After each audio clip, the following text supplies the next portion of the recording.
Welcome to MotoAmerica Motorplex. It is the Briggs and Stratton Motorplex here for the Mission MotoAmerica Mini Cup National Final. And you can see from the camera shots this morning that things are a little wet. They're a little soggy. We're actually just getting bikes out on the racetrack now to wrap up qualifying here this morning. Take a look at the radar in real time. The storm system is nearly past Roger Hayden, and bikes are out on the racetrack, but different conditions now. Yeah, different conditions and also different track direction as well. So a lot of different things going on for these riders today, and you know it's really going to be a challenging, and it's kind of cool to see dry conditions, wet conditions, and where the points are going to come up at the end of the day. When you watch that radar in the storm moving past, it's gone a little bit quicker than what we were anticipating when the rain did arrive here at the racetrack. So that means that we could potentially get some dry weather later on this afternoon. Yeah, the race 2 could definitely be dry later on. This track drives really fast. It was wet here last year. And, you know, if the sun is able to come out or a little bit of wind, it's going to dry out really fast. So it's one of those things where, you know, these kids are young, but they're also going to keep up and watching the other classes and see how the track is. So qualifying on the racetrack right now, this is the GP 110 category. And when we had one qualifying session earlier this morning with this track configuration, and also worth noting, it's not the first time today is not the first time that these kids have seen the racetrack go this direction. Back on Friday, there were 4 practice sessions. The first 2 were run in the clockwise direction that we raced with yesterday. The final 2 in the afternoon were run in this direction. So they had some experience coming in. They knew which direction the track went, but of course they are all young and having to reorient themselves. Yeah, and just try to learn it all over again. But having that practice in the dry on Friday is going to be key, especially some of these kids. This is their first year here, and it'd be tough trying to learn this track as young as they are in the wet. So they already know what to expect, and now they're getting an opportunity to see what it looks like in the wet. We're watching the 66 of Marcus Sue, who is the quickest right now in these conditions. You see him with his hand up right now. Lap times are a bit off of what they were in the dry conditions, as you would expect, but in these tricky and challenging conditions, he's been really quick. Really quick, and the guy on screen, Cruz Texter, won both races yesterday. He's third in this session currently, trying to get his feet wet. Last year it was kind of funny. They were hoping for rain going into the weekend. It helped him out this weekend with all the work he's been doing this off season. They weren't doing the rain dance overnight. No, and for Cruz this morning in that first qualifying session before the rain did get here, he was the quickest out as well. So he's been steadily improving each of the sessions, particularly with the racetrack going this direction. If you think back to last year when Cruz was here on the Stock 50 bike, the rain did come in on Sunday. So also, if they were here last year, they're very familiar with the track in these conditions. But in the case of Cruz, that was a great equalizer for him, and he was able to figure it out and use some of his experience in motocross to navigate his way around. And this could be his first time seeing his first year on the Ovale. He might not seen the track yet in wet conditions, so it's going to feel a lot different than his Stock 50 or the 110 that he races, just because it's a little different feeling. He's even talked about it feels different in the dry as well. So you see he's trying to kind of sort it out, still doing a little flat track style, sticking a leg out in a couple corners. What a day he had yesterday, racing in 2 different classes. There were a pair of races for each of the classes yesterday, and in the 4 that Cruz was in, he finished on top in all of them. And qualified on pole for both races as well. So he's one of those guys we always watch for who makes the big difference from one year to the next, and Cruz is one of those guys that's made the biggest jump coming into this season. First time on the Ovale, and looked like he'd been riding it for a lot longer than a year. I also love what unfolded over the course of the day yesterday. You know, we talked to him, Roger, in the morning before racing started, but in fairness, it was also after qualifying.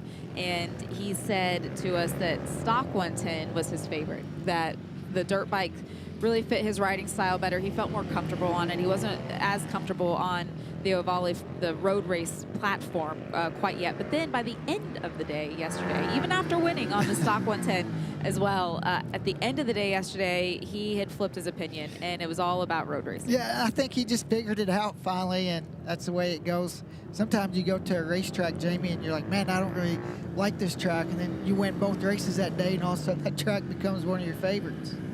So qualifying now complete here in the second qualifying session for the GP 110 class, and Marcus Su did end up on top, almost a second and a half clear of second place, which in different challenging conditions, it does tell you a little bit about just the comfort level of the riders. Yeah, and Cruz also another good session there, third, Cole Shannon fourth, and Ashton Alexander was at the front yesterday, top 5 in this qualifier.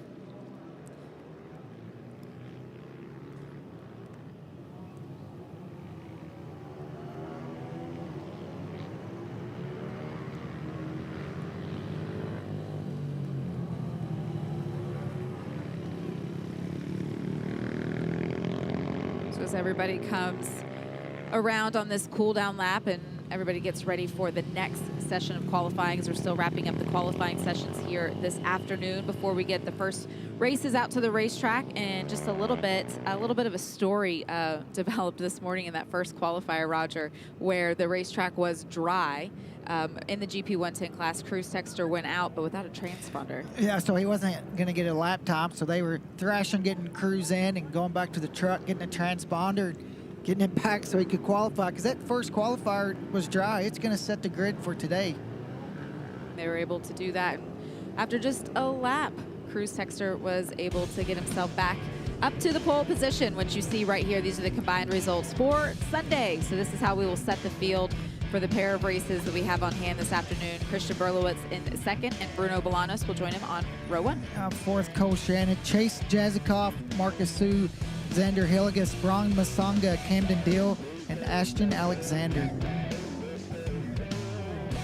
Nico Bandel, Israel Cavazos, Julian Hackett, Owen Smith, and Zachary Tancredi rounding out the field here in the GP 110 category. Good to see Nico able to get out there today. Remember, he had that issue to start things off yesterday and wasn't able to get out there on his birthday. So today, celebrate a day late. Yep, new day today.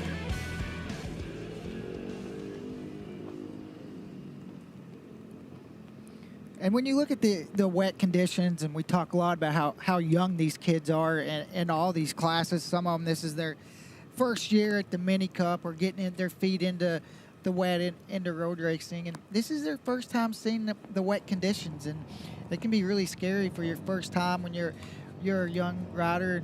And some kids, it's going to take a little while to get comfortable and get that confidence, and some kids are going to get out there and just hammer down right away and love it.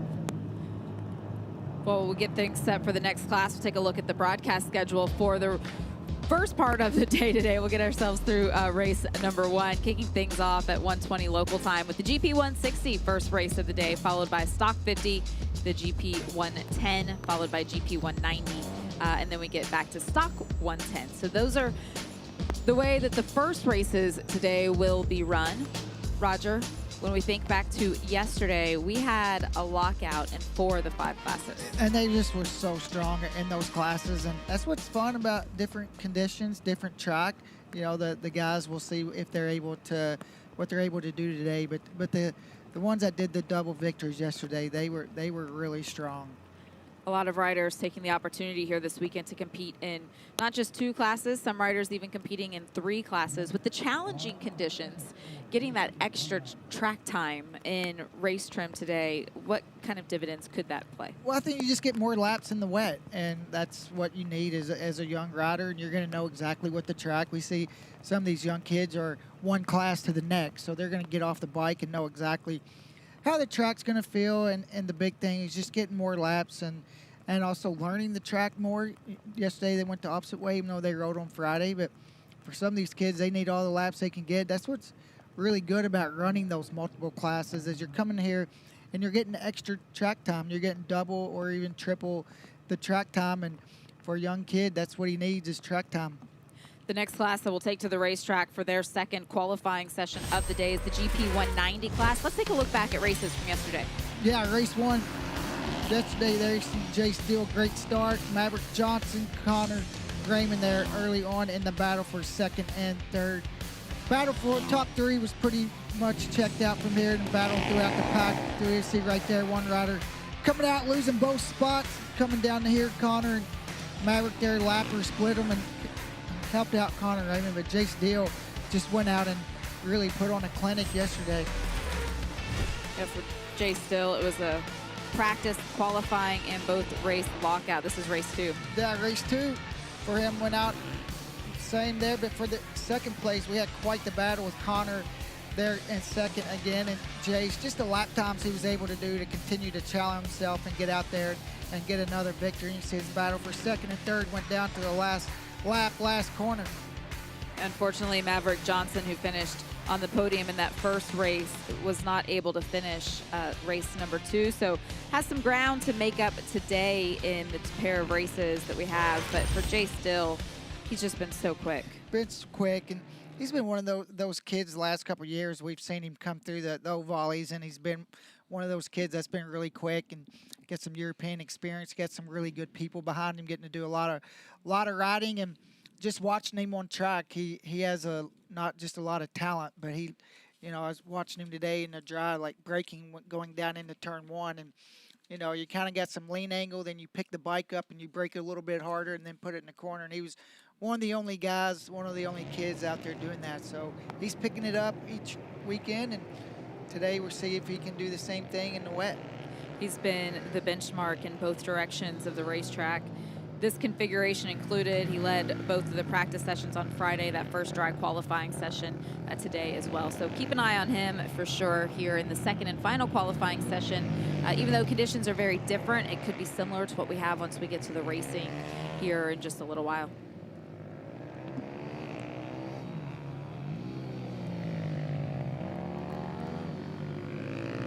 You can see Jace too, like being really smart about it. He's taking his time. He's not kind of looking back, making sure nobody's around him, working his way up to it, and not just going out and trying to put a flyer in right away.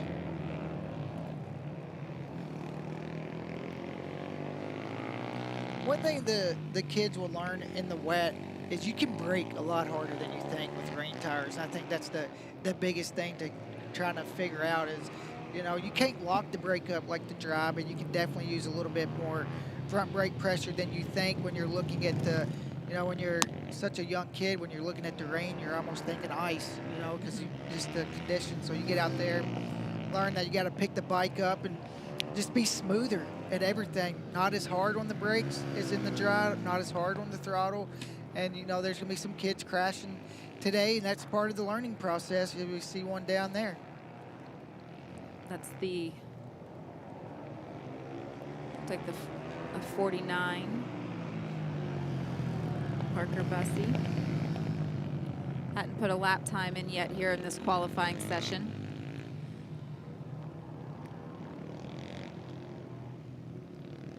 See him out there trying to get it refired. Losing out on the track time right now, that's the part that's tough. See Joshua Raymond trying to get that thing fired up for him, got it started, get back out. Still 11 minutes left in the session. He'll get some laps, but it's going to be key for him now. His confidence is going to take a little bit of a hit crashing in the wet, and now he's got time to get back out and get going and put it behind him. See that time to be up at the top of the screen. That was from that first qualifying session this morning that was held in the dry conditions. So we're not going to get there. We know that the field will be set based off of those dry times during this session. There's just not enough time on the clock here this morning to be able to get any lower than that. And another little bit of a moment there for Parker.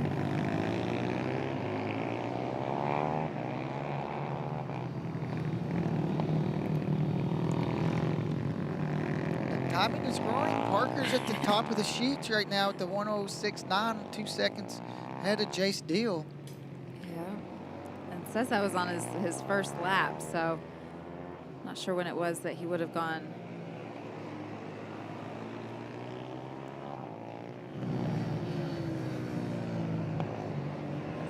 Confidence in these conditions, Roger? How important is that? It's key. I mean, it's important in the drive, but for the rain, if you don't have confidence, it'll make for a long day, a long race. So that's what it's all about, is finding that confidence. That's what, you know, when you have that crash, you can ding it a little bit, but it's paramount to be out here in the wet, because, you know, when you don't have the confidence, you're just slow at everything. You're slow at braking, getting on the throttle, and over Parker there, see another crash there right in front of him.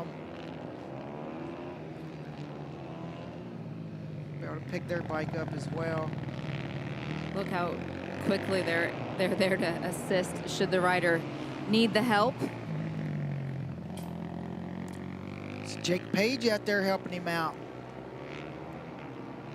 Another incident as Connor well again. here on this lap. Yep. Keeping them busy. Jake Page, you recognize that name from the MotoAmerica Talent Cup, one of the riders competing in the Talent Cup this season. It's cool for them to be able to come out and help these kids on these off weekends on their race schedule. Yep. That's where they came from as well. These 190s, they have enough power in these wet conditions if you're leaned over to spin them out. Some of the other bikes, you know, they don't have the horsepower the 190s have, where on these things, if you're too aggressive with the throttle, you can definitely spin out. And see Alex there trying to work his way after his crash back through the pits.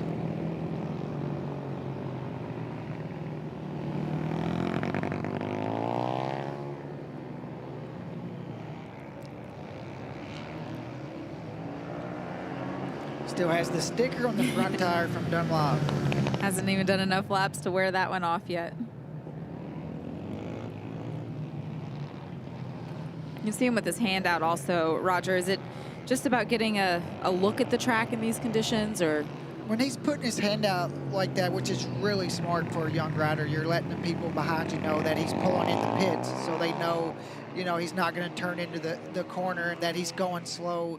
It's a big deal, and that is something also for young riders. They have to learn you know, getting into the pits. You can't just cut across the racing line and all that stuff. It's just good heads up, letting them know you're pulling in the pits. I'm sure he's going to come see his team and maybe give the bike a once over and head back out.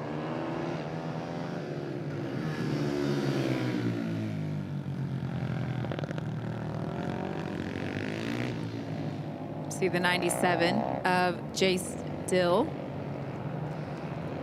He's closed it up. The 33 of Mason McIntyre. Looks like Jace he's wanting to get past Mason.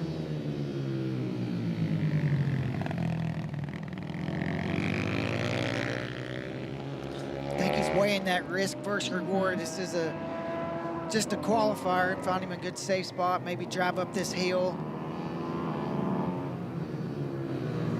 It is a qualifier, but he already had that quickest time in the dry session this morning, so that risk versus reward, that's a big one when you have 2 races left this afternoon, with the potential of taking home a number-1 plate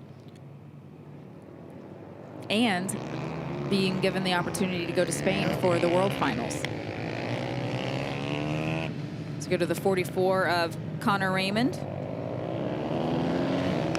In the dry conditions, he was only 0.08 of a second off of Maverick Johnson in the qualifier that was this morning. He was P3, so that front group was really, really close. And these wet conditions for Connor could really come in a big part. He got good points yesterday, second in both races, and with these rain conditions, you know, some things could go his way.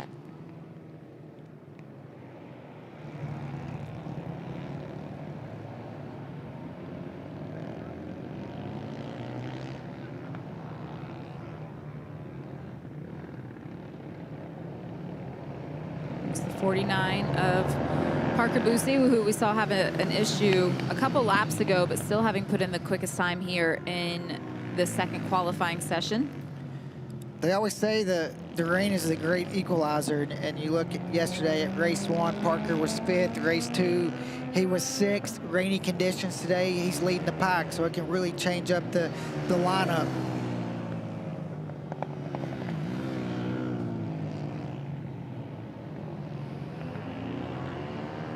Yeah, and it is going to be able to show the riders that are fast in the dry and the wet, and that's going to come into play. We've seen it a lot in me and you doing the announcing the MotoAmerica races where there's been riders who really struggled in the wet conditions and lost out a lot of points.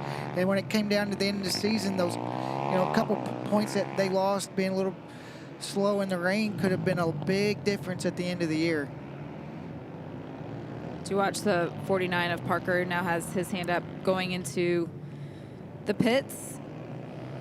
It's a long qualifying session in these conditions, and with the storm moving a little bit quicker than anticipated and things starting to dry out, now that you know what the track looks like, do you just don't need all the track time? What do you think? I think they come in and talk to the team or their parents and maybe let them get a little advice, what they can work on, what they're seeing where they're at overall in the lineup.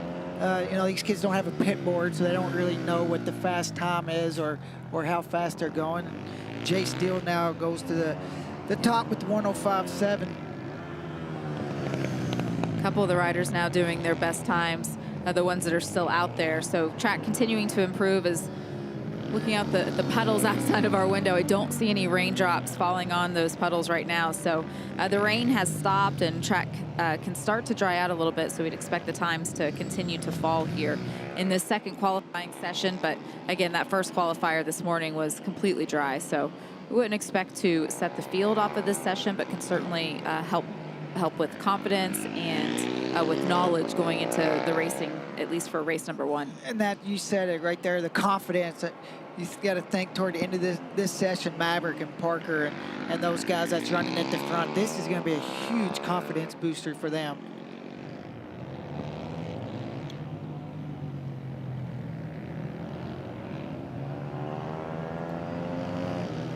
Maverick Johnson has now moved up to second on his last lap. You see him there on bike 63.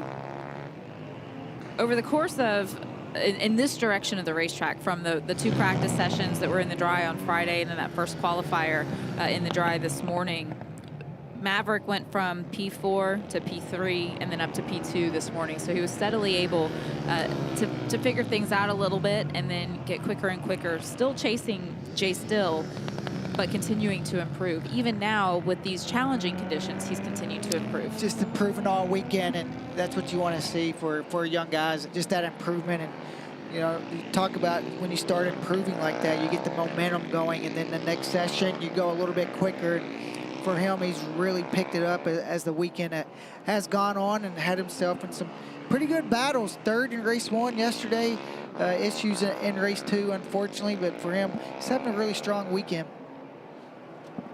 Well, he wasn't able to finish race number 2, and of course we pay points for all 4 of the races here in this national final weekend. That does put him a little bit behind coming into the racing today, but there's still so much that he's going to be able to take away from this, and anything can happen. Yep. You have no idea what's going to happen in the 2 races today, so keeping your head down and just staying in it, that's gonna continue to help him move forward. And just get the experience in the wet. You come back next year, it could be wet conditions again, and that obviously not getting the points that second race will hurt the overall, but it's about getting that experience and that track time. And for him, he knows that he's going to know wherever he ends up today. If he didn't have that mistake in race 2, he would have been a little bit further up. Yeah, just 13 years old for Maverick Johnson. There is still plenty of time left.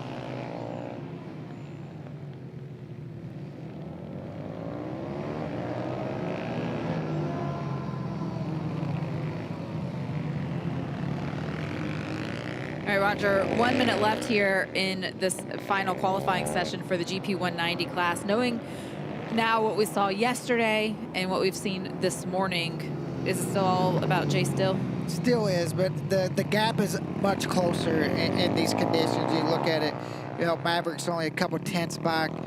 Parker's only a little bit over half a second. See a rider down toward the end of the chicane. It's kind of the same story, but a lot closer. It was Alex Alberton, bike 22, that we saw down here right at the end of this session.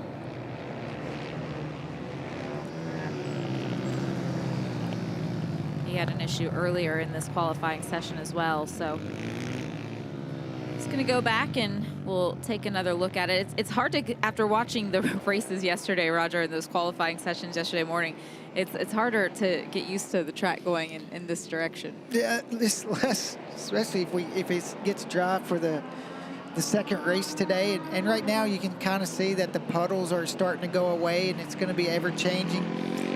I don't want to jinx it, but it kind of looks like the sun's trying to poke through, and if that does, it's really going to change it. Thanks, Roger. We'll blame any other schedule delays on you this afternoon.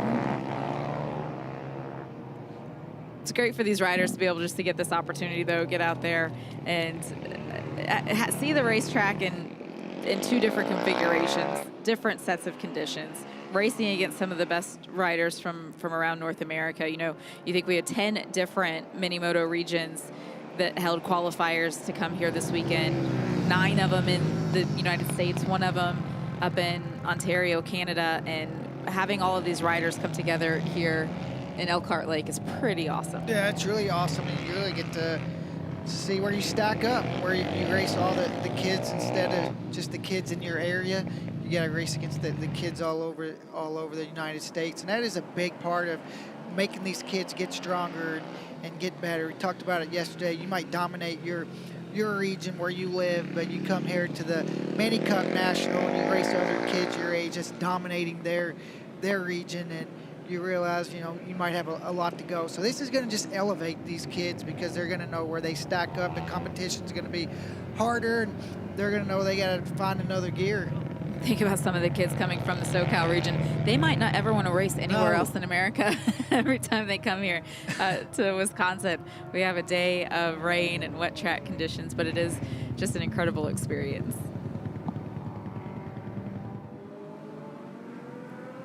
We saw the checkered flag there to end this qualifying session for the GP 190 class.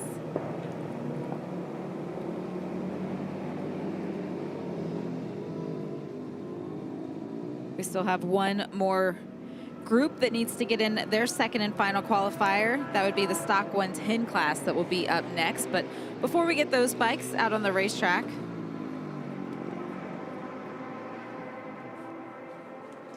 we'll take a look at the results in just a minute. But Roger, from this drone shot, you can see the big track here at MotoAmerica as well, and how the Briggs & Stratton Motorplex fixed right inside of it. Yeah, and this track here looks like a blast on Super Motard, Go-Kart, or even the Mini Cup. They have a huge, this is a great opportunity for them to be able here to come and race at such a big track for them with some different corners and banking, some elevation as well.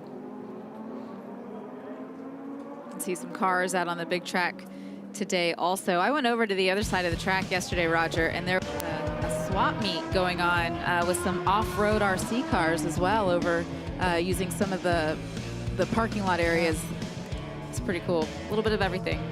We'll take a look at the combined results here for the GP 190 class, and it is our 2-time race winner from yesterday, Jace Dill, who will be our pole sitter getting into racing this afternoon. Maverick Johnson, Connor Raymond going to round out row 1. Row 2, Dexter, Parker Boosie, Arter, they're rounding out the second row. Then Alex Albertson, Mason McIntyre, Alejandro Ninth, and Case Parsley.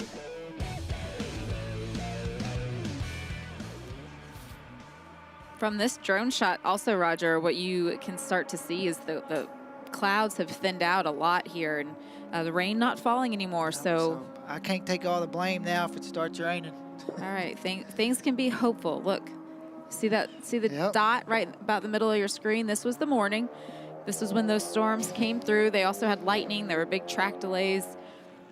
There were a part of that, and then you see now where we're at, and it's all moved away, and there's nothing else behind it. That's the key. The lightning strike is why we had to be down every time there's a lightning strike. We have to, be down for 30 minutes, and if 15 minutes into that, there's another lightning strike, 30 minutes starts all over again. So that was it wasn't the wet track that had us down, it was the lightning. No, but it was about an hour or so that we were down during those qualifying sessions, but that means bonus coverage for everyone at home. Get to watch the kids go out and see the racetrack in these conditions. Flipping the course today, Roger, we talk a lot about elevation. So with it going backwards now, what was downhill is now uphill, and and vice versa. We'll take a look at the track map in just a moment, but the elevation, that adds a whole nother element into it. And especially some of the kids that's never been here, it makes it a little bit harder to learn. And today you see the first part of the track, and now that is going to start to go uphill once they get into turn 3, up through 6, all the way up to the turn 11 there, and then when they come down the hill, it's going to be all downhill. So you see those chicanes at 12, 13, 14. It's going to make it a lot harder to get those bikes to slow down through there today because it was going downhill. Yesterday it was going uphill. It was slowing down for you. So turn 7 to turn 11 is going to be uphill. 11 down, it's going to start to be downhill today.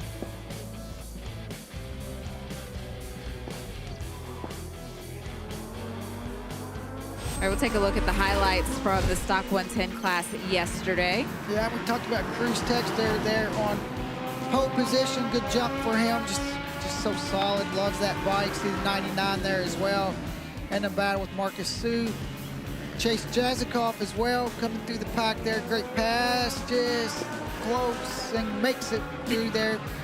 And then Christian Berlowitz also was really strong in that race earlier on. Just followed Cruz. Wasn't able to make the pass. He was trying high and low each lap, but wasn't able to make the pass. Then in race number 2, kind of similar with one of the biggest field that we have on the property. And now this time, though, Cruz was quite a bit further out in front, and then the battle for second again was starting to heat up. Cruz, though, out front, didn't know that this battle was coming in behind him. Look at that, what a pass by Chase Jazikoff as the race winds down. As they start to get in to lap traffic, the Cruz goes on to get another victory. It was a clean sweep for Cruz Texter, both here in the Stock 110 class as well as the GP 110 class. But then in this configuration, in the practice sessions on Friday, as well as that first dry qualifier this morning, Cruz Texter again led all of those. And then right behind him in all of those, again, was Chase Jazikoff.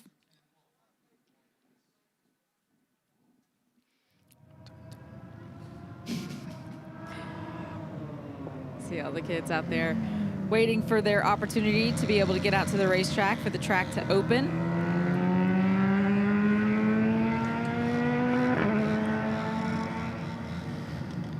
Hear them revving their bike up, Jamie. They're ready to go. I wouldn't want to be the person standing in front of them right now. So standing in front of them right now, her name, this is Megan. She's actually going to go to FSU to be a pediatrician, but she is a 2-time women's national flat track champion. Stepped away from flat track a season or so ago just so that she could study more for her SATs. Ended up doing really well on that, only missing about 20 points. So extremely intelligent, but coming back out here this weekend, and look how, so you see how much fun she's having out there with all of the kids. She does a lot of stuff at the flat track races too, I've seen online. Her sister, Marissa, everybody calls Mia, is out there on bike number 4. This is her first time here at the national final. So a little bit of a family event. It's Mia Gremmel, who rides with Cruz Texter. It's his riding partner, his training partner. See her there on bike 4, right in the middle of the screen. It's hard not to laugh just hearing these kids just revving their bikes wide open.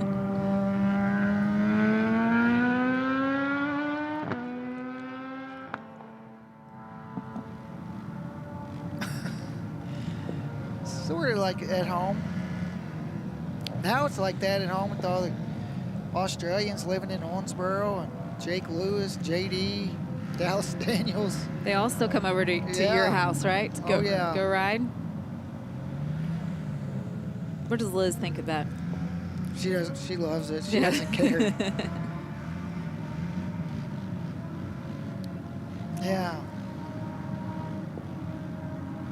Just a couple more moments before the track will open and we can get these Stock 110 competitors out to the racetrack. I was watching this morning in this class, and some of the parents was really trying to get their kid to get behind somebody a little bit quicker than them and follow them. And it's pretty cool to see the the kids already kind of have that strategy. We see that so much on the MotoAmerica weekends where, you know, they know to try to get behind crews, or they try to get behind a buddy that's a little bit quicker than them, and see if they can pull them up to speed a little bit more. This is the biggest class that we have here this weekend. Eligibility in ages between 8 and 12 years old. Makes it even a little bit more impressive that Cruz Texter has been able to dominate the way that he has, because he is just 8 years old. Out there racing some of the riders this weekend, 11 years old. I don't think we have any 12-year-olds entered here. Oh, we do. No, we do. We have a couple of 12-year-olds entered as well. So between 8 and 12, Roger, that's a huge gap. It's a big gap at that stage of your life.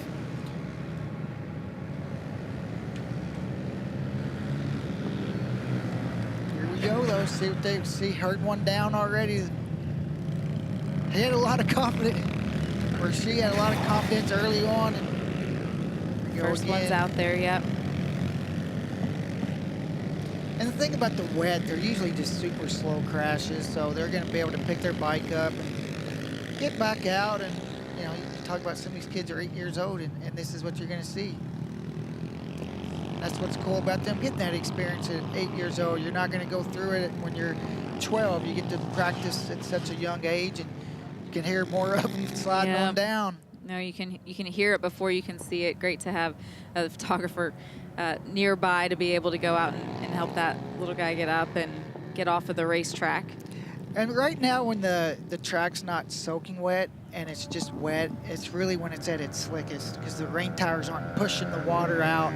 It's not there's not dry spots. It is wet, but it's just, this is the part where it's a little bit slick. This is the 422 of Chase Jazikoff, the older brother of Cooper Jazikoff, who is also racing in the stock 50 category. It's one of the 8-year-olds. Chase Jazikoff, though, that we see here, the 422, he is 10 years old. So a couple more years of experience.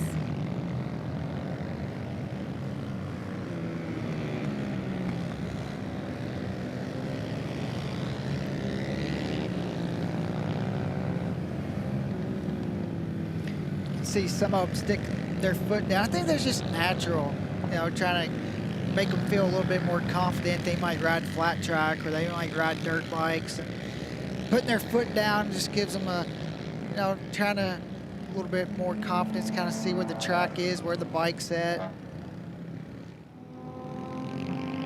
In these stock 110 bikes, they do sit up a lot higher than the Ovalis that are in the GP 110 class. So to put the foot out does seem like it'd be a little more natural. There's the 614.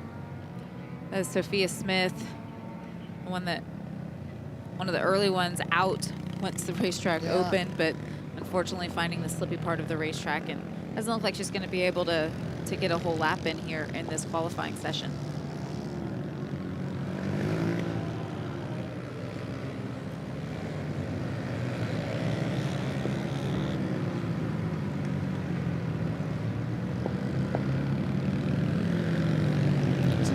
More difficult. Also, they're going to learn to make those passes. You seen yesterday in the drive, and they were just putting it in there. That, you know, they knew that the bike was stick.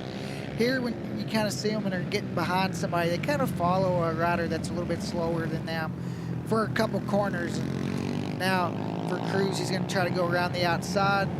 He's going to be able to make it pass. But some of the other ones, you can see they're just not really aggressive yet on their passes. That's something that they'll figure out with laps. It's a good opportunity for Brandon Barreto there if he wanted to on the 928 to follow Cruz around for a little bit. He's led this session here. Down he went. Yep, down he went.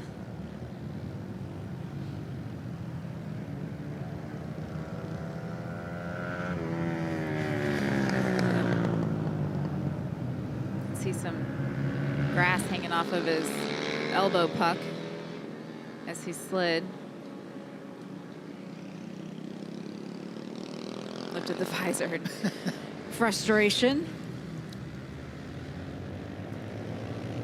Now you see the 95 of Bruno Bolanos with the 55 of Bron Masanga's in third at the moment. A couple of riders like he's got his legs stuck. Yeah, he's going to need some help getting out from underneath. Bike 40, that is Owen Smith. Just flip that one over. Yeah. Yeah, you can see that. Hurt his leg a bit as he limps back over to the bike. You can see a fellow racer, as soon as he gets there, trying to do everything they can to get him back into the qualifying. Yep. Oh no, you're rub some dirt on it. Clock's still running. You know, also for these bikes, and they're a lot lighter than the bikes that a lot of these guys are used to picking up at this point in time. Yep. And so they, you know, they see them just throw it around, and that's probably not intentional. No. Just going in with a little more force than necessary for the bikes that are just a little bit smaller. Chase Jazikoff leading the way over 2 seconds on Bruno there in second. Ron Masanga there in third. Cruz Texter fourth currently. Yeah, Cruz was the quickest rider out on the track when he went down, and he had his moment. So in the last couple of minutes, top three have really started to improve.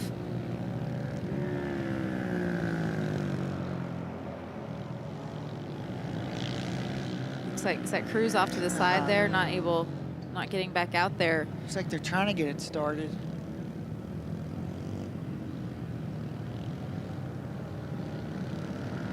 It's right at the entrance where he could go back to the pits, so they're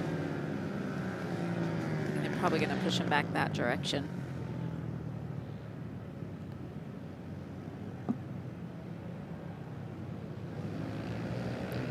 There's the 422 of Chase Jazikoff, who leads this qualifying session. The 403 of Karina Tancredi right there with them.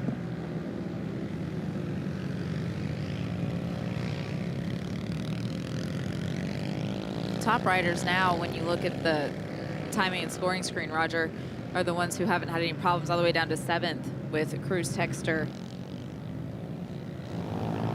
Chase won the new set of leathers at the end of last year. He was telling us about the gold one, so he definitely doesn't want to go down and scratch those puppies up.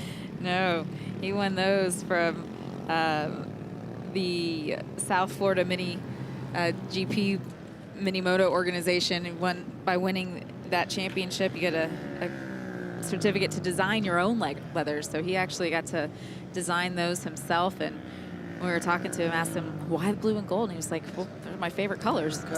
Simple. His brother doesn't want to see him crash either, because he knows they're coming next. He's gonna have to wear them once he grows into them.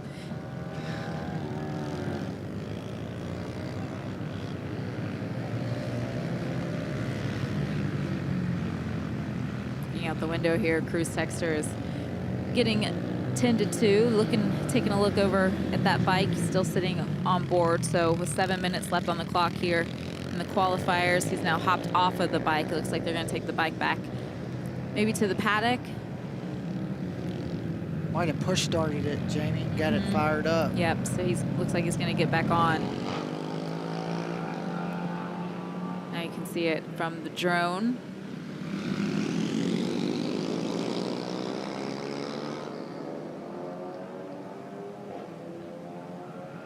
Cruz will be able to get back out there now that conditions are continuing to improve. Here's the track continues to dry out. Still about 6.5 minutes left in this qualifying session. It's a big benefit for him to be able to get out like that. It was a pretty quick little crash, able to, the last 6 minutes, get out and be able to try to put it behind him.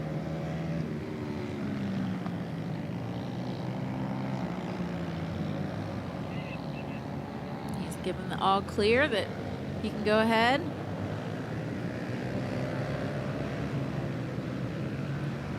Looking around, trying to get some clear track before he puts the visor down. Unless it fogged out. There he goes. There he goes, yep.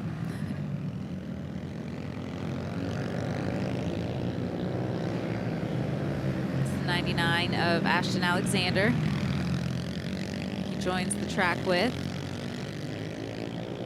But you can see him taking this first lap pretty easy. Putting the foot down.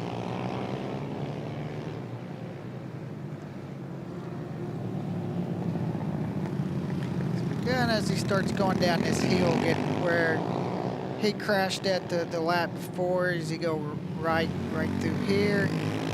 This next left-hander is where we seen him slide out when he had his little incident. And that's Mia that he just went past on bike 4 that he's used to riding with at home. So might have helped his comfort level right there just a little bit.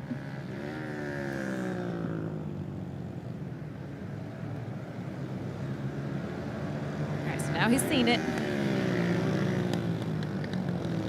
See if he's able to find any improvement as Braun Masanga now goes to the top here in this qualifying session. In the dry this morning, he was 3rd. It shows you how much these kids improved from one lap to the next. When Cruz crashed, he was leading the way, and just being out that amount of time, he slid down to 9th. Jiro Masanga now having an issue. He's down in 10th right now.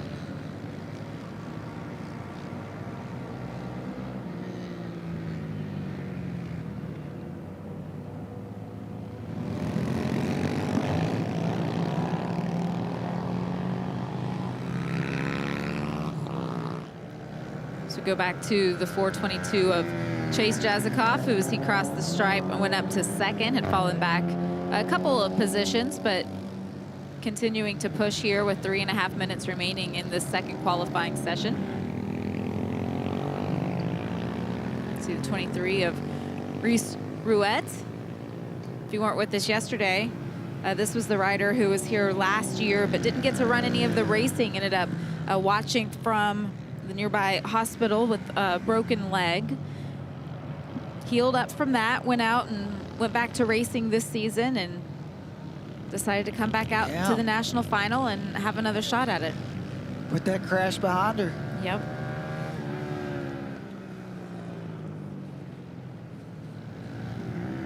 Cruz has moved up to 2nd now. Braun Masanga's leading the way. Braun Masanga was P4 in the dry qualifying session this morning and was P4 through the 2 practice sessions on Friday with this course configuration as well. So good session, rain being the equalizer and being able to figure out the tricky conditions here this morning as Chase Jazikoff has now gone to the top. But looking at our timing and scoring screen, Roger, the last lap is the best lap for most of the riders that are out on the track right now. So it's just continuing to improve and riders continuing to get more and more confident. Yeah, track drying out more, but you mentioned it's the confidence these kids are getting in the wet. You can see they're figuring it out. There's less crashes going on as well.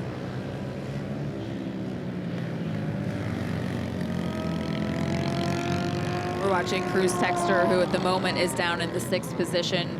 Qualified on pole in the dry this morning, won both of the races yesterday in not only the stock 110 class, but also the GP 110 category as well. So been a great weekend for Cruz, but had a rattling moment earlier in this qualifying session, having gone down, getting back out there though. So completely different set of circumstances here today as we watch the 55 of Braun Masanga.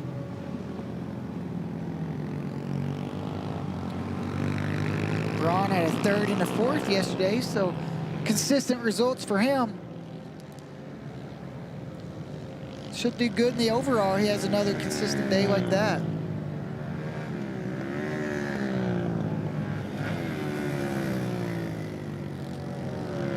As you watch Braun ride, he's one of the 11-year-olds that's out there in this category. So a little bit more experience, but a little bit bigger also. And with the elevation here, it can be both a benefit and it can be a hindrance. In the wet, it can really be a bit of a benefit because he can get off the bike a little bit more. Also, some heat in the tires as well as another. I think it might be Cruz again. Might be Cruz, yep. See the blue and red.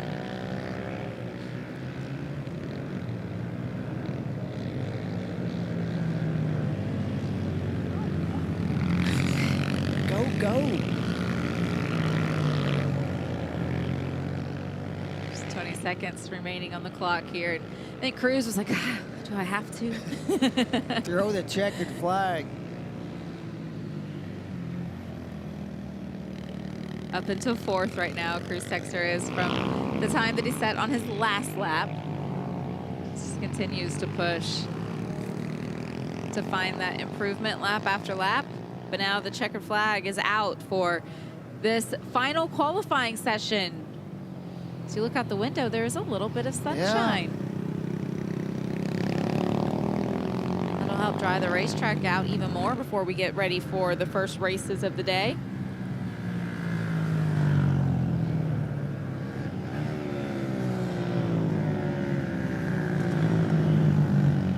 These kids crash and they just keep going like they're riding in the backyard. They just pick it up, keep going.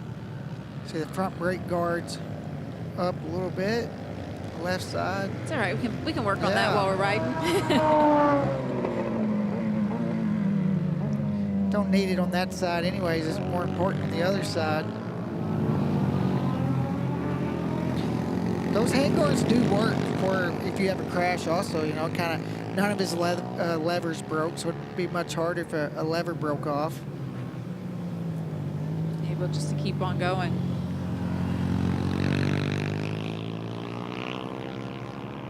Everybody giving each other thumbs up. Yep. Handshakes, that's what it's all about, Jamie, right there. Competition and having fun. After the pair of races yesterday, you consider the fact that they all went out for 4 practice sessions together in their respective classes on Friday, and then 2 qualifying sessions yesterday, 2 races yesterday, as we see the combined qualifying results. At the end of the day yesterday, Roger, they all had a taco and ice cream party with all of the folks at Dunlop, so a lot of camaraderie here. But you see the combined qualifying results. It will be Cruz Texter who leads this field in the Stock 110 class with Chase Jazikoff and Bruno Bolanos on row 1. Braun Masonga, Ashton Alexander, Ethan Powers, row 3, Julian Hackett, Cooper Jazikoff, who's going to have to start in the back, Owen Smith, and Sophia Smith. This is the biggest field that we have here this weekend. Your Brandon Barreto, Alexander Androvsky, Zachary Tancredi, Jira Mackinock, and Karina Tancredi rounding out our top 15 with Riley Rains, Mia Grimmel, Reese Ruette, and Soksai Allen Clifton back in 19. He wasn't here yesterday. The reason Cooper has to start in the back is because his feet can't touch, so he's got to have blocks out there and start in the back so no one else gets in their way. Yeah, he is just 8 years old, so it's one of the youngest riders in the field here in the Stock 110 class. Take another look at the radar here for the afternoon. You can see might be a rain shower or 2 once we get into racing. Still some clouds off into the distance, but it comes and goes. Good news though, all of the classes have been able to see the racetrack now in the rain, so everyone has seen what it looks like, what effect the wet has on it. We'll be able to get up and going. Coming up next, we're going to get into our first race of the day. It'll be the GP 160 class. That will be the first one out to the racetrack.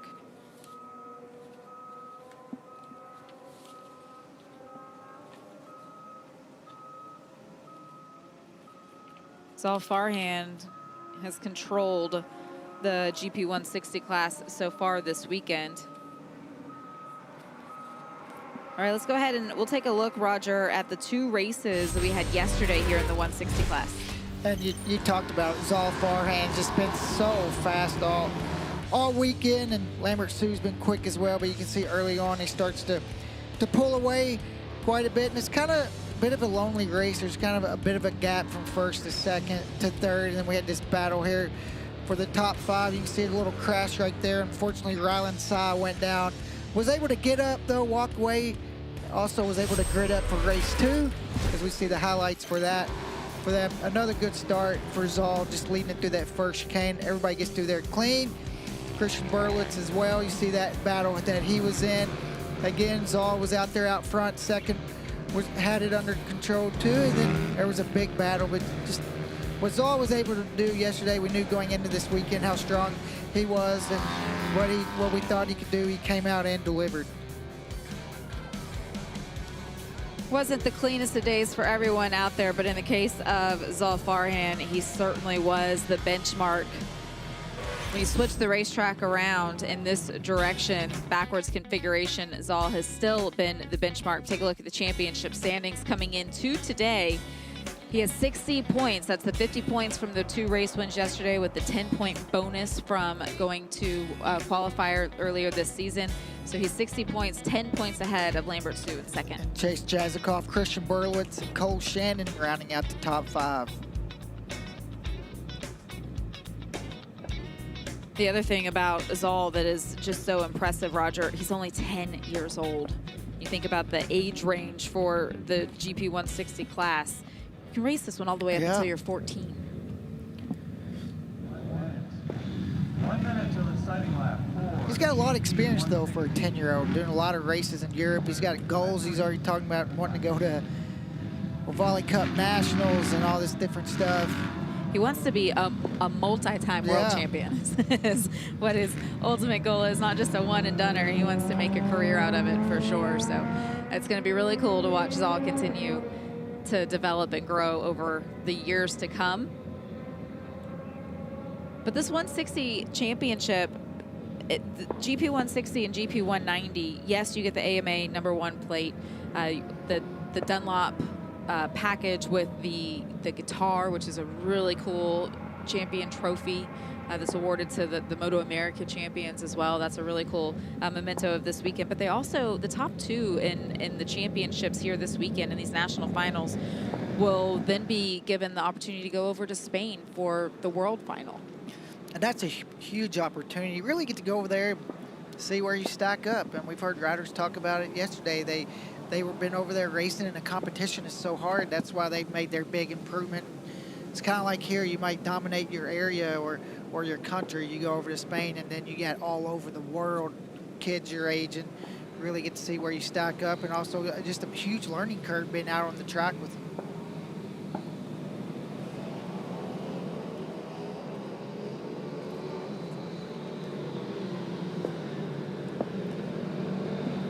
See parts of the track there just kind of breaking through a little bit of a dry line in a couple certain spots. Come up the hill there, we'll start to dry out quicker than the downhill for sure.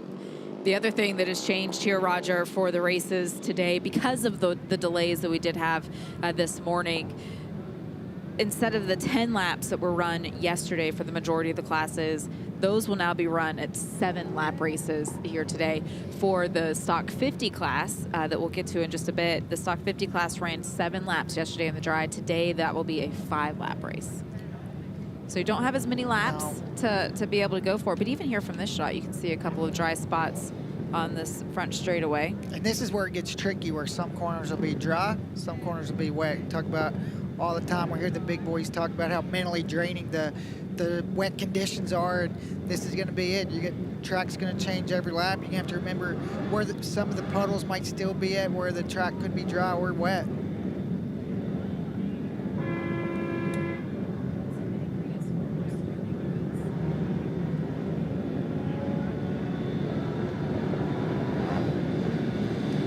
So you can see a couple of holes out there on the grid as the warm-up lap gets underway now for the GP 160 category. This is the first race of the day.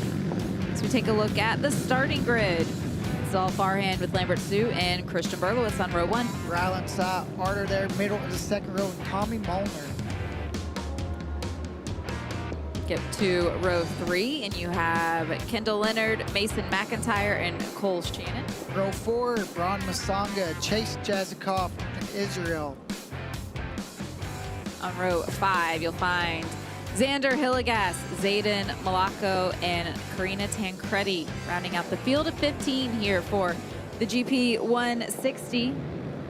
for riders. Got one down on the warm-up lap. Got it going.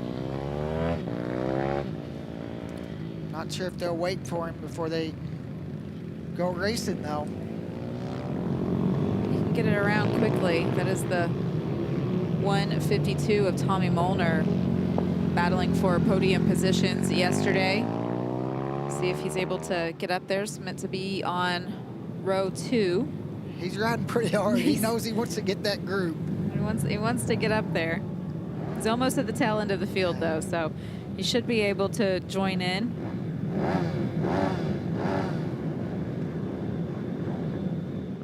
Gonna have to brush it off quickly, though. You can't let it rattle you.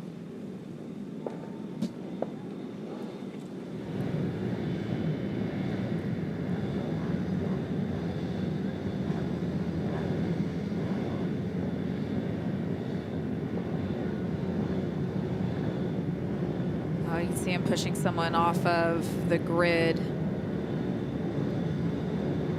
403 of Karina Tancredi. So we have to wait till everybody goes. Here we go. Yep, here we go. We're racing race 1 here on day 2 for GP 160. It was a great start for Zal on bike 98. Pretty tricky first corner there with the tight little hairpin, and as they start to come up the hill, this is where you're going to start seeing the track start to dry out a little bit as they go into this bow left-hand corner.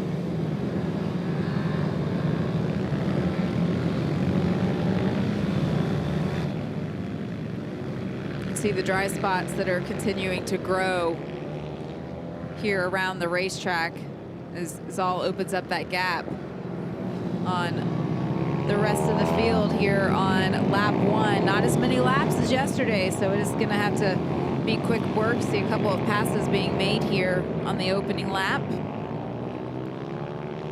Got a good battle for second, third, and fourth.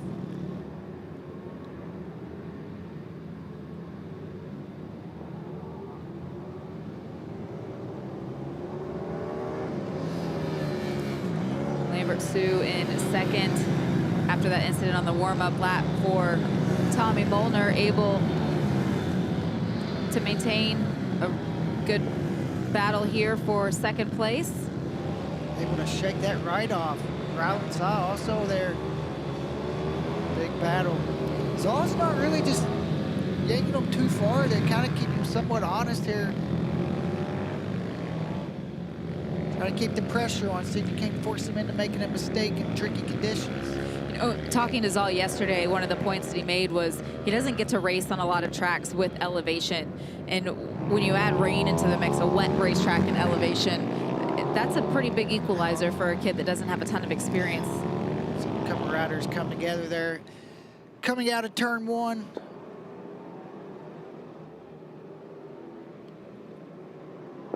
Try to help him get in the race, but more importantly, get him off the racetrack.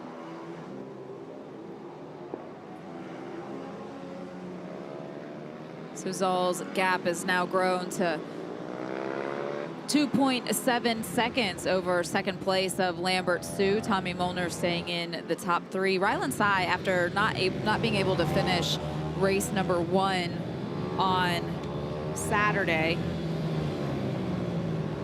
able to come out in race 2 yesterday. That was great, and then qualifying for today, but now staying inside of the top 5. It's really impressive. Yeah, and it's just he's been consistent in all the races. And even right now, he looks like he's just trying to make a pass where he can, and this battle is going to be tough as the track dries out. Making a pass might be out into the wet line. As see Tommy trying to look up the inside.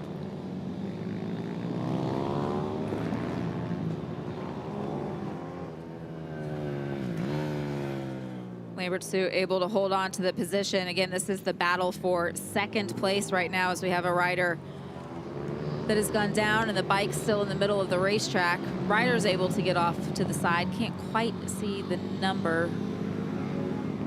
Maybe.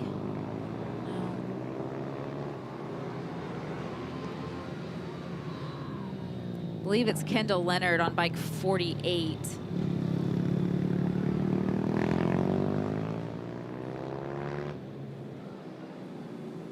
This aerial, you can really see the track now starting to get those dry patches. Look at this corner. The apex is dry, then it gets wet. That's what makes it tricky. And again, these races here for the first races all shortened down to 7 laps. If they were 10 laps yesterday, or in the case of stock 50, that will be a 5-lap race here in the opening race today. Lambert Sue is continuing to be able to defend that second place position. Tommy Molnar staying right there in third. These three just look so evenly matched where it's going to be hard to make a pass unless one of them makes a mistake.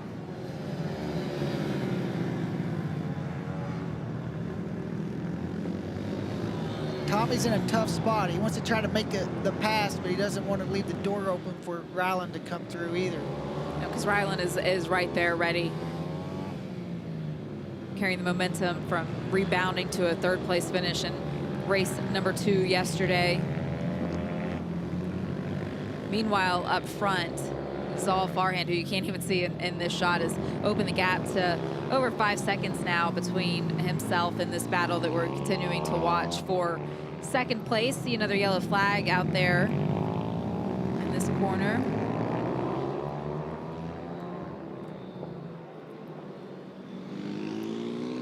See Zal right there, about to catch some of the lap traffic.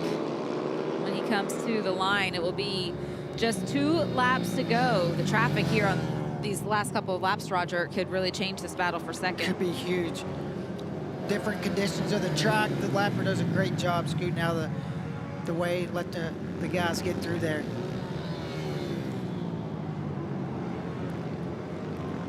Ryland lined up a pass a couple laps ago through here. As he comes out of this right-hander, the rider third in the screen looking, oh, and he's trying to do it again. He was getting a run to come through the inside. He's got a little too much throttle.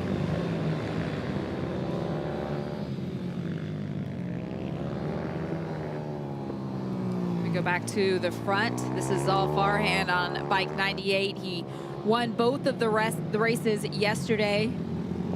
Has led every session so far, was the benchmark of the class now in both directions of this racetrack.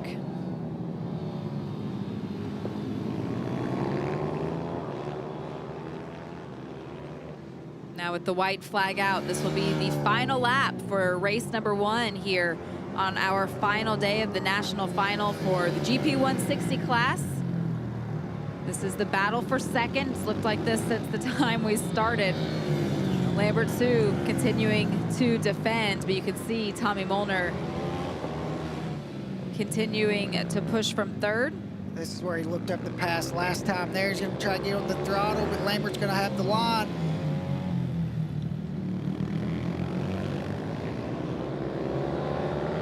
Tommy slops back into third place. Lambert Sue now look over the shoulder, still right there. Tommy makes the pass. Into the inside, through the inside.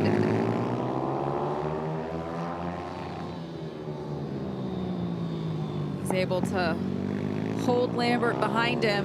He runs wide there. Side by side, yep.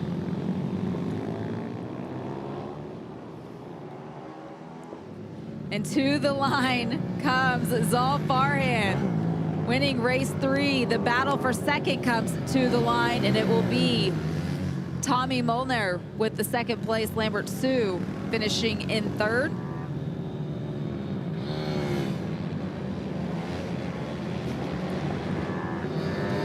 Here comes the rest of the field, a big pack of riders all together. Christian Berlowitz with the 4th place. Israel Cavazos finishing in 5th.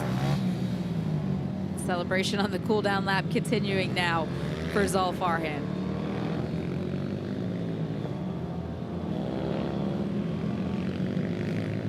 He's gonna try and go up this hill and do the wheelie. It's a little easier. How'd you know, Roger? I don't know, been there once or twice. Wait till you get on the 190, Zal. You'll be able to pack it all the way up the hill.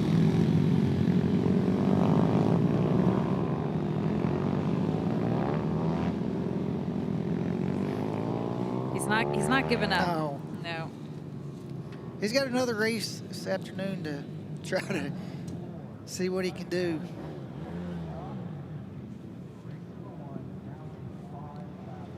Zal Farhan at 10 years old is not eligible to get up to the 190 class quite yet. Give him time. Yep. It's been hugely impressive so far here this weekend. We take a look at the results here for race 1 today. See Ron Masanga able to hold on to a 6th place finish. Cole Shannon in 7th, Archer Castellanos in 8th, Zeta Malaco in 9th, and then Rylan Tsai on bike 20. Remember, battling for one of the top 3 positions, having that issue, able to pick the bike up and wrap up the top 10. Mason McIntyre, Karina Tancredi, and Chase Jazikoff rounding out the top 13 with Xander Hilligas down there in 14th. Kendall Leonard, unfortunately, on bike 48 that we saw have an issue early on, was not able to get that bike picked back up and continuing on. So not finishing this one. But now with another race this afternoon and that dry line continuing to develop, the sky getting a little bit brighter outside of our window, Roger, what can change now for the final race here for the 160 class? Be a dry line all the way around the whole track, and they won't be using the rain tires. They'll be back to the normal slick tires and totally different conditions. Be able to go anywhere you want. Don't have to worry about, you know, looking for a dry line or staying on the part of the track that's dry. So the race 2 is going to be a totally different ball game for these kids.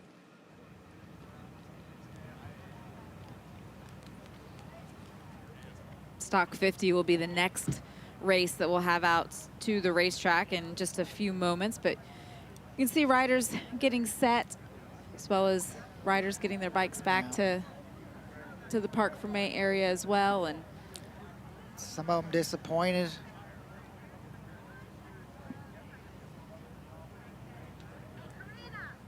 Saw on the front of the leathers there for Chase Jazikoff, you could see that Team Elite, the Dunlop Team Elite emblem there in the middle of those leathers. That's another one of the prize packages here this weekend, that any of the podium finishers in the national final, in the championship points, will be looked at for that Dunlop Team Elite. Here it is. Yep.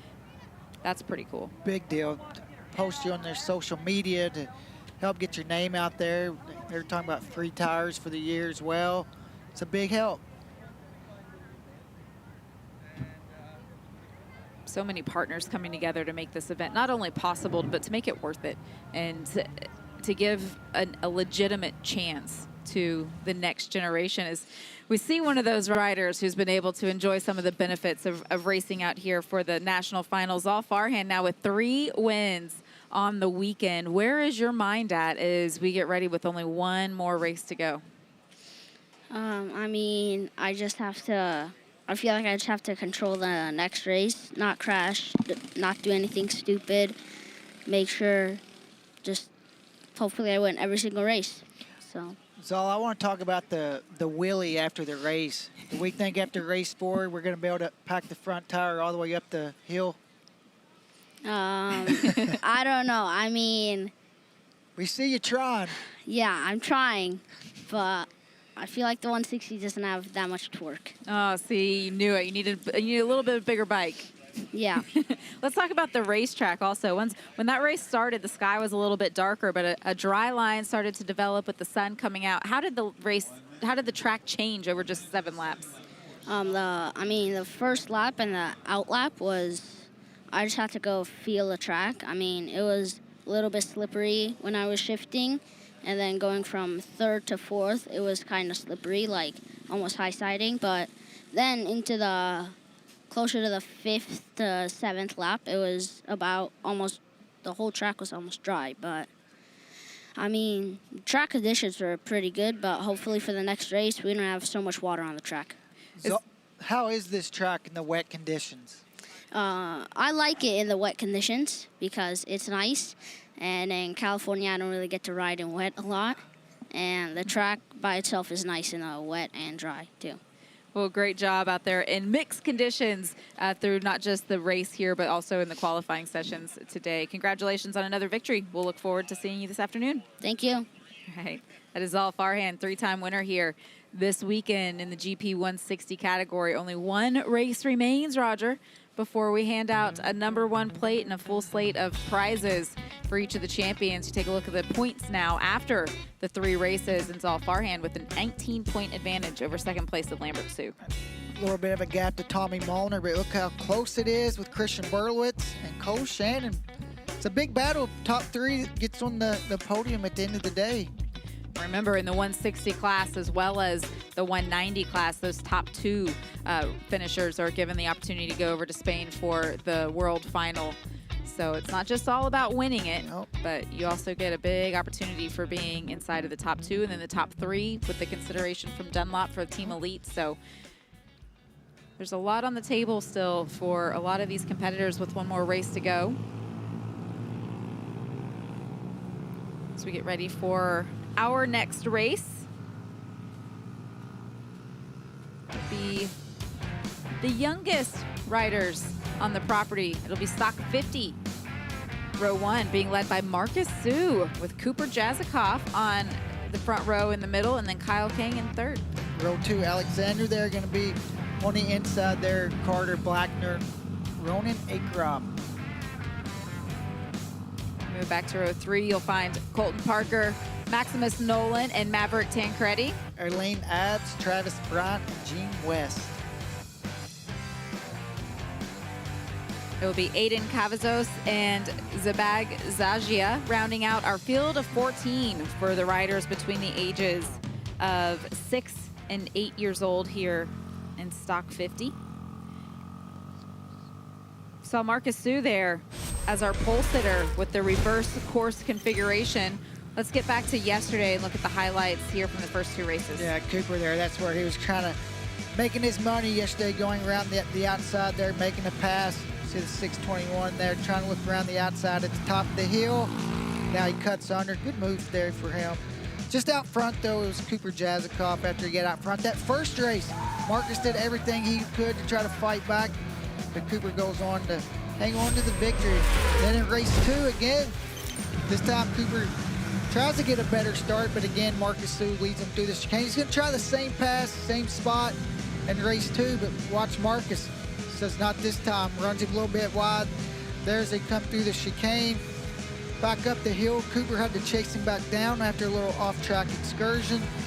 They head up the hill. Cooper makes the move. Marcus gonna try to drive back down under him, but last lap, Cooper makes the pass and able to hang on to the lead. And you can see the excitement from Cooper.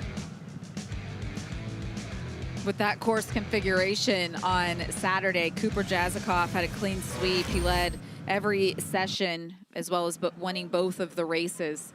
But then when you flip the racetrack today, Marcus Sue was able to get himself back into that top spot in the first dry qualifier this morning. So the battle changes a little bit. Think how tough these conditions are going to be for see there to ride her down. I mean, you're talking about 6 years old. That might be, is that Cooper? But just 6-year-olds out there in the track changing conditions, and it is. It is Cooper Jazikoff. Championship points leader. Race winner from both races yesterday.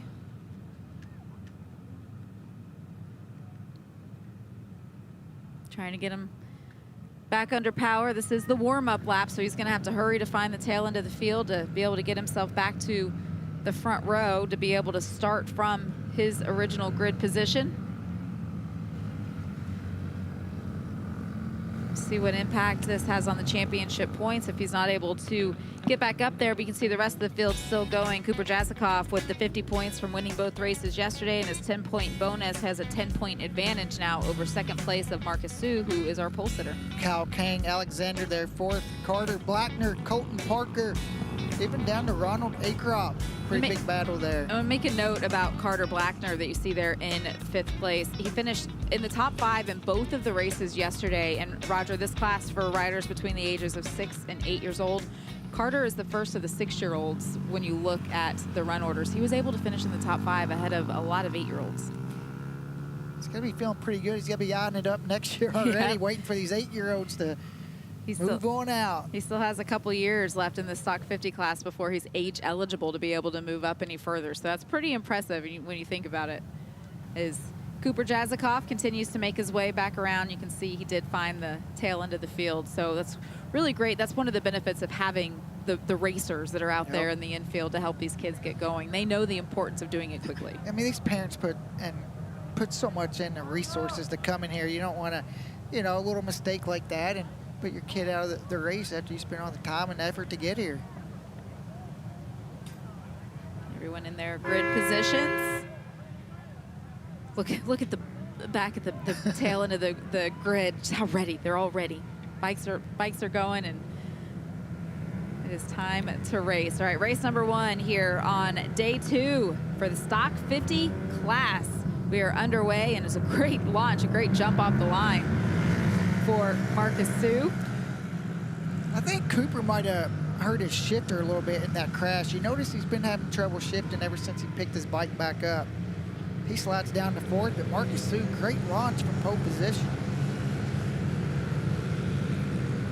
14 competitors here in the Stock 50 category. Yesterday, the races were 7 laps apiece. This one just 5 laps.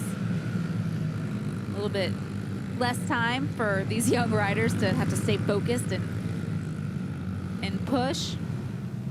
All comes down to these opening races. Even in the Stock 50 class yesterday, Roger, when we were talking to our winners afterwards, they were already talking about needed a start. I needed a good start.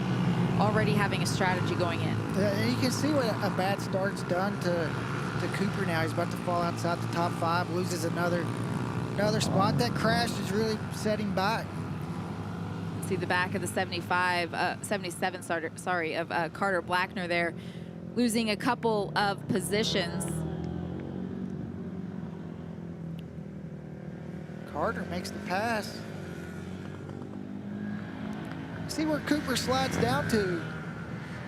That was a great lap for Colton Parker there on bike 8.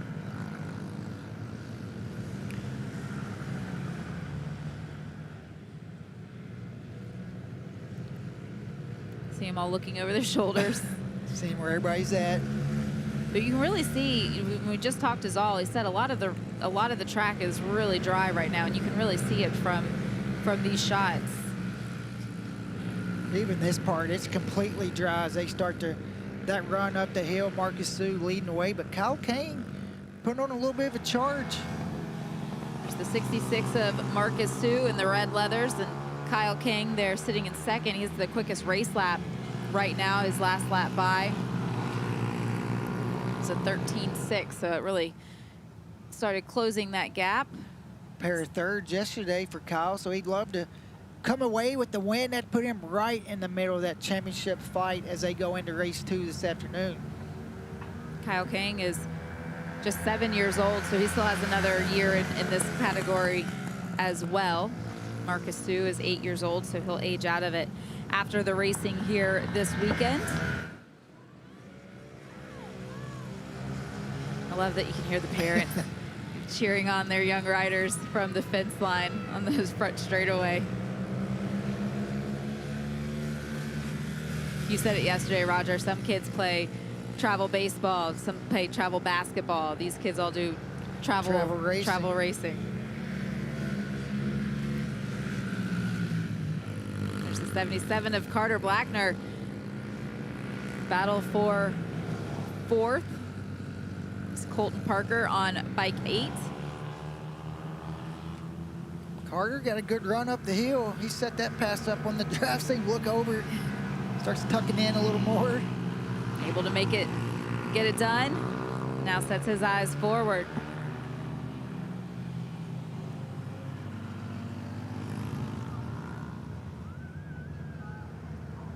It is continuing to be Marcus Sue out front, leading the way over Kyle Kang, but the gap at the front getting even tighter. As you can see, Kyle right on the back of Marcus Sue. Can be a bit of a tough place for Marcus to be in this race when the track's kind of dry and in wet conditions. You're the one out there setting the pace. Now starting to catch the tail end of the field, so traffic coming into play.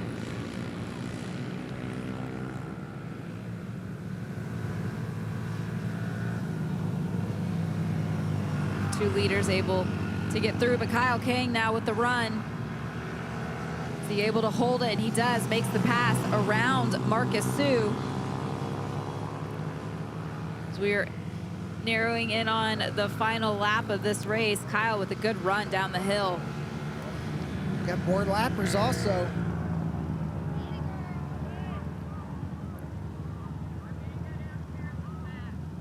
Traffic is going to become a deciding factor here as Split them. the two are able to get to the line. White flag is out. Marcus Sue repasses. So Marcus now leads into the final lap of this 5-lap battle here in Stock 50, race number 1. From the pole position, he lost the point, but now starting to open it back up just a bit over second place of Kyle King. Alexander Androvsky continuing on in third. All right, here's what Kyle's going to start that run up the hill. Starts already through there. Good run through this right-hander. That's what he did the last lap, put himself on the outside. Didn't get quite the run. Might be able to try to make it on the inside.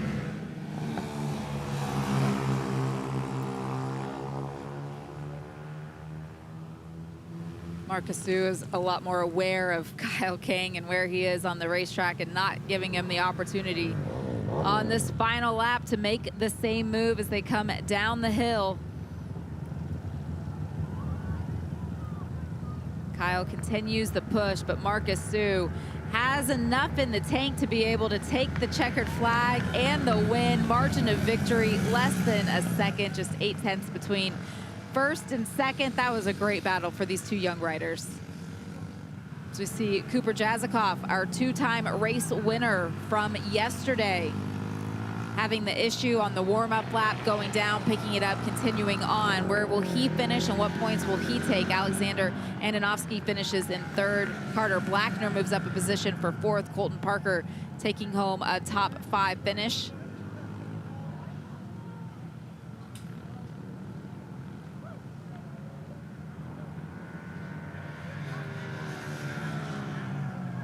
So we see the 423 of Cooper Jazikoff, the next of the riders to take the checkered in 6th place, and you can see that frustration in his reaction, Roger. He knows it was that crash on the warm-up lap. Looks like they had trouble getting his shit. Luckily, though, wins yesterday maximizes the points, but Marcus Sue, great ride. He looks like he's going to be tough to beat going this direction in dry conditions, and Kyle King. That's exactly what Marcus Sue needed to carry his momentum forward. He finished P2 twice yesterday in this Stock 50 category, but in race 2, he closed the gap to, it was a pretty close margin of victory, 3.5 of a second. So then today you flip the racetrack around. He came out as the pole sitter. Look at those smiles. Yeah, even with the helmet on, you know how big that smile is. Take a look at the results. Full results here for race 1. Marcus Sue with the race win. Kyle King in 2nd. Alexander Andonovsky in 3rd. Carter Blackner 4th. Colton Parker 5th. Cooper Jazikoff down in 6th.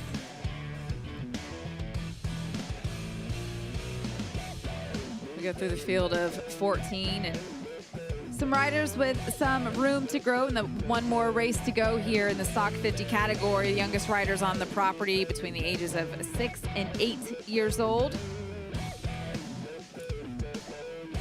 looking for their opportunity to continue to move up the ladder. But now, as we combine 3 races together, here's what the championship point standings look like. There's been a switch at the top. Marcus Sue now takes over that championship points lead with a 5-point advantage over Cooper Jazikoff. And Kyle King, Alexander there 4th, has this little battle with Carter Blackner and Colton Parker.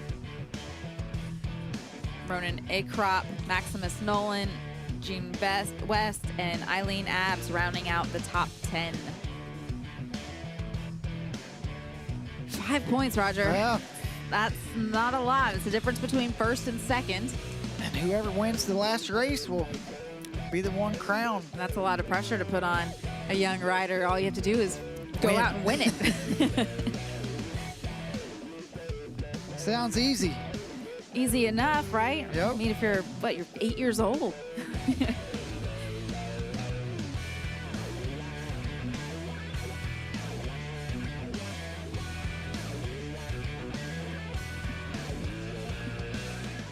All right, as we look out the window, the headset is now on. Our race winner in the Stock 50 category, Marcus Sue. Big congratulations. All you needed was the racetrack to switch directions, and you were able to get it done. What changed for you here today? I don't know. What'd you think when Kyle passed you toward the end? Like I needed to battle him back for it. And you were able to do just that. How hard were you pushing there on that last lap? Really hard. How was the lappers for you? Like I had to get through them, but when I was trying to, when Kyle passed me, I had to like try to pass him back. But the lappers were like hard to get to. You have to very quickly get yourself ready now for your next race, as you're old enough to also race in the GP 110 class. What did you learn about the racetrack now?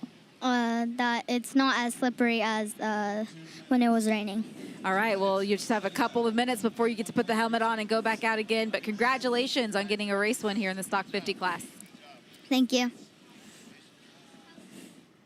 That was an awesome run for Marcus Sue. And that's the cool thing about this platform, Roger, is that once you reach the maximum age for each of these categories, you are eligible to then go up a step as well. And so now Marcus gets to get on a bigger bike as he continues to fight for this championship. Yeah, and race against older kids as well. That's huge. It has that class where comes in and goes to win the championship. He's got another class that goes just to learn throughout the weekend and race the kids a little bit older than him.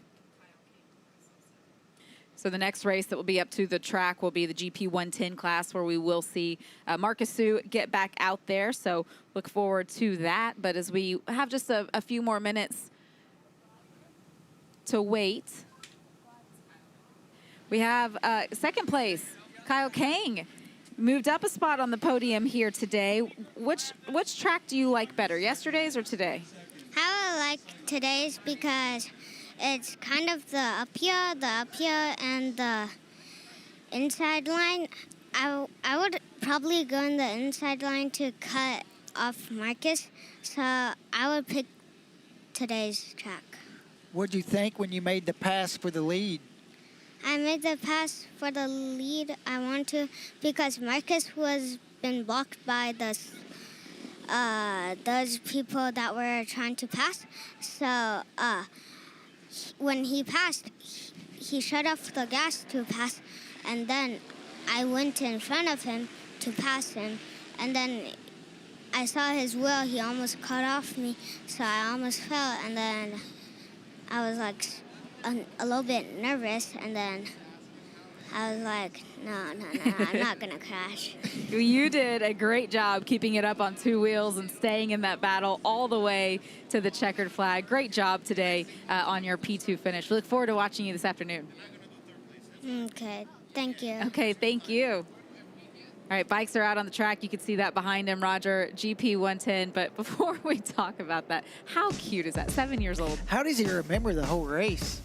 That's pretty awesome. As we do look at the starting grid, see Cruz Texter on the pole position, Christian Berlowitz in second, Bruno Bolanos in third. Cole Shannon, Chase Jazikoff, Marcus Sue. Already back out there on a bigger bike as we go back to row 3, Xander Hillegas, Ron Masanga, and Camden Dill. Row 4, Ashton Alexander, Nico Bendel, and Israel. 15 riders here in the GP 110 category. Julian Hackett, Owen Smith, and Zachary Tancredi will round out our field.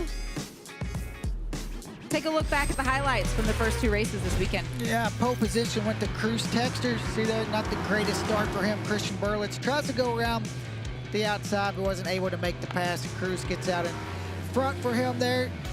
See the 99 Ashton Alexander had him a big battle as well. Look at Jazikoff making the move up the inside. They're both going to run a little bit wide there, but he's able to make the pass. Christian did everything he can to try to make a pass on Cruz, but Cruz just never made a mistake. Once they get out in the lead, they were just too evenly matched. Cruz goes on to get the victory in race 1. Then we get ready for race 2. Same starting spot for Cruz, but you can see the lead that he pulls out already early on into this race. And then they had to battle Chase Jazikoff, Bruno, also Christian Berlowitz as well as this race was going on for the last podium positions. Look at this 4-rider battle through there, and Cruz goes on and gets the victory. It was a perfect day one for Cruz Texter. Swept not just both of the races here in the GP 110 class, but also in the stock 110 class, as the 17 of Christian Berlowitz has had an issue, as has the 95 of Bruno Bolanos. Couple front runners. Yes, Bruno meant to line up in the 3rd position on row 1. Christian Berlowitz meant to line up in the middle of row 1. There we go. Hopefully they can get back in the race.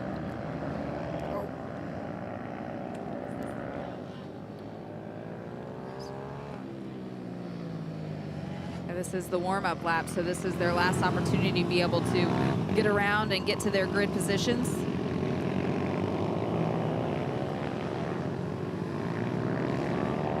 Track continuing to dry. Some more clouds starting to move into the area, so not as much sunshine to help it continue drying, but it's not wet anymore, Roger.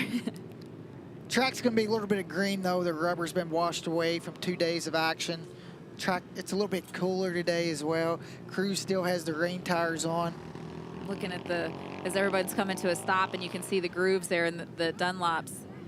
Looks like the full field is still on a rain tire. This is a 7-lap race. What impact will that have? Well, the tires are just gonna be a lot softer, so you know they could wear out a little bit quicker. But on these bikes, they're not gonna notice it. Might move around a little bit, but you see this full field. Dunlop's not gonna have time to change all these tires back and forth for every class. So everybody's on the same one, so it's an equal playing field. All right, some of the riders that had issues, you can see now making their way to their grid positions. MotoAmerica team there to help, make sure everyone's in the right place, giving them a solid shot. Tail end of the field, an issue getting a bike started, but you can see how at the ready the front of the field is. Looking up right now. There we go. All right, we are racing race 1 here for the GP 110. Cruz Texter with a really good start will continue to lead the field. Good start for Bruno also. Moves into 2nd.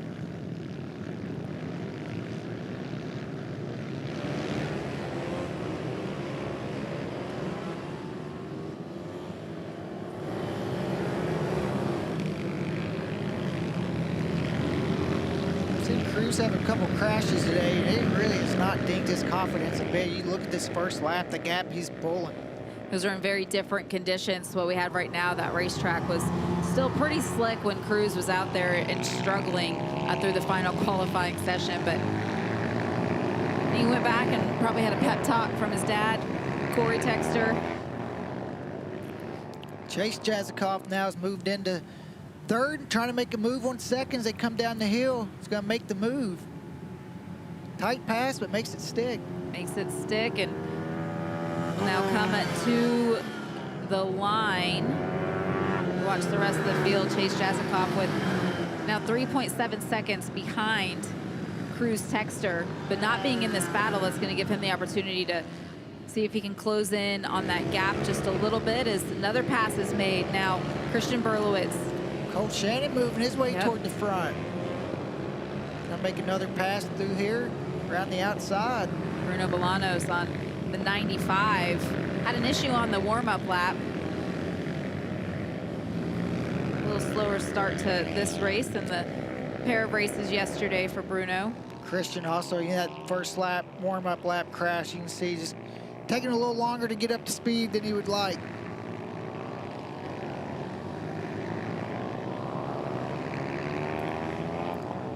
Cole now, you can see he's trying to get by. He gets a good run, not close enough at the bottom of the hill to make the pass.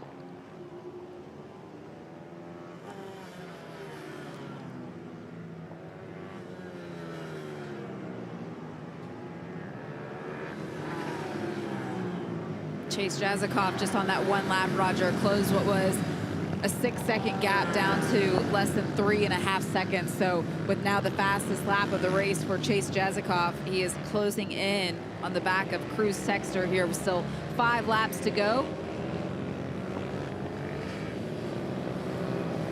Cole still working on Christian. This is what we've seen last lap. He starts this run coming up the hills. He goes left, he moves it to the right. Gets such a good drive. Christian's a little bigger kid as they try to drive up the hill. This time, though, Cole's on the inside. Just doesn't stick it in there.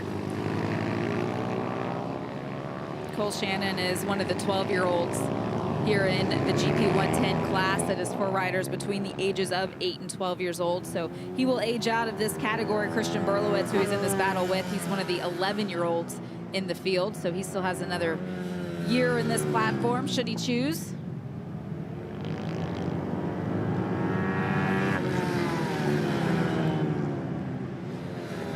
See Marcus Sue there on bike 66. He was our race winner in the last race, that stock 50 category. Finds himself, see how little he is out there with some of these older kids. But again, that's the great thing about this platform, is given the opportunity to start moving up while still competing in another category.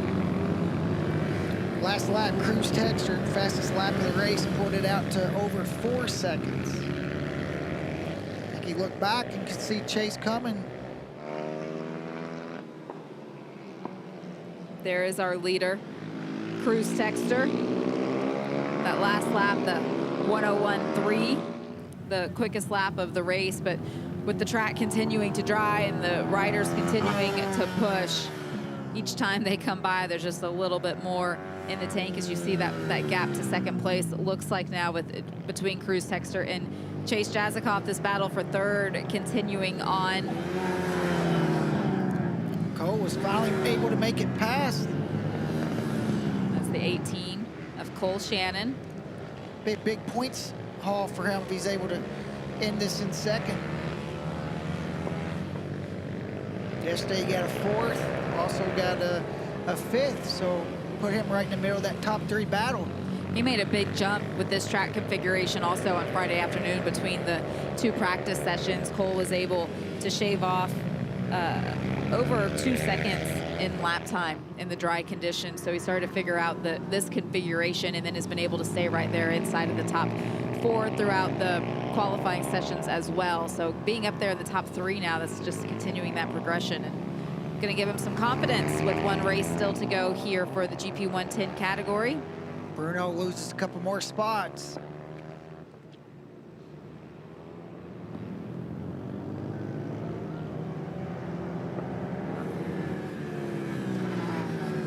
Bruno Bolanos yesterday had a 5th place finish in race number 1 and was able to move up into the 3rd position in race 2, but confidence dinged just a little bit after that warm-up lap incident. Perhaps maybe things aren't just right where they were meant to be.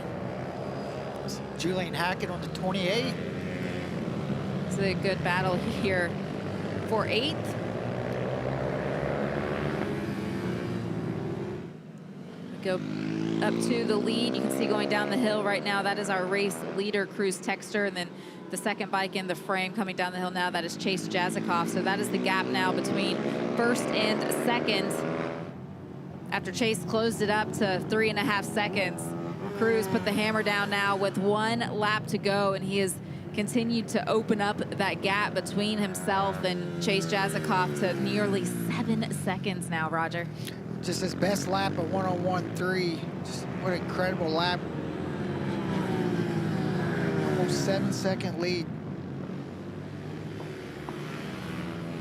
Had a perfect day yesterday. Won both of the races here in the GP 110 category. Won both of the races in the stock 110 category as well. This is a kid that 12 months ago came out in the stock 50 class, having not done a single road race all season long. Called it a humbling experience, even though he was able to win some races and win that stock 50 title at the end of the 2 days. He did it in the rain. That was the equalizer. He had a ton of motocross and flat track experience that he was able to put into use. This year, completely different story. Cruz Texter put the work in this season and now has dreams of being one of the future stars in road racing.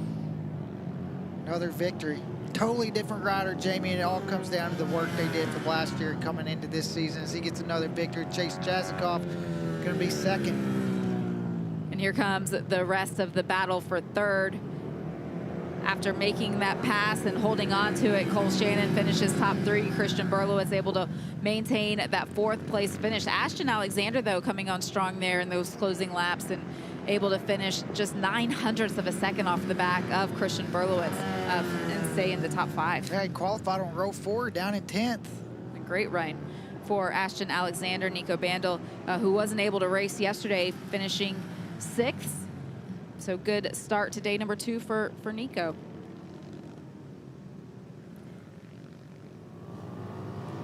Two young kids. Cruz Texter, 8 years old. Chase Jazikoff, 10 years old. Big thumbs up for the two of them. I mean, that's 8 years old for Cruz Texter. The first year he's even eligible to be able to run here in the 110s. And then just to be able to dominate the way that he's been able to. And he's one of the kids that is solely trained here in the United States. He does the races down in Florida with Corey Texter Promotions, his dad, who does so much work to get this national final put together, but he doesn't go over to Europe. He doesn't have that same experience. But at 8 years old, Cruz Texter, now a 5-time winner here this weekend. Chase Jazikoff, Cole Shannon, Christian Berlowitz, Ashton Alexander, Nico Bandel rounding out the top 6.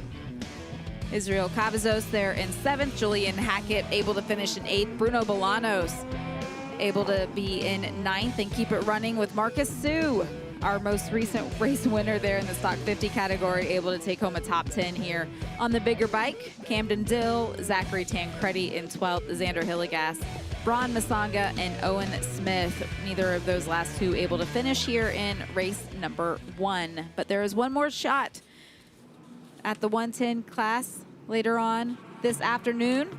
And as we head into that last race, take a look at the championship point standings. Cruz Texter with a perfect 3 wins, 75 points earned for those, coupled with the 10 points from the qualifier to get here this weekend, has a 19-point advantage over Chase Jazikoff. Christian Berlowitz, Cole Shannon, Bruno Bolanos, they're 5th. Ashton Alexander, Marcus Sue.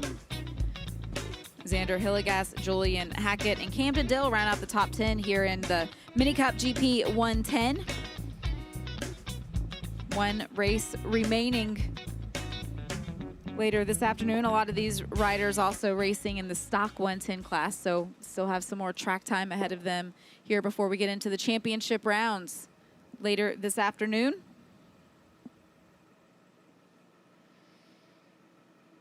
And now with his 5th race win of the weekend, Cruz Texter. We flipped the track today. You had troubles before we got into racing during those wet qualifying sessions, but you were able to put it all behind you, go out and get another checkered flag. How'd you do it?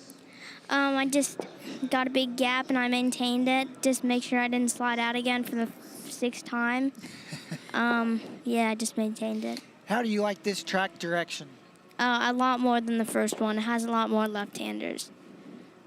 Yesterday, at the end of the day, one of the things you told us was that you really liked the Ovale now better than the dirt bike style, the stock 110. In the rain and some of the challenges this morning, do you still feel that way, or have you changed your mind again? Yeah, I feel that way. The 110 has regained his aura, so. All right, what are you looking forward to in race 2 this afternoon? I have no idea, actually. It looks like it might be a dry race. Yeah. Assuming that no more rain showers pop up. Dry versus wet, which one do you prefer? Dry now. Dry now. All right, I love it. Well, big congratulations. I know you still have a lot more racing to come later on this afternoon. Thank you. That is Cruz Texter. Take another look at him crossing the line here. It's regained its aura, Roger. He's getting more confidence in his interviews as well. From the first one yesterday, he's getting a lot of practice at it. 4 race wins on day 1 and already starting to add them up here on day 2. Get ready for our next race to the racetrack. It'll be the GP 190 category. Some of the oldest riders that are here this weekend, the biggest bikes that are on the property. 190 class as well as the 160 class, the top 2 finishers in the championship when we get to the end of the day, given the opportunity to go over to Spain for the Mini Cup World Finals. Also, the champion will collect that Dunlop guitar at the end of the day. Tom Dunma pendants up too. That's right. For all the classes. Specially designed champion pendant. That's a really cool trophy. Just like the big boys, just like over in the MotoAmerica classes. Jay Still yesterday, Roger, leading everything in this 190 category. Just 12 years old. He had a clean sweep on day number 1. It's been quick here on day 2. Think about the future of the sport, right? I mean, you can't even get into the MotoAmerica paddock until you're 14. Nope. And he's only 12, and he's already leading the field of the biggest bikes that are here in the Mini Cup platform. And just really set the pace all weekend. Even you look at the results from Friday. You know, he's one of those kids that's got some European experience. He's got his goals to go over to Europe. He's doing some races over there. And, you know, when he comes back here to the U.S., and you can see what he's been able to learn, and riding a lot out in California as well. So the track is now open for the field of riders here in the 190 class. 10 competitors entered this weekend. Take a look at the starting grid here on the reverse configuration. Jay Still, though, continuing to be our pole sitter. Maverick Johnson in 2nd and Connor Raymond in 3rd. Dexter is going to head row 2 with Parker Boosie and Arter on the outside.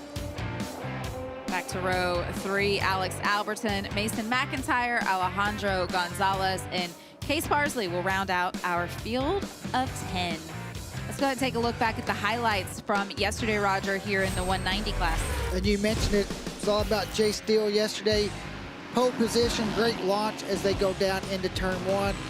Maverick Johnson there right behind him, and Connor Raymond, they had their battle for 2nd and 3rd as this race was starting to heat up out front. And you see the lead that Jace has, and right here, the lappers got in the way, became a part of this race toward the end. Connor Raymond's able to make the move on Mavericks. They dropped down the hill, heading into the last couple corners, but Jay Still had no pressure, rides on to another wheelie. Race 2.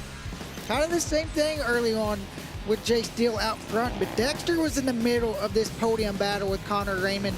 Yesterday, early on in this race, you see him trying to look on the outside and the inside. He got 4th in race 1, but here again, Jace goes on to cruise to another victory. This battle for 2nd and 3rd went down to the checkered flag, but went to Connor Raymond. And Maverick Johnson was not able to finish race 2, so Dexter was able to take home that 3rd place finish there. And then we look at what happened back on Friday in the practice sessions with the reverse configuration. Jay Still, though, it didn't matter which direction the racetrack went. He continued to lead the way, and that fed into qualifying here today as we take a look at the championship point standings after the opening 2 races. 60 points for Jay Still. That's from the 2 race wins, and then the 10-point bonus from the qualifiers. 10-point advantage that gives him over Connor Raymond. Yeah, look at that battle there from 3rd all the way down to Mason McIntyre. It's going to go down to the last race today. 10 competitors here in the 190 category, varying levels of experience that they've been bringing to the racetrack. But yesterday we had 10-lap races, and we saw some lap traffic become a factor. Today it's a 7-lap race, so won't come into play as much as what we had yesterday. But now look at the racetrack, Roger. Completely dry for these guys.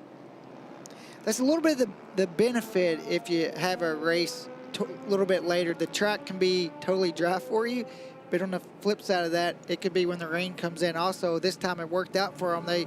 Toward the end, they get a dry racetrack. But looking at the bikes come to a stop on the grid, see some mixed tires. You can see bike 63, that's Maverick Johnson, and then you see the bike 49 right behind him, Parker Boosie. Yep. He's on a slick, while Maverick is on a rain. So this could be a big factor. Could come down to wheels, who has spare wheels. All right, race 1, we are underway. Our pole sitter, Jay Still on bike 97, immediate pressure at the start from the 63 of Maverick Johnson. Maverick gonna take a shot. That's what he has to do. Try to get in front, not let Jace get out and do his laps, but Jace knows he's there.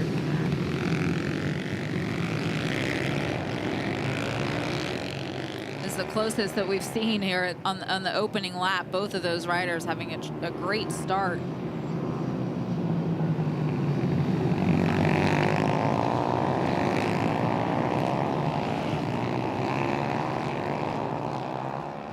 But we mentioned, Roger, the race distance being shortened from 10 laps down to 7 laps to make up for some of the time delays here on the racetrack this morning. What that does in terms of riders and aggression, you don't have those last 3 laps. You've got to go. Yeah, you cannot wait until the end of the race.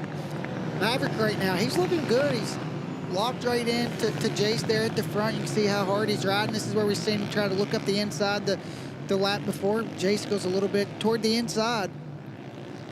To not see Jay Still parked on the grid. I'm having a hard time seeing with the wheel spinning whether he's on a slick or a rain, but we do know that the 63 of Maverick is on a rain tire, so at the end of the 7 laps he could be lacking some rubber. It looks like it's a slick for Jace. The rain rubber and the dry track is just going to get mushy as the race goes on. It's a much softer tire. It'll start to get a little hot, start to move around a little bit more. But if you're a rider that doesn't mind that, Nope. It wouldn't hurt you as bad. We come to the line, already down to just 5 laps to go here in the 3rd race of the weekend for the GP 190 competitors. These riders looking for the opportunity to go compete on the world stage. It'll be the top 2.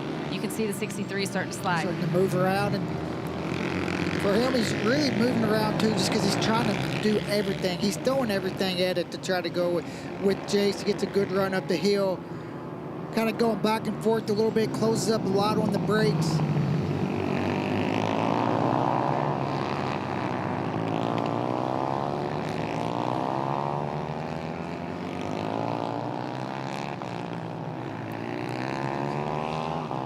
Any of the champions that win here today, also, Roger, that are age eligible, they'll also have their entry fees taken care of by MotoAmerica to be able to make that step up into the Talent Cup for next season. Maverick Johnson is one of those riders. He's 13 years old right now, but he'll have his 14th birthday in December. So all of next season, he would be eligible to move over to Talent Cup. Jay Still at 12 years old. Won't be able to do that quite yet. Free entry, though, it'll be huge for Maverick going there, help him out with a little more resources to make that next step. And any of the podium finishers also getting to be evaluated for that Team Elite, the Dunlop program as well, and having some tires taken care of. That would be a big benefit for a championship assault also. But right now, Jay Still just doing everything he can to keep Maverick Johnson behind him and not give him any ground. You can see the gap that the 2 of them have opened up to the 3rd place, which is Dexter.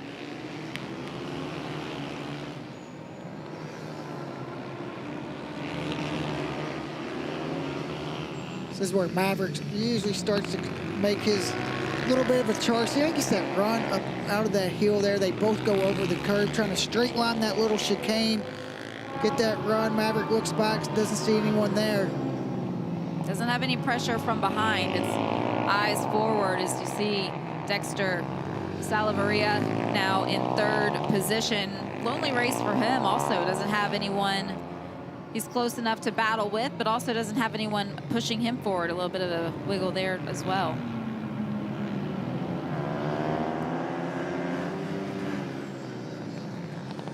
Jace opens it up a little bit, almost to a full second over Maverick. This is 4th place, the 44 of Connor Raymond. Connor was 2nd both races yesterday, so 2nd overall in the points. Finds himself a little further back here today. Qualified 3rd, running 4th at the moment.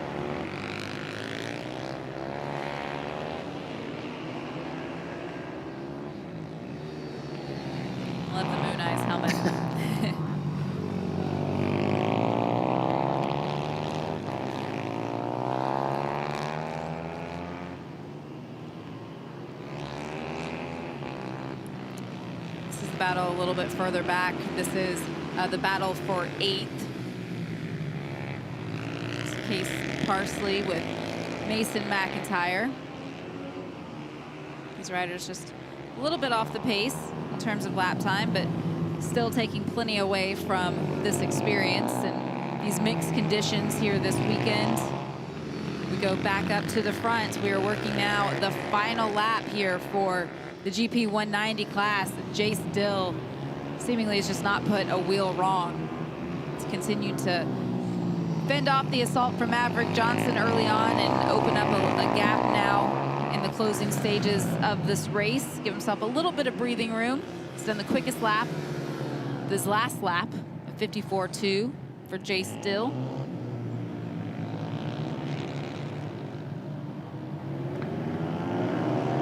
Comes to the line. It will be a race win number 3 for Jace Dill. And after just a tremendous start for Maverick Johnson, he's able to hold on to 2nd place. And Dexter Daytona Salvaria able to finish in 3rd.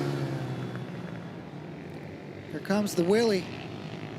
Let's see if he makes it all the way up the hill today. A couple more corners to get to it. You know he's already thinking about it. Definitely thinking about it. I think he's calculating where do I start? There we go. One more corner. There it comes.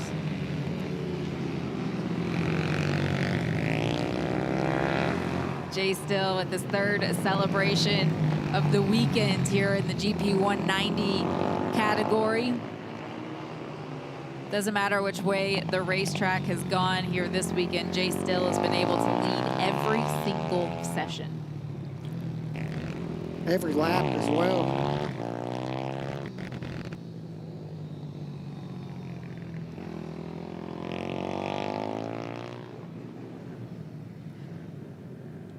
So the riders now exit the racetrack.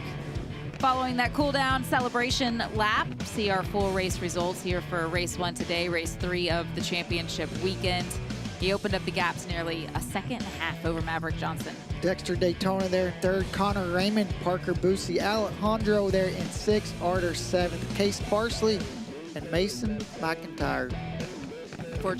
Unfortunately, Alex Alberton did not show for the race here today, so that was our field of 9. But now we take a look at the championship point standings as we get ready for the championship race later this afternoon. A 22-point advantage now for Jace Dill.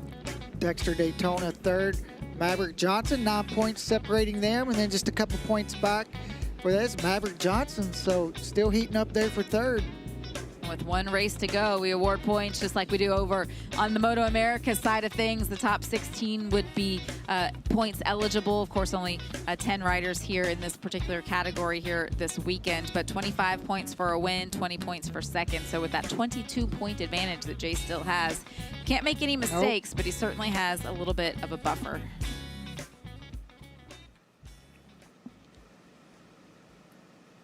Still have a lot of racing left to go this afternoon with the 5 different classes that are here on the property. We're halfway through the first races here today, and they'll all get another shot at it later on. But before we get to the next one, congratulations to our race winner, Jace Dill. Doesn't matter which way the racetrack goes, Jace, you've been able to be quick every single lap. What was different about this race? Thank you. It was a lot more slippery because of the rain. It was hard to, I was trying not to drag my knee too much because if I did, I was going to probably high side, so. Jace, did you know you had pressure on you the whole race? Yeah, I saw him behind me a couple times, and then I started pulling in the last couple of laps. You're able to open up that gap to about a 1.5 seconds between you guys by the time you completed the race. Being shortened to 7 laps versus the 10 laps from yesterday, what did that change for you? I just had to push a lot more and be steady. So, yeah. Jace, going into the last race today with a 22-point lead, do you play it safe or do you go for the win? Go for the win. Always, and with a smile. Let's talk about that celebration wheelie really quickly. We saw you wait till you got to the uphill section. How long do you run it if you were able to take home another race win this afternoon? I'm not sure. We'll see. Let's make it up the hill, all the way to the top. Okay. All right. You're close. Yeah. Oh, it's a lot of fun, Jace. Okay, what do you do now to get yourself ready for the final race? just focus and then just get better every lap. All right. Where do you think you can improve? I'm not too sure because it was wet, so it's Yeah. hard to tell. All right. Well, you did a great job managing the conditions, managing the pressure, and coming home with another race victory. Thank you. All right. Thank you.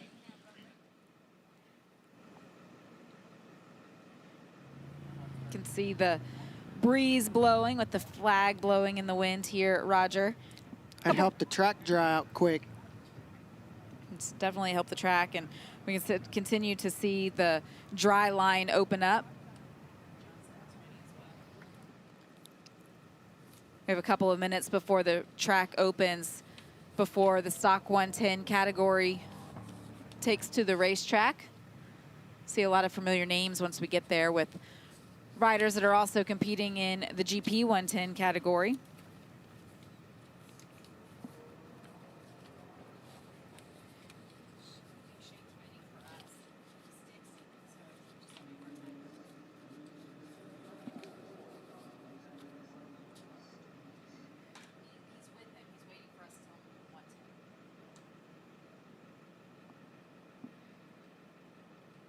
So with a couple more minutes before the racetrack opens, we can take this opportunity, Roger, and talk to another one of the riders from the GP 190 class, Connor Raymond, who had a really solid run yesterday and then able to come back out today and stay inside the top 5.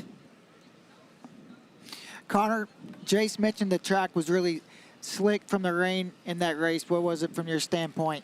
Yeah, like the top section was really slick. I kept like losing the front. And then this turn 1, turn 2, and turn 3, it was just sliding all over and was high siding. For the race this afternoon, if the track stays dry, what kind of pressure do you think you can continue to put on those front runners? I hope I can at least finish second and get a good start. And yeah. What challenges does this track present going the opposite direction compared to the other way? It's just like, I don't think the track's meant to be run backwards, so it's a little weird to ride on it. But the elevation that's here, when you flip the racetrack around, do you like the way the turns go now with more lefts and the long uphill? Not really. I like the other direction more. I was way faster on that direction, but this direction is kind of weird. All right, well, we'll see what you can do this afternoon. Hopefully things stay dry out there and we get a good race here for the championship final. Thank you. All right, thank you. That's Connor Raymond, who finished 4th here in the race that we just had, was able to stay inside of the top 2 in both of the races yesterday. So we'll see what happens once we get to racing later on this afternoon. But you can see bikes are now out to the track for the sighting lap. This is the stock 110 class with the most riders here this weekend. And Roger, while traffic wasn't as big of a factor with 10 riders out in the 7 laps, it's going to become a factor here as we look at the starting grid. Cruz Texter, Chase Jazikoff, and Bruno Bolanos on row 1. Ron Masanga, Ashton Alexander, and Ethan Powers. Go back to row 3, and there's Julian Hackett. Cooper Jazikoff is where he qualified. He'll have to start at the back, though. Owen Smith there in 9th. Sophia Smith, Brandon Barreto, and Alexander there, 12. Zachary Tancredi, Jira Magna, and Karina Tancredi on row 5. Riley Raines, Marissa Grimmel, Reese making the call this year. And then it will be Socksai Alan Clifton rounding out our field of 19 based off of the qualifying. We'll take a look at the highlights quickly here from yesterday. Yeah, and this is a guy we've seen a lot of highlights so far this weekend with Cruz Texter there with the lead, getting going there early on the Ovali. See the battle here raging on with Chase Jazikoff there. 2 riders going to look like they're going to run off track. They're able to stick it there. Christian Berlitz was able to hang on to Cruz Texter early on and give him a fight all the way down to the end there. You see Cruz there, looks back, sees he's got a little pressure and goes on to get the victory.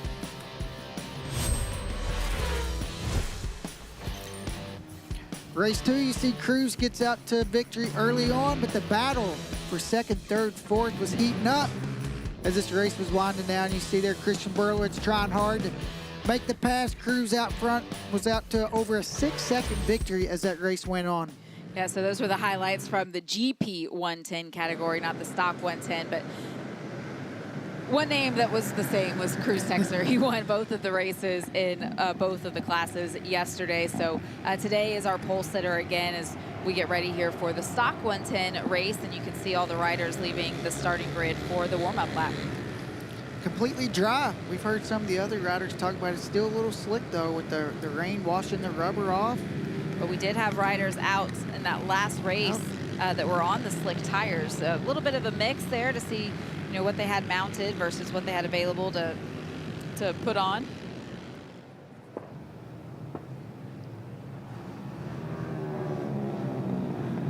Started to get to the point, Roger, that with 19 racers and 7 laps is the new race distance here, traffic is still going to become a factor here in this race. It's still going to come into play. Won't be as many compared to the longer race, so you still have to work your way through it. It doesn't change. It just doesn't happen as much.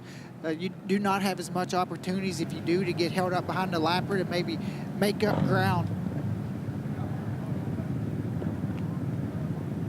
Last couple of races on the warm-up lap, we've had some riders that got caught out by some still slippery spots, but not the case so far here. Looks like everyone able to get through the warm-up lap and make their way to their grid position. Looks like Chase is having a little trouble. Might have stalled his bike, looking, waving. Yeah, you see him waving his hand there. That is the 422, middle of the front row, Chase Jazikoff. Saw a little nod of the head. He was able to get it going. I'm ready. I got it.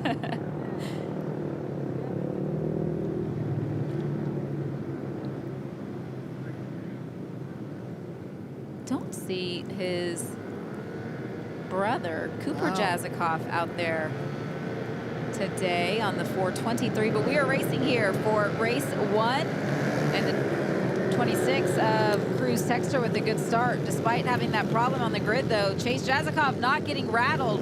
He is able to make the move around Cruz Texter. He knows what he has to do. He can't let Cruz get out front, pull away like he did yesterday. It's a great racecraft from Chase. Now block the inside. You see that, not leaving any door open. It's top 2 pulling away.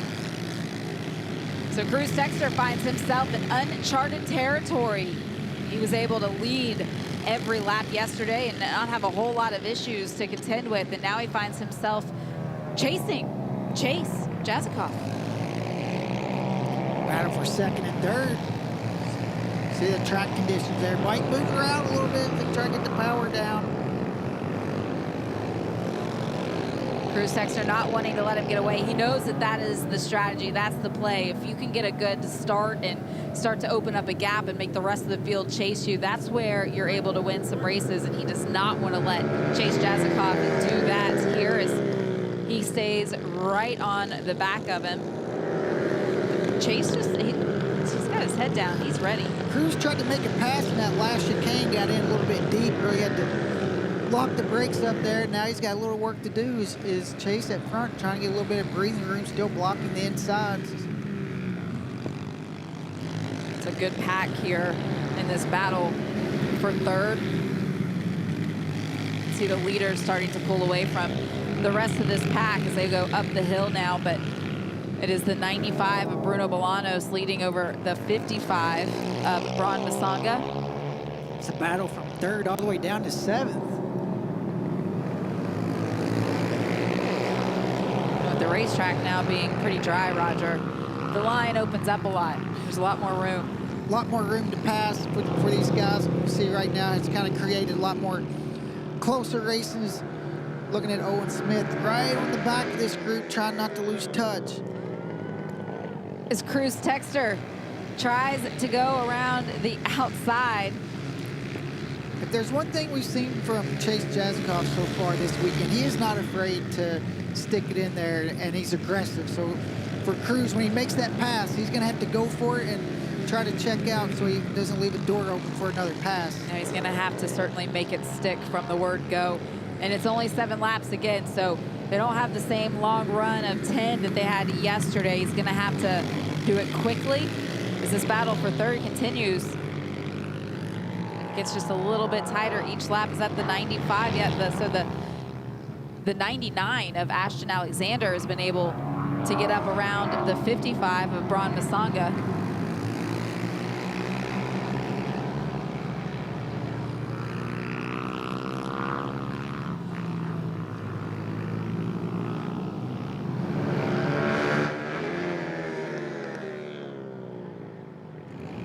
It's a tight battle through there. Got them all right there, kind of different lines through there. Now that you see 99 going to cut under, try to be on the inside. Great pass. Carries it in to turn 1, but they're just so closely matched.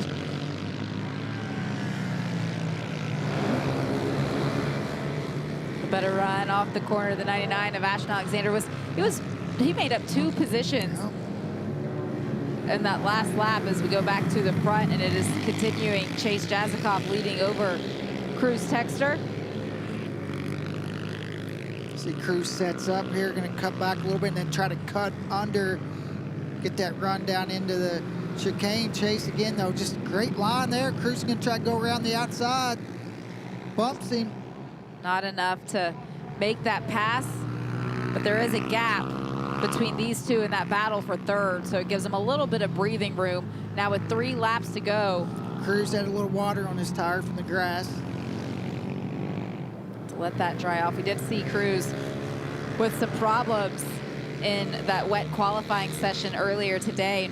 And you wonder, does it hold him back at all when he gets back on the bike here and race? And it doesn't seem to, but this battle for third continuing on is the 95 of Bruno Bolanos. 3 wide. It's hard to keep them all straight, but Ashton Alexander on bike 99 will lead him through this section.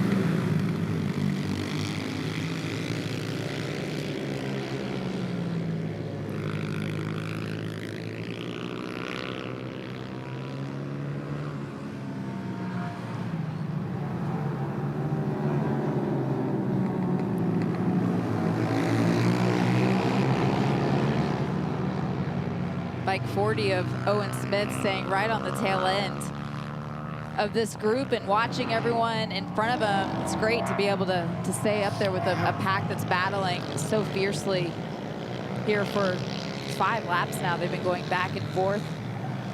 2 wide through the chicane, looking cut up the inside again, just not going to be close enough. So the 99 of Ashton Alexander leads over the 95 of Bruno Bolanos, but the 55 of Bron Masanga not able to get through that corner. Picks it back up. Can he get it going through the grass? So now he's going to have the water on the tires as well once he rejoins the racetrack.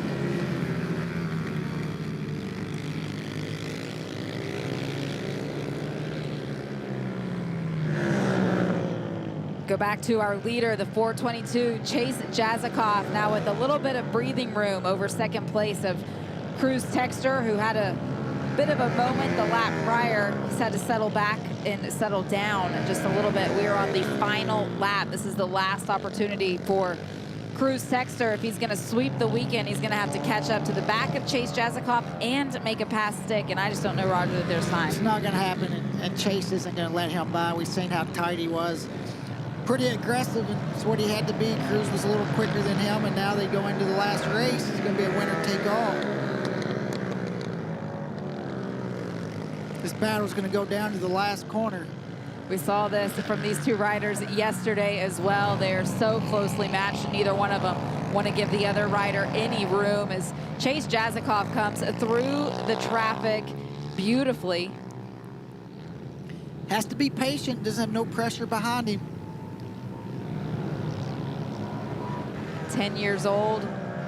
He knows there's no room for a mistake if he's going to go out and put himself in contention for a national final championship with the pump of the fist across the line. Taking home the race win is Chase Jazikoff. Finishing in second will be Cruz Texter.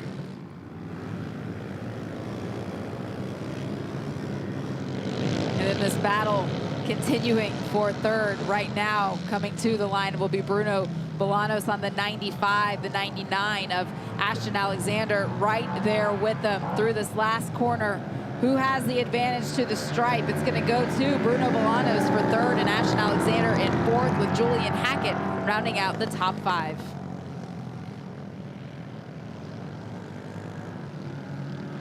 That was a good battle.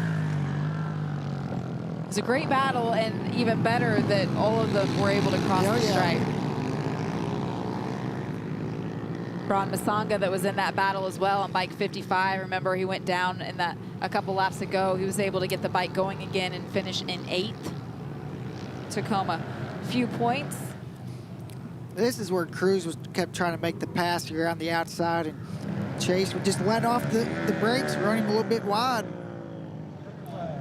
For Chase Jazikoff, he had a pair of runner-up finishes yesterday, so he gets to the top step for the first time here this weekend at 10 years old.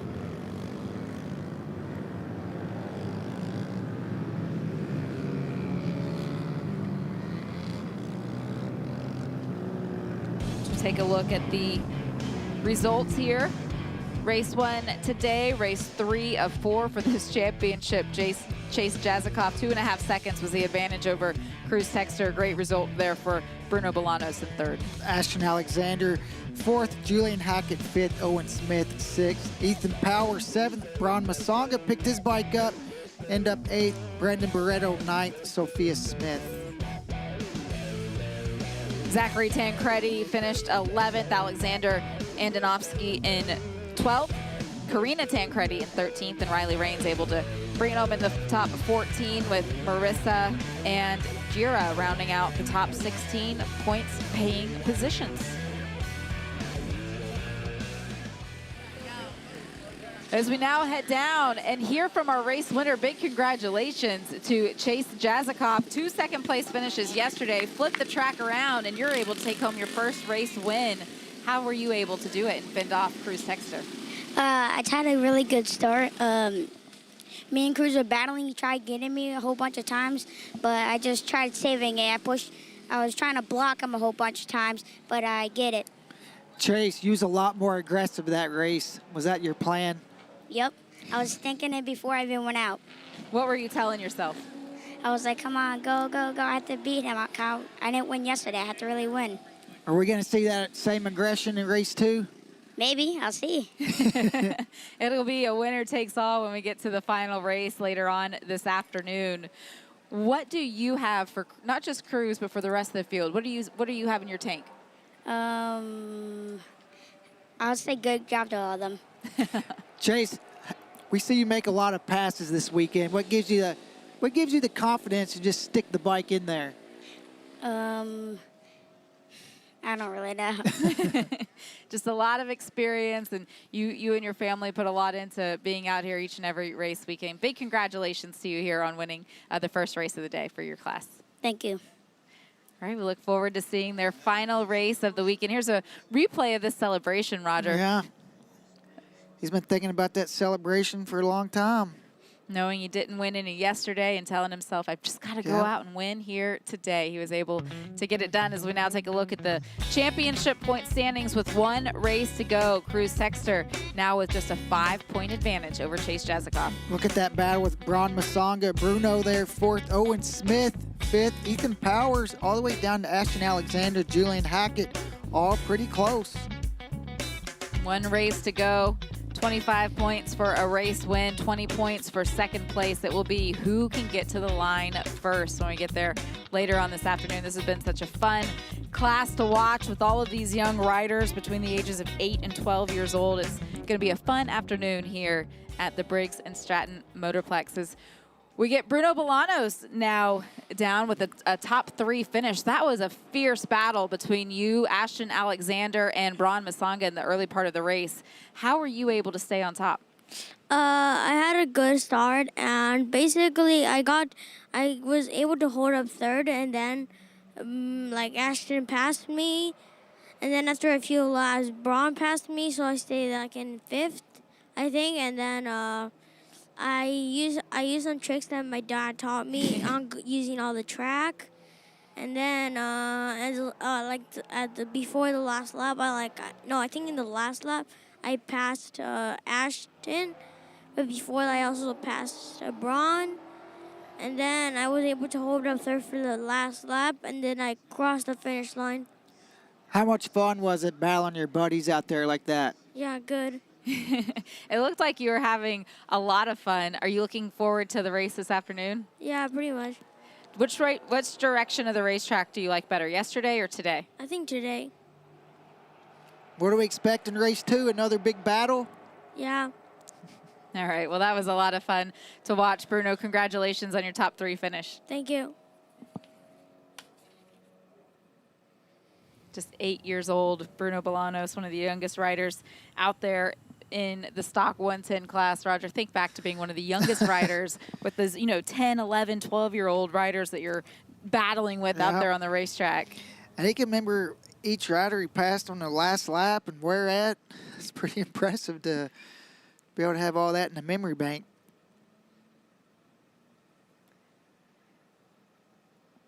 Take a look at the championship point standings going into our next race. This will be the GP 160 class. Zal Farhand has a 19-point lead over Lambert Sue after a perfect weekend. Yeah, then the battle's pretty tight there, 3rd and 4th with Tommy Molnar and Christian Berlowitz. Cole Shannon there in 5th.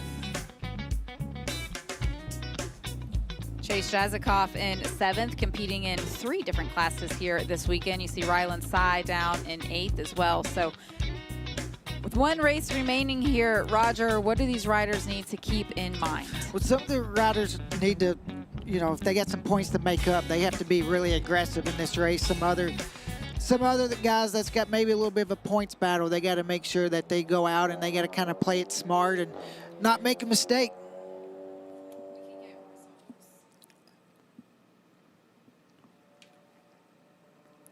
So we have a couple of minutes before we get ready for championship rounds, Roger. It all comes down to this last race and a couple of the classes, and we're going to hand out #1 plates and a huge array of prizes that the partners have put up for all of these young riders. And this is the last race for some of these kids for their mini cup championship coming in here that's only doing the 160 class. This is their last race of the weekend to go out and finish on a high note. See them all starting to make their way to pit exit, start to enter the racetrack. We're still a couple minutes away. Mission Foods, been a huge supporter of this program the last couple of years, making it possible for everyone to get out here and have this great facility to race on here this weekend. Been a big supporter of the next generation of rider.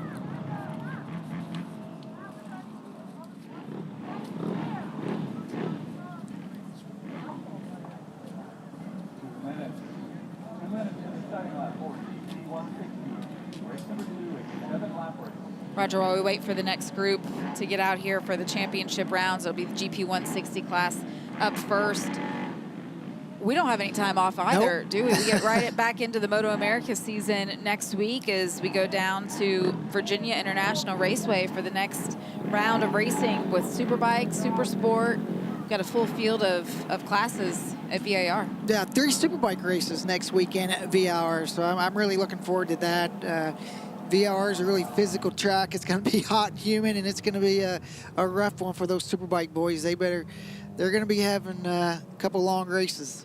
We were looking at the weather for next weekend while we were sitting here during the rain delay this morning, and it is already down in Virginia. It's in the 90s. It's very humid. There's storms on the horizon as well, so it's going to be a tricky weekend down in Virginia as well. Hopefully, though, it's nice and cool in the commentator's booth. We'll send Michael Hill out into the elements. You see the rest of the field now making their way to exit the pits and join in on the racetrack, get their sighting lap underway. Championship race. I can't believe we're already here.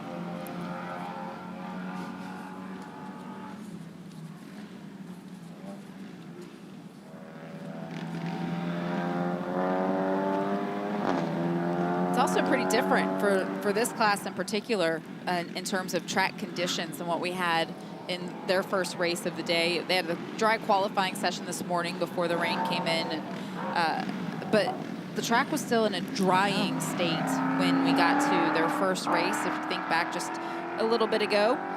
It's a really good point. They had a lot of wet patches, and some of the corners were still wet. They don't have to worry about wet patches now. No, we now know that the track is dry, and we've heard from the competitors that it's opened up some more passing zones and starting to put some rubber down, so it's getting a little grippier as well. But you know, it's a great part about this format of a national final weekend. 5 classes here on the property, 2 track configurations, 4 races. They get a little bit of everything, and if you're going to be a national champion, you might as well be the best in all of it. You got to get practice in all conditions. Take a look at our starting grids. All of our hands, 3 race wins will be our pole sitter, with Lambert Sue sitting in second and Christian Berlowitz finishing out row 1. Tommy Mulliner, Arter in the middle of second row, and Ryland Sile.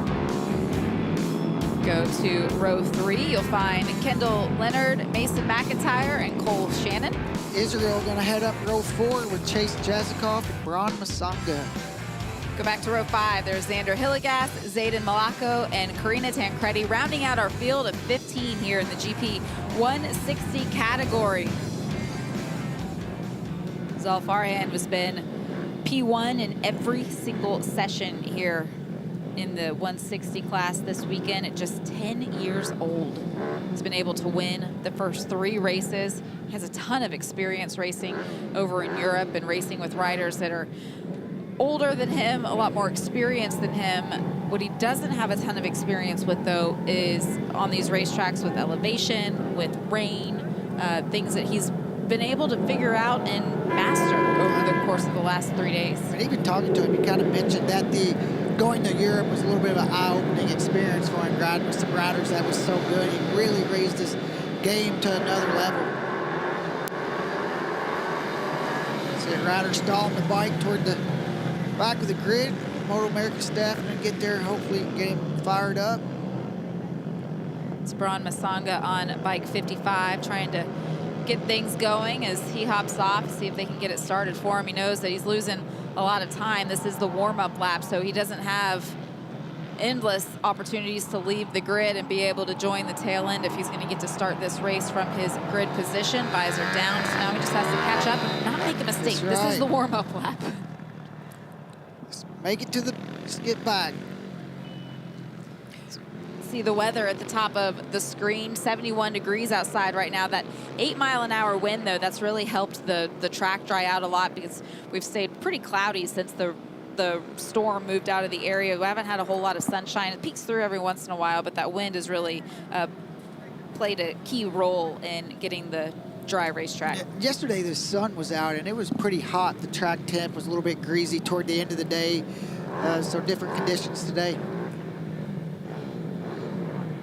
I love seeing these shots of the fence line on the front straightaway, and you can see the riders from the other classes out watching the races as well. It's a great facility. If you've never been over to this part at MotoAmerica, it's a great karting track that's purpose-built for kart racing, but these young riders getting the opportunity to come out here on events, on weekends like this. It's a great bike track also. Big time. This looks like so much fun. And seeing John Hopkins there on the fence, taking notes, keeping a good eye on his crew.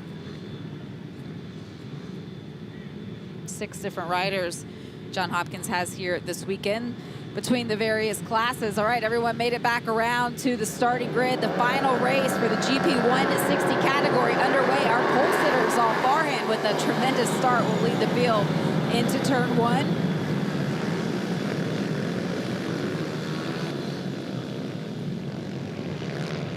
It's going to be important for the riders behind him.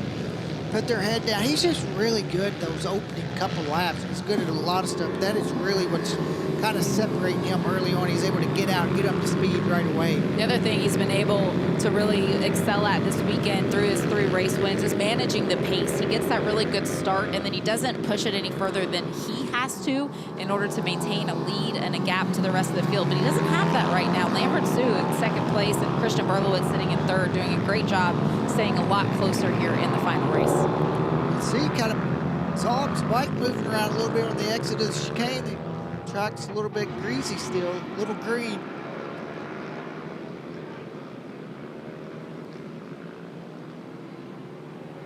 Race 1 earlier today, if you weren't with us, it was Tommy Molnar who was able to finish in 2nd. This is the battle for 5th. It's good to see Rylan out there after another crash for him. He's had the pace all weekend, just a couple little unfortunate mistakes. It's Rylan on bike 20. Here comes the next pack of riders all staying together. This race also has been shortened to 7 laps, so all of the rounds today a little bit shorter than what we had yesterday on day 1. But that means that it's a little more aggressive also here for the championship races for all 5 classes. Chase Jazikoff making his move to the GP 160 this year in this class, coming off a win in the stock 110 class. That was a quick turnaround. Real quick. For him as well. Totally different bikes also.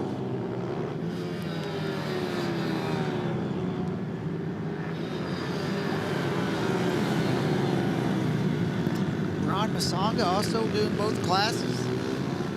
See Braun on bike 55. Chase Jazikoff in the blue and gold leading this pack here at the tail end as we go back to the front. Our race leader, Zal Farhan, now over 2.5 seconds between himself and 2nd place of Lambert Sue. See his right leg come out, lost the front up there in that left-hander.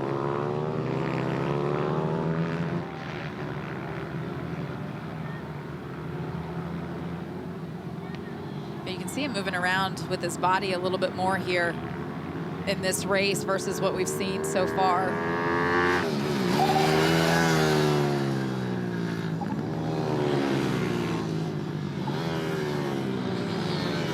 You made the point yesterday, Roger, when things aren't perfect, though, that's where you can really learn a lot. And in the case of Zal Farhan, who has led every single session, he's won the 3 races so far. You can see the live championship point standings. Things aren't perfect. You can tell that from the way he's riding. It's tricky track, maybe is just not as comfortable as what he was in the dry yesterday or the reverse conditions, but he's still able to continue and push. And push himself, challenge himself for him to get out there.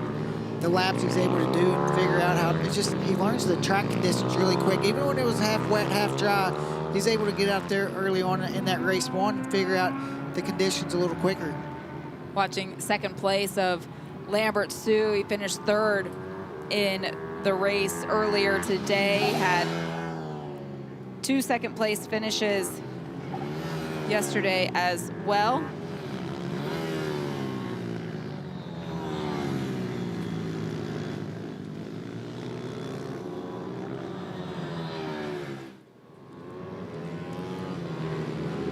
So Tommy Molnar running in 3rd with Christian Berlowitz right behind him. He's got a little bit of breathing room, about a 2nd, a little more.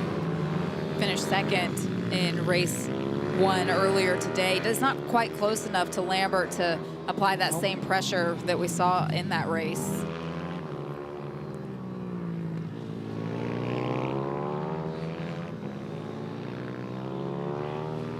They're also in the battle for 3rd, 4th in the championship. Rylan Sy and Cole Shannon having a battle. It's Rylan on the 20, Cole Shannon on bike 18.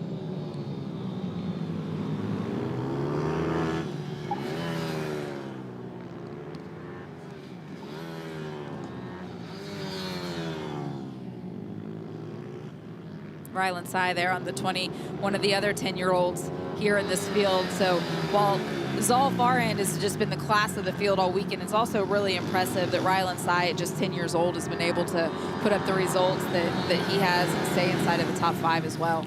Very impressive, and a couple crashes for him, just unfortunate mistakes, but besides that, he's had the speed, and that's the hardest part to teach a rider is the speed. You can correct the mistakes as you go on, but you see him just keeps bouncing back and just learning every race. Go back up to our leader, Zal Farhan. At 10 years old, he has been the picture of perfection so far this weekend, has taken the top result in the first 3 races. He's led every practice session, every qualifying session, every lap. no matter what the challenge is in front of him, he's just been able to figure it out. We watch second place now of Lambert Sue. 6.5 seconds back of this rider, Zal. Zal's just doing his best lap after lap. Last lap was the fastest lap of the race, just challenging himself, even though he has a big lead.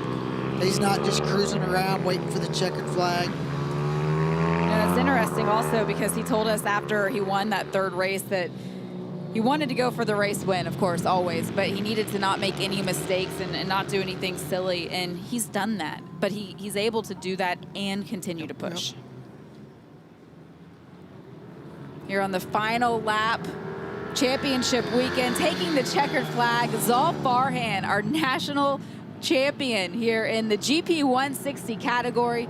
Coming across the line in second is Lambert Sue, and Tommy Molnar able to come through and round out our top 3. This is the battle that continues for 5th place. Look how close they are now coming to the line. Ryland Sy able to fend him off. Cole Shannon settling in for 6th place.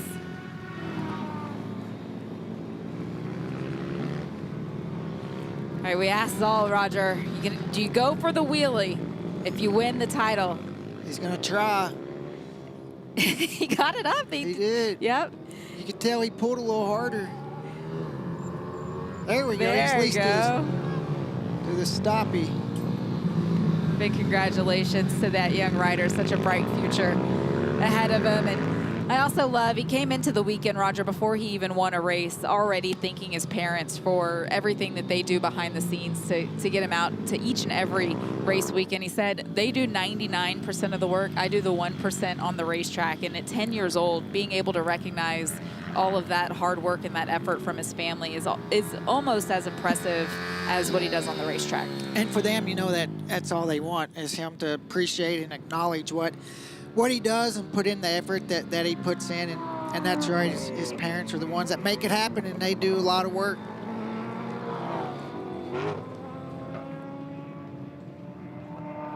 But this is why they do it.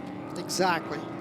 As he brings the bike in, there's his dad, the first one to congratulate him. Hopper's right there as well in that Apex Racing Team shirt. You can see him already dissecting every lap of the race. The Farhan family has a lot to be proud of here this weekend.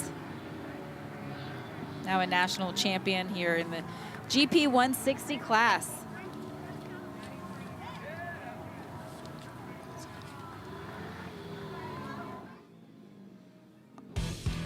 Take a look at the results here from race 2.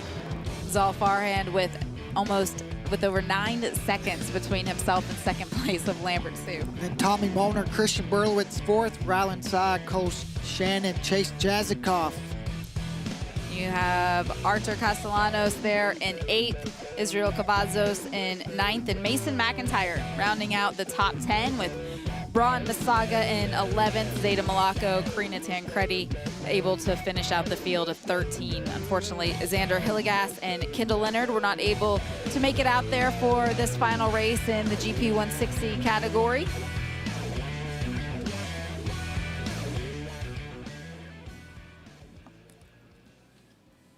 Here's another look at that celebration.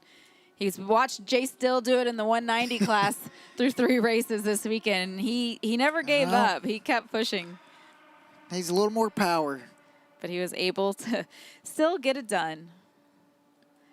A cool celebration for Zal Farhan. Big congratulations. Now another championship under your belt here, another #1 plate. What makes this GP 160 title special to you? I think it makes it super special because I won all 4 races, and this time I didn't just win because Jace had a mechanical. So what's next for you when you leave here, Zal? I think next year I can come back even stronger and win the title again. Yeah, you're just 10 years old, so you still have a couple of years that you're eligible here. What do you want to do next? Where do you want to go? Next, I probably want to go to pre-talent and then work my way up to Rookies Cup and then MotoGP. What's the next big race you have lined up from here? Valencia World Championships. And when is that? Daddy, when's the World Championships? Asking the keeper of his schedule. I don't know. All right. He doesn't know. Well, that's all right. We'll look it up, and we'll look for you down the road as well. We'll celebrate and hand out some hardware just a little bit later on this afternoon. What advice would you give to riders that are getting out to the racetrack now that the track is dry? I think that they can just go full ahead and push because when Jace's race was over, I asked him how the track was. He said it was slippery, but it'll be okay, and it was fine. I mean, right now, the conditions are probably really dry, and it should be good for the 50 class. Zal, you did your fastest lap, the last lap of the race, even with the big lead, just out there challenging yourself. I just wanted to see how fast I could get down to and what time I could get down to. Well, you did a great job. That was a master class that you put on for everyone out there. Big congratulations to you. Thank you. Can I just promote my sponsors again one time? Sure you can. Thank you so much to HJC, OGO, Apex Motorsports Park, and yeah, that's it. And Cardo. Thank you. Thank you. Congratulations all. We'll talk to you just a little bit later. Thank you. There's a little fist bump between Zal and Lambert Sue right after the checkered flag. That's pretty cool. Good camaraderie and sportsmanship between all of these young riders. And you heard him. He'll be back again. See if he can win another one. These are the final championship standings. Zal with a 24-point lead over second place of Lambert Sue. Tommy Molnar going to end up third with Christian Berlowitz fourth, Cole Shannon fifth, Chase Jazikoff sixth, Arter there in seventh, Rylan Sa, Braun Masanga. The top two competitors here in the 160 class as well as the 190 class that we'll get to in just a little bit, give them that opportunity to go over to Spain for the world final. Lambert Sue finishing second here in the 160 championship, getting that opportunity. What a great weekend and a great couple of races for you, Lambert. Congratulations. Thank you. Lambert, which track direction did you like the best? I think I like the opposite direction better. Here in race 2, you were able to stay a little bit closer to Zal, especially at the opening stages of the race, but you also had some really great battles throughout the 2 days. What do you think you'll remember most about this weekend?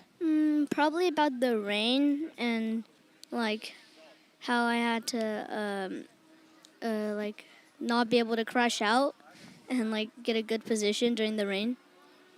Yeah, the rain certainly threw in a big challenge for everybody, but it was great you were able to get through it. Congratulations on second place here in this championship. Thank you. All right, great to hear from Lambert Sue. Good run for him as well. And at 11 years old, he still has some more time in this category as well. All right, we'll take a look at our starting lineup now for the Stock 50 class, 6 to 8 years old. Our pole sitter and our winner from earlier today, you have Marcus Sue with Cooper Jazikoff in the middle of row 1, and then Kyle Kane. Alexander heading up row 2 with Carter Blackner and Ronan Akrop. Back on row 3 is Colton Parker, Maximus Nolan, and Maverick Tancredi. Aileen Ads, Travis Bryant, and Gene West. Rounding out our field of 14, you have Aiden Cavazos and Zebag Zagia finishing row number 5.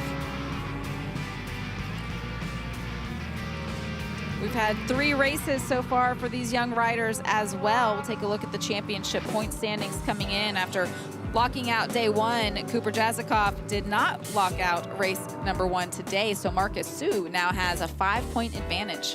Winner take all between those two with Kyle King, Alexander there in 4th, Carter Blackner, Colton Parker, Ronan Akrop. Carter Blackner is the first 6-year-old in the championship point standings. Marcus Sue and Cooper Jazikoff, both 8 years old. Kyle King, 7 years old. So this is the youth. Yep. This is the next generation. You don't realize how little they are until you look out there on the watch them walk by out the window here, and you just realize how small they really are. Yeah, when you see them with the helmet on and then the size of the rider underneath the helmet, that's what really puts it into perspective for me, these little guys out there. And Cooper Jazikoff had a rough first race today, gave up a lot of points, so see what happens. He's got to shake it off here in race 2. Yeah, he had a 6th place finish in race number 1 here today. This is the battle for the championship. 62 of Marcus Su finished 2nd in both of the races yesterday. This is the warm-up lap for these young riders. Marcus Su on bike 66. So he had a pair of 2nd place finishes yesterday and then the race win today. That gives him that 5-point advantage.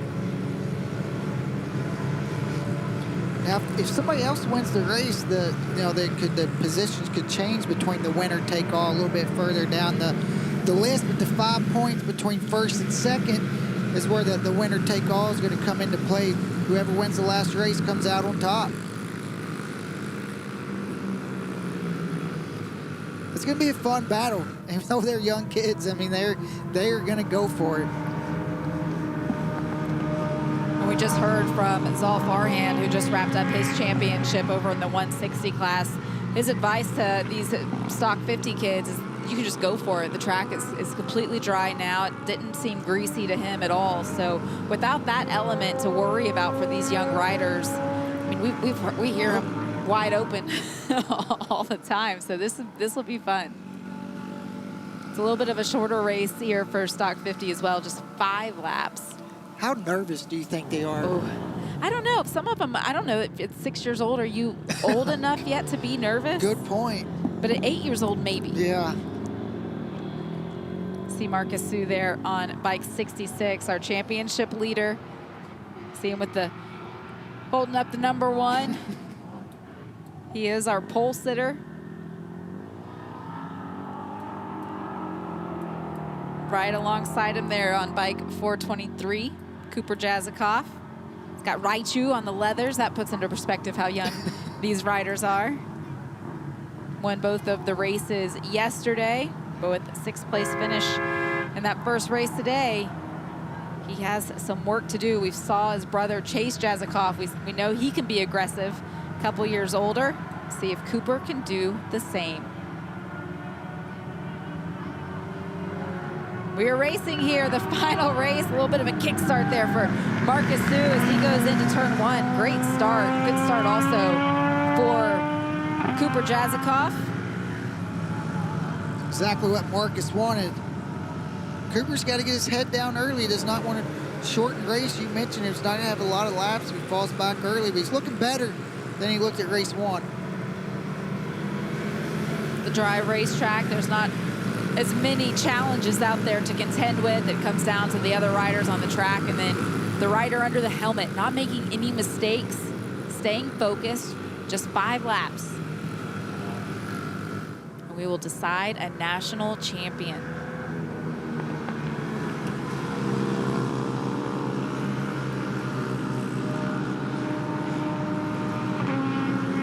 Top 2 starting to pull away. That's what we want to see, the championship battle.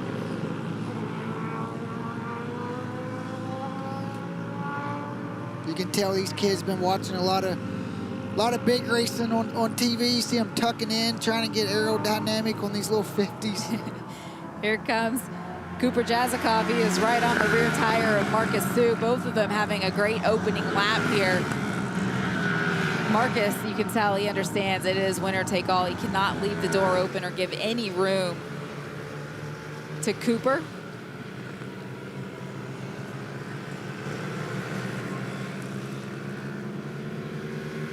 For Marcus, he's going to be able to hear that right behind him because you can hear these bikes. They are wide open. You mentioned it nonstop here. They barely shut off the throttle and they're back wide open right away.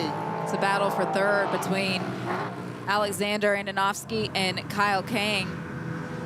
Go back up front, continuing to stay in a line. Marcus Su and Cooper Jazikoff. Marcus again with a 5-point advantage in the championship coming into this race. There's a 5-point difference between first and second place. This is the battle for third.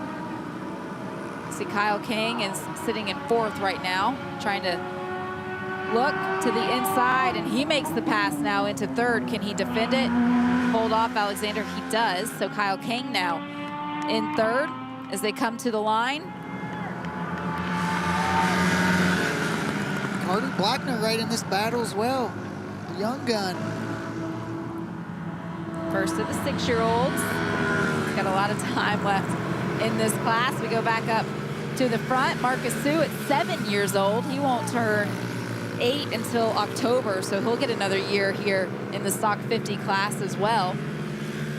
Starting to pull a little breathing room. Cooper gets a good run up that hill, though. He closes down quite a bit. Cooper Jazikov turned 8 earlier this year, back in April, so that was why he was allowed to compete in the stock 110 class also. But we saw him not take to the grid. You think he was just saving his focus here for this championship? After that rough race he had, just waiting for this one. It's back on the back. He's not letting Marcus get out of his sight. Now 2 laps to go here in the final race for the stock 50 class. Kyle King continuing to hold on to third place. You see this battle though for fourth. Alexander finds himself now having to fend off the 6-year-old Carter Blackner on the bike 77. These are the live championship points as they run right now. If Marcus is able to continue to hold off Cooper Jazikov, he will end up this championship with a 10-point advantage.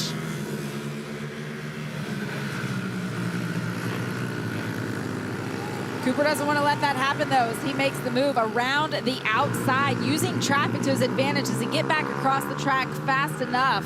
He does, and now Marcus Sue finds himself in second place. Marcus, the lapper might help him. We knew traffic was going to be a factor here in the closing stage of this race. As they come to the line, the white flag is out. The final lap here in the Stock 50 Championship round. Cooper Jazikov won both of the races yesterday, finished 6th in race 1 here today. Marcus Sue had a 5-point advantage. It all comes down to this last lap. You can see what it means to Marcus. He's right there on the back of him. See now the tie would go.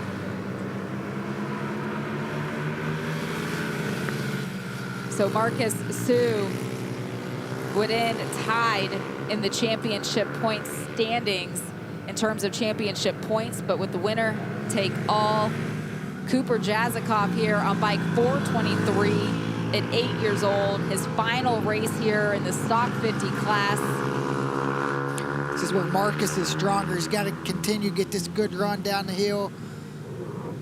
A little lap traffic. Cooper got through there a little cleaner.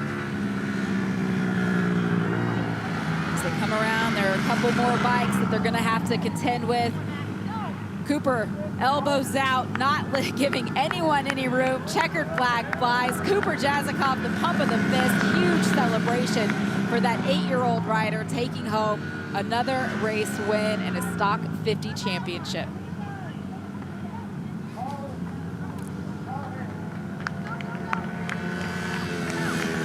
But given a big thumbs up. Can't, but look at that. I love this reaction. Cannot quit celebrating. Can't believe it also. That was a hard-fought battle. That was a nice bounce back. That first race, I mean, that could really set him up for as young as he is, just to kind of kill that confidence, but that's one thing he doesn't lack.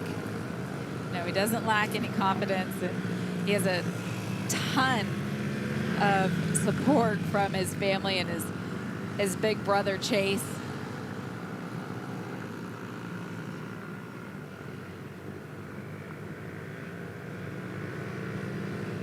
He continues to bring the bike back around. I love what he said yesterday, Roger, in one of those winter interviews, that he does the 50 class so he can learn something for the 110. But then today, we saw how much this title actually does mean to him as well. He did, setting out the 110, focusing on this.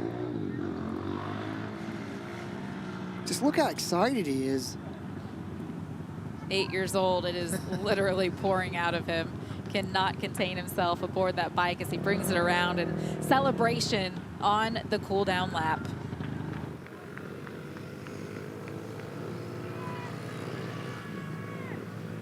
You know what he's fighting for? Not getting hand-me-downs.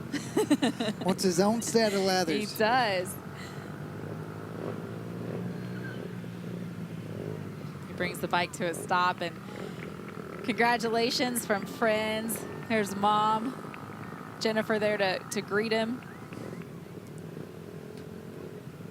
Oh, look at it. He still can't believe it.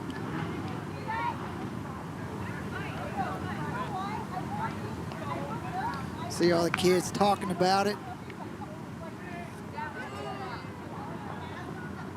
Little fist bump. Some races riders remember for the way that they dominated. Others they remember for the battles that got them there. And I think having to work through this one makes it that much more special for Cooper Jazikoff as you take a look at the full race results here for race number 2 on Championship Sunday. 3rd place going to Kyle Kang. Carter Blackner able to take home another top 5 finish with Alexander Ananovsky rounding out the top 5. Colton Parker, Ronan Akrop, Maximus Nolan, Aileen Abbs, and Maverick Tancredi. Gene West, Travis Bryant, Aiden Cavazos, and Zabag Zagia rounding out the top 14, our field of 14 here, the youngest riders in the Stock 50 Championship. 4 races run over the course of 2 days, and these young riders have shown, Roger, that there is so much talent in the next generation. But look at this young rider, Cooper Jazikoff. Another race win for you. You had to fight hard, and you fought back after that less than best result earlier today. How'd you do it?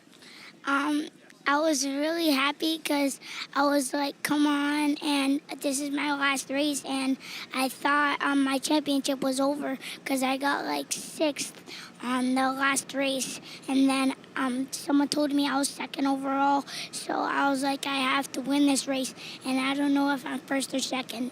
How was you able to bounce back after the first race?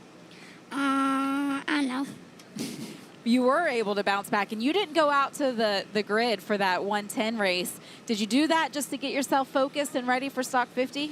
Yeah, but it rained, and I didn't really want to do the 110 in the rain, so I can focus more on the 150s, so...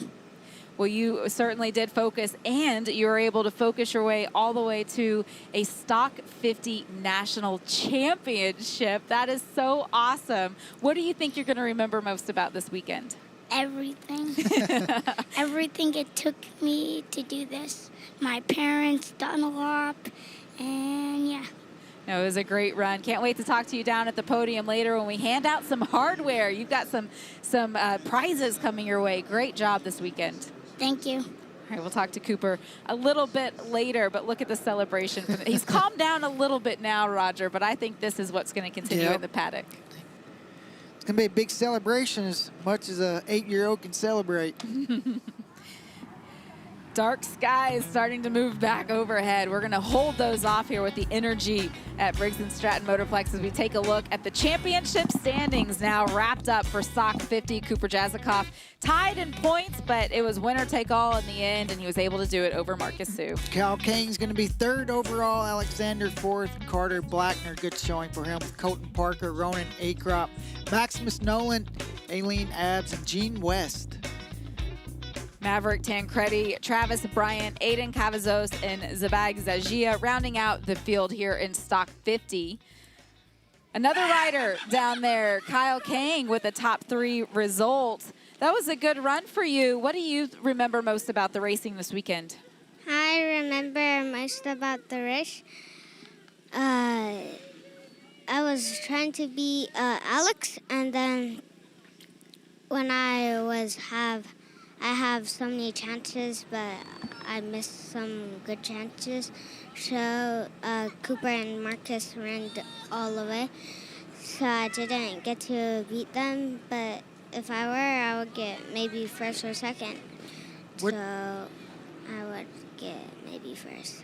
Which track conditions do you like, the wet or the dry? Maybe the web, because some people are kind of good at the web, but not that good, so I can beat them easily. Yeah, there's some ground to make up there for sure. You just turned 7 earlier this summer, so you have a whole nother year where you can come back to Stock 50. What are your plans for the future? My plan is to get better and better. Last year I got 5th or 6th or 4th. I didn't remember, but I got better, so maybe next time I'm gonna get better and then beat Cooper and Marcus. You made big steps up all weekend long. No matter which direction the track went, from the practice sessions to qualifying into the race, you continued to improve. What was the biggest thing that you learned this weekend? The biggest thing to learn is just out of the turn I have to get more gas, lay brake. That's all I learned, but Marcus, they're more later than me.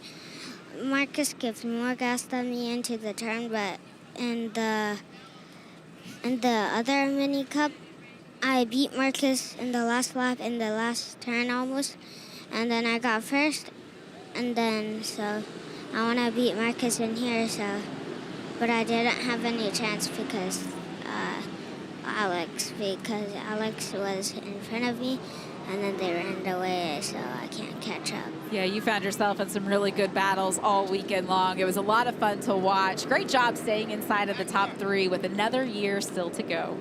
Thank you, guys. All right, well, look forward to some more good results out of that young rider, Kyle King. But look at the celebration, Roger, just continuing.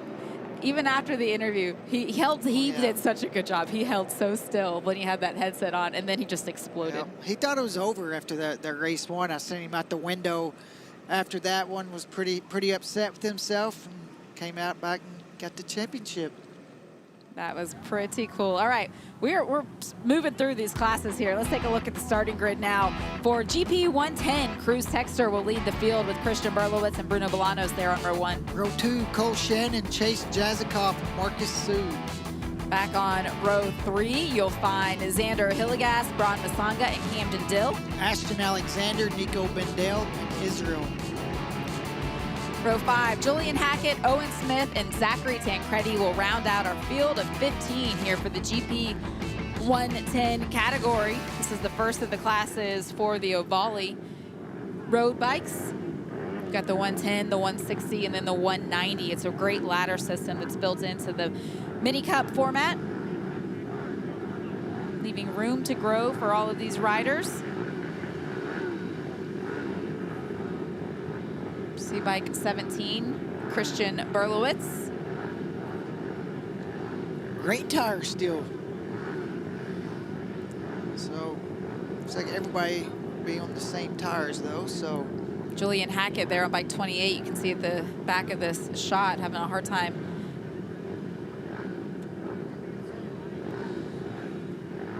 You can see the 26. Cruz Texter. It looks like he might be on slicks, Roger. Maybe the 18 of Cole Shannon on slicks as well. 55 of Bruno Masanga also on slicks, just trying to look as closely as possible. But there is certainly a mix of Dunlop rubber out there for this final race here in the GP 110 category. Underway for the warm-up lap. We'll take a look at the championship point standings. Cruz Texter with a perfect run so far as a 19-point advantage over second place of Chase Jazikoff. And we got a battle for third with Christian Berlowitz, Cole Shannon, Bruno Bolanos, Ashton Alexander, Marcus Sue, Xander Hillegas, Julian Hackett, and Camden Deal. It's really tight right there in the middle. We'll see who's able to come out on top. 15 riders out there. This will be a 7-lap race, so we do expect traffic to come into play towards the end of this one. See who manages it best at the front, but Cruz Texter has just been so impressive here in the GP 110 class this weekend, making the move over up to the 110 bikes this year, now being 8 years old. I mean, you think this class is for riders between the ages of 8 and 12, and as the youngest, one of the youngest ones out there, he's been able to master it already. It was supposed to be a learning year for Cruz, but he's been riding a lot, and he's put the time in, and that's what happens when his dad puts a lot behind him, takes him riding all the time, riding a lot of different bikes. His uncle's fast, his aunt's fast, he's got good people around him, and all that stuff adds up.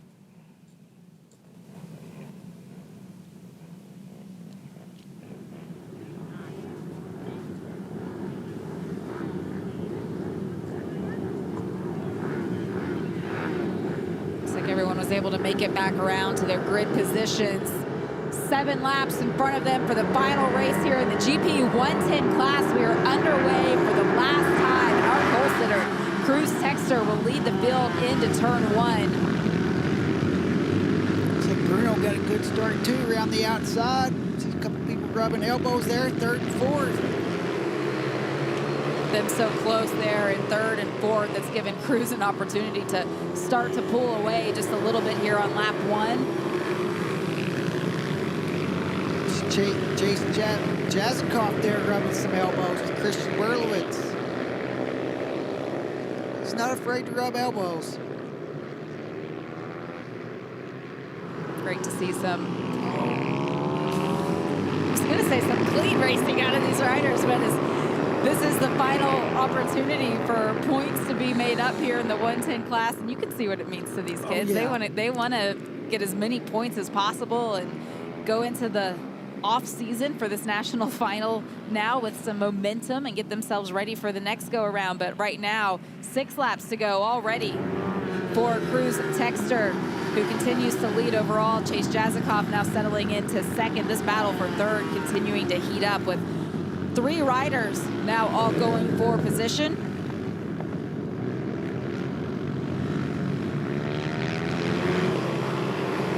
These 3 have had some great battles all weekend. Bruno Bolanos on the 95, Christian Berlowitz on the 17, Cole Shannon on the 18, staying right there with them. But the rest, the other mid-pack is also still with them as well.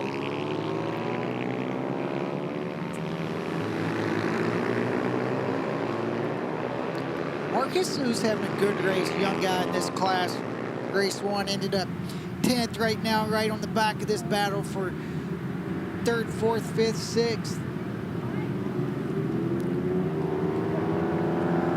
Yeah, Marcus New is one of the young riders also. Just 8 years old. Look at this. Chase Jazikoff, surprising Cruz Texter, staying right there with them, making the move. You saw Cruz look at him like, are you serious? Able to make that one as Chase Jazikoff now leads with the fastest lap of the race.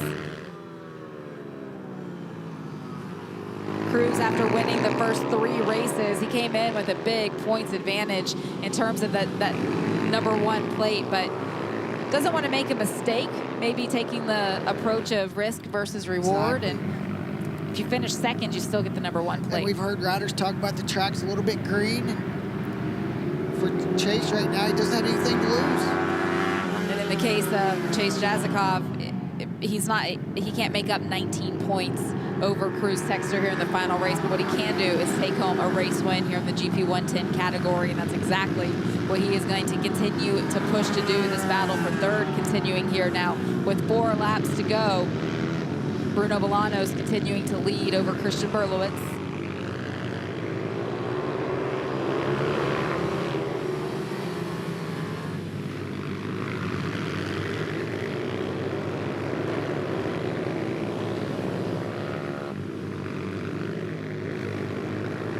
Bruno stays to the inside, like just does not let them have a spot to try to make the passes. The 99's there as well.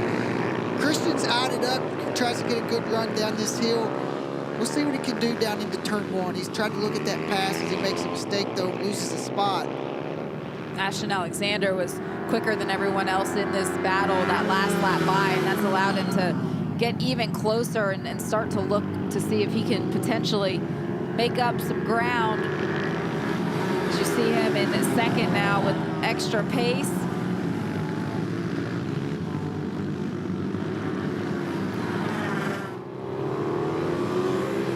So we go back to the front. You see Chase Jazikoff continuing to lead over Cruz Texter.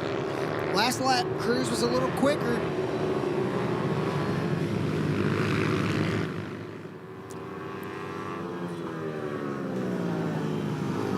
Cruz had a good drive going up that hill. There's the 99, Ashton Alexander. Looks to the inside. Makes it happen. Yep, he's able to hold on to it and now finds himself leading this battle for third. Just a couple laps ago, he was down in 5th position. It's been a great run for him as he now has clean racetrack ahead of him.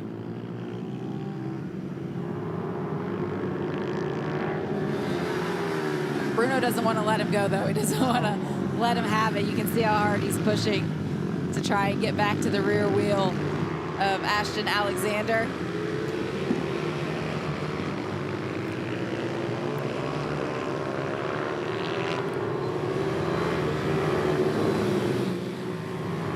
Chase Jazikoff continuing to lead over Cruz Texter. Take a look at the live championship point standings. They close it down to 14 if Chase is able to make up these 5 points over Cruz here in this race. But the 3 race wins that Cruz put together yesterday, that gave him that big advantage coming into this final race, and doesn't need to push too much. He doesn't want to make a mistake and not finish this one. It is the final lap here for the GP 110 class and the final opportunity to hand out the #1 plate. This battle's not over. No. The 99 of Ashton Alexander continuing to lead over the 95 of Bruno Bolanos, but they continue to stay nose to tail. So Bruno had a little problem shifting. Christian Berlowitz is still right there.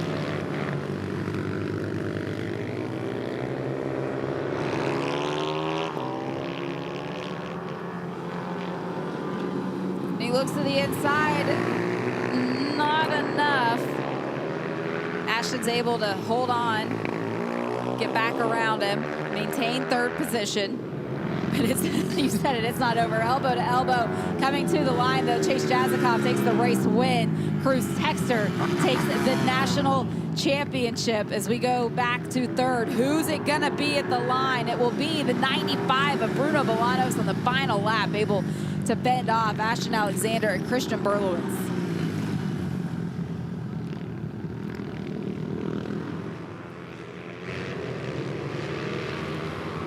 A race win for 10-year-old Chase Jazikoff to finish out this 4-race weekend here for the GP 110 category.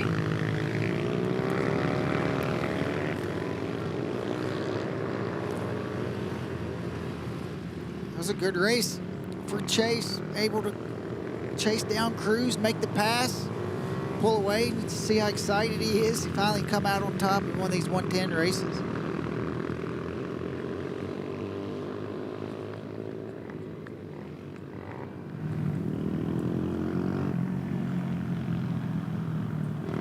Chase Jazikoff at 10 years old. He still has several years left here in the 110 platform, and I mean Cruz Texter does too. He just turned 8 years old this year. But for Chase, you know, it's all about getting lap after lap after lap, and the moments where he's able to end up on top, he's going to remember these. And it's a race win is a race win. A race win. And the big thing, not just the race win, but you can just see it in his riding, how much he improved throughout the race 1 yesterday, race 2. Just kept getting closer and closer to Cruz, and comes out today and ends up with the win. Take a look at the race results. Chase Jazikoff with over 2.5 seconds between himself and our national winner, Cruz Texter, but Bruno Bolanos, that hard-fought battle, able to stay inside of the top 3 with Ashton Alexander and Christian Berlowitz rounding out the front 5. Cole Shannon 6, Bron Masanga, Marcus Sue, Camden Deal. Israel Cavazos there in the top 10. We had Nico Bandel, Julian Hackett, Owen Smith, and Zachary Tancredi all out there as well. Unfortunately, Xander Hilligas not making the call here for the GP 110 final race of the weekend.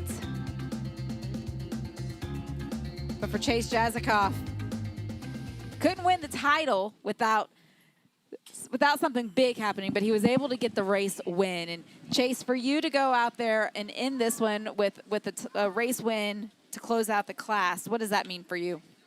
It's just really good to win. I just love winning, and I finally did it. What was the big difference in that race for you? I just went faster and just went deep in the turns and got out really fast. Like I tried going through the turns really fast. I bumped Bruno out my way because I was trying to get in front, and then I just chased after Cruz, and I just got the win. You were able to pick up the pace a little bit through the day yesterday also. You finished third in race 1, second in race 2, second again in the third race here today, but then to finally get to the top step. What did you learn after racing against Cruz for those second place finishes that allowed you to pass him? I don't really know. What's been your favorite part of the weekend so far? Winning. It's always winning, right? That's right. Yep. All right, you've run in 3 different classes this weekend. It's been a really busy one for you. What's been your favorite bike so far? The GP 110. GP 110, and Right. now you get a race win as well. Congratulations. Thank you. It's been fun to watch that young rider continue to grow over the course of last season to this season, and then get the confidence and the aggression also. He's got a lot of confidence that able to make those moves and make them stick. Not afraid to make a pass, not afraid to rub a little elbows either.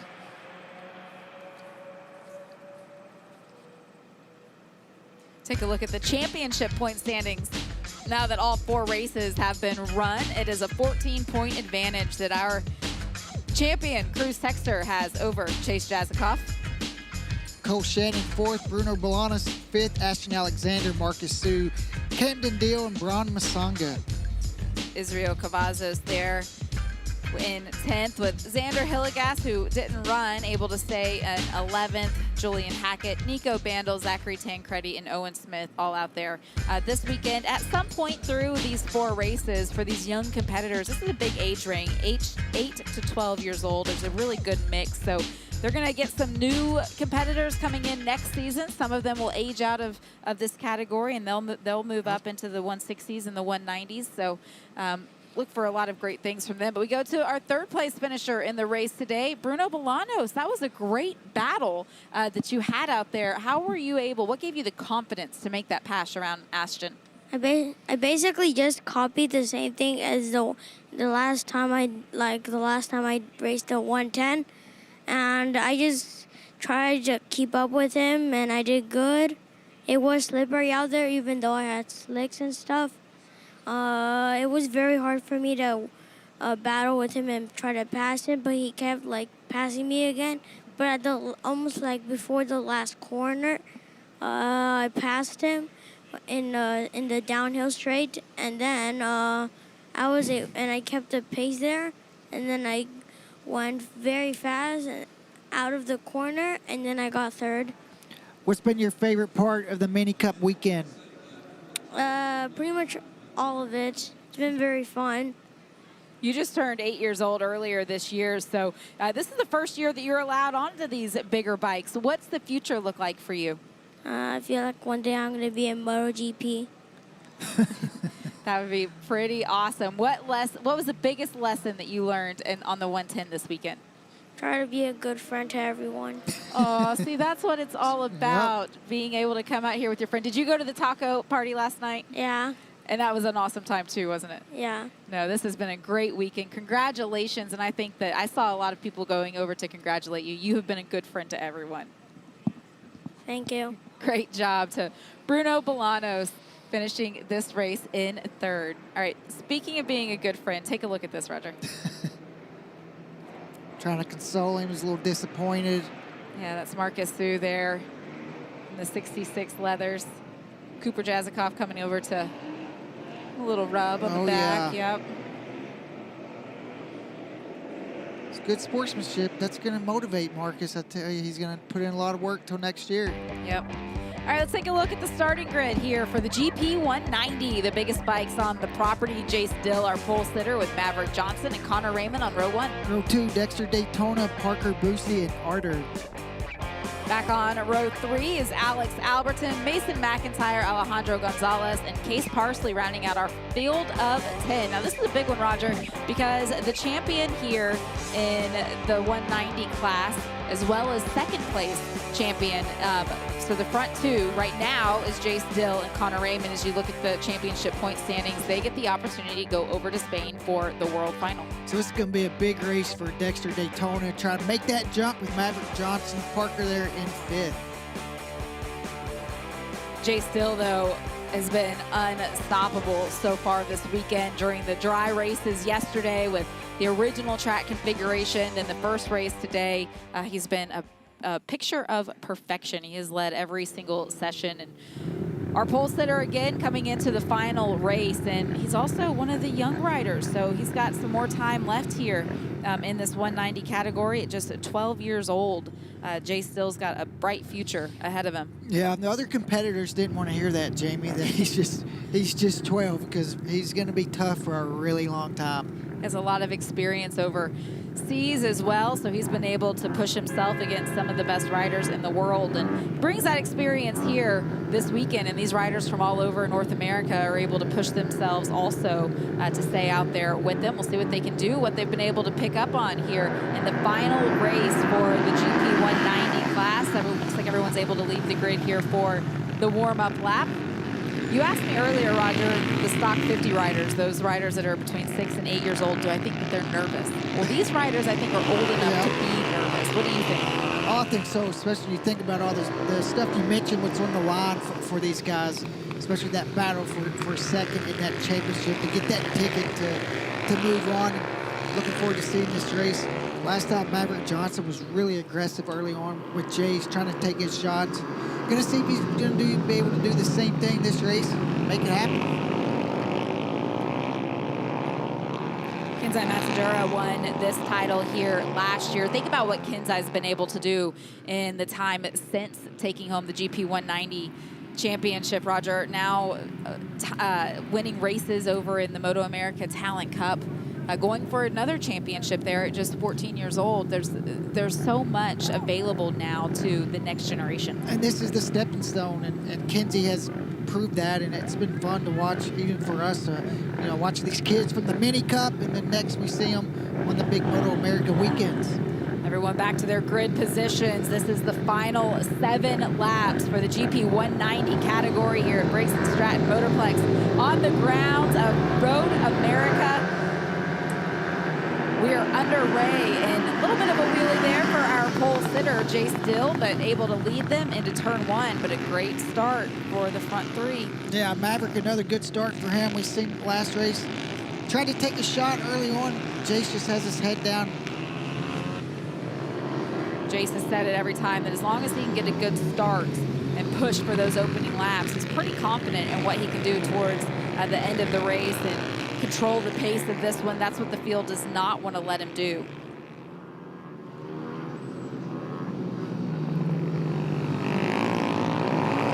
Dexter Daytona's having a good lap too, going with the top 3 guys as they start to pull away a little bit from Connor Raymond. It's Maverick Johnson on bike 63, sitting in second. Finished second in race 1 earlier today.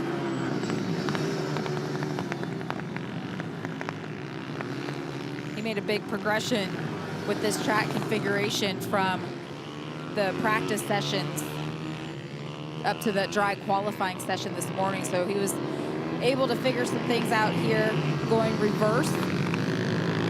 Race number 1 was a little challenging with the slippery racetrack as the rain had moved out of the area. You can see he's able to stay a lot closer to Jace here this afternoon. And you can see today the track's just a little bit more green. You see the bikes moving around. These 190s have a lot more horsepower than you expect. I mean, these guys can really spin the rear wheel if they're pretty aggressive with the throttle. You see there, the rear end moving around, trying to get it hooked up.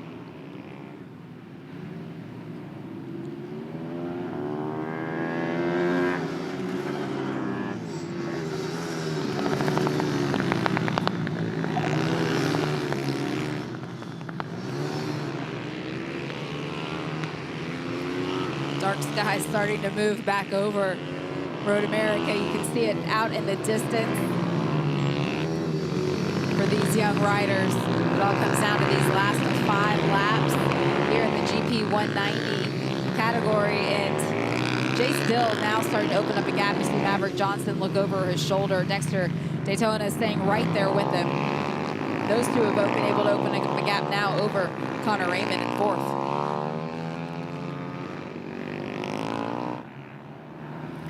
Maverick got in a little deep in that chicane, killed his drive. Dexter's able to close right back up.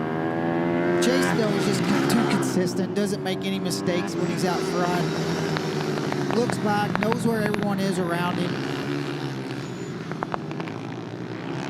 I love when you asked him after he took home, or after he took the win in the race earlier today, if he was going to be conservative here in the final race or go for a win, and he smiled and said, no, I'm going for a win. He wants winner takes all. This is the battle for 6th out on the racetrack now, just 4 laps to go. Arthur Castellano, bike 75.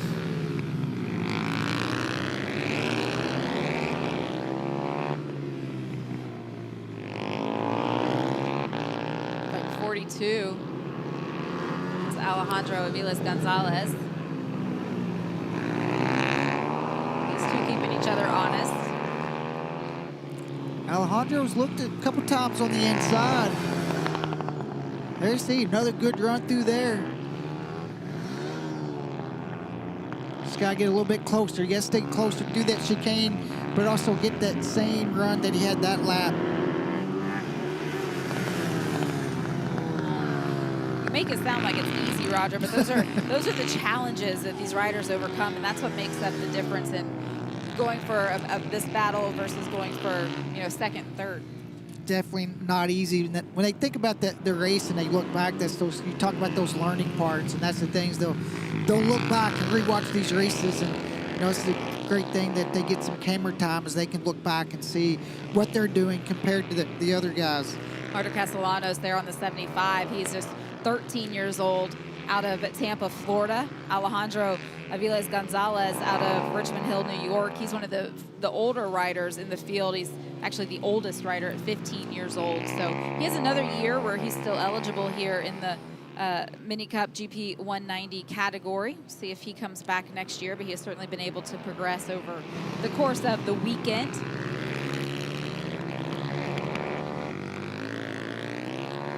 To the live championship points, Jace Dill continuing to lead. That would make it a perfect weekend for him with a 34-point advantage over Connor Raymond, who currently is running 4th on the racetrack. Remember, Maverick Johnson lost points there when he wasn't able to finish race number 2. So he came in behind the 8 ball, but it did not hold him back. He has just continued to push.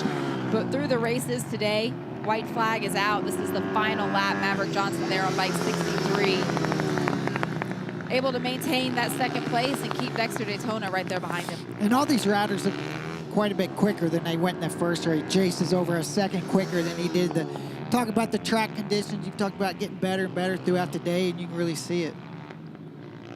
Still not right where we were when the track was completely dry this morning before the rain came in and washed away all of that rubber that was laid down over all of the sessions on Friday and then all of the racing and qualifying yesterday. But he's been able just to not put a wheel wrong, keep his head down, stay focused, stay motivated also. I mean, you think back, he continues to push himself corner after corner, lap after lap. Even when there's no external pressure, he puts it on himself and he takes home another race win and a national title here in the GP 190 class.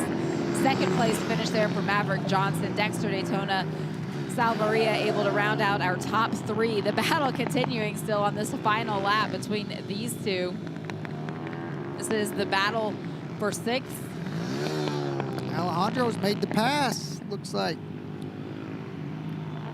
So here on this last lap, Alejandro's been able to get around Arthur. As they come to the line, they'll take the checkered flag. But Alejandro there in 6th place, Arthur in 7th, Mason McIntyre finishing in 8th. What can you say about Jay Still? There's just one of those names to keep watching for a long time. He's got a lot of experience for a young rider, and I think that's really, you see that all that time going and getting against better competition. He dominates here and goes on and races in Europe and really challenges himself. Just 12 years old, and he's able to come out here and go to battle with some of the older riders that are out there and show him what he's been able to pick up on over the last little bit in his time in Europe and across the qualifiers here in North America. As we take a look at the results here for race 2, you see Maverick Johnson nearly 6 seconds back, but able to fend off Dexter Daytona Salvaria. Connor Raymond, Parker Boosie, Alejandro 6th, Arter 7th, Mason McIntyre, Case there in 9th, and Alex Alberton. Alex not able to make the call here for race number 2. But it has been a solid weekend for all of these competitors. A lot of progression, a lot of lessons learned. We've seen the confidence continue to grow from Friday to today. Here's the celebration. You asked him, Roger, can you make it all the way up the hill? Uh-oh. I think he got it. I think he got it. He's been practicing through the first 3 races, seeing how far he can make it, and making it all the way up the hill. Our champion, 4-time race winner here this weekend in the GP 190 category, Jace Dill. A lot to celebrate.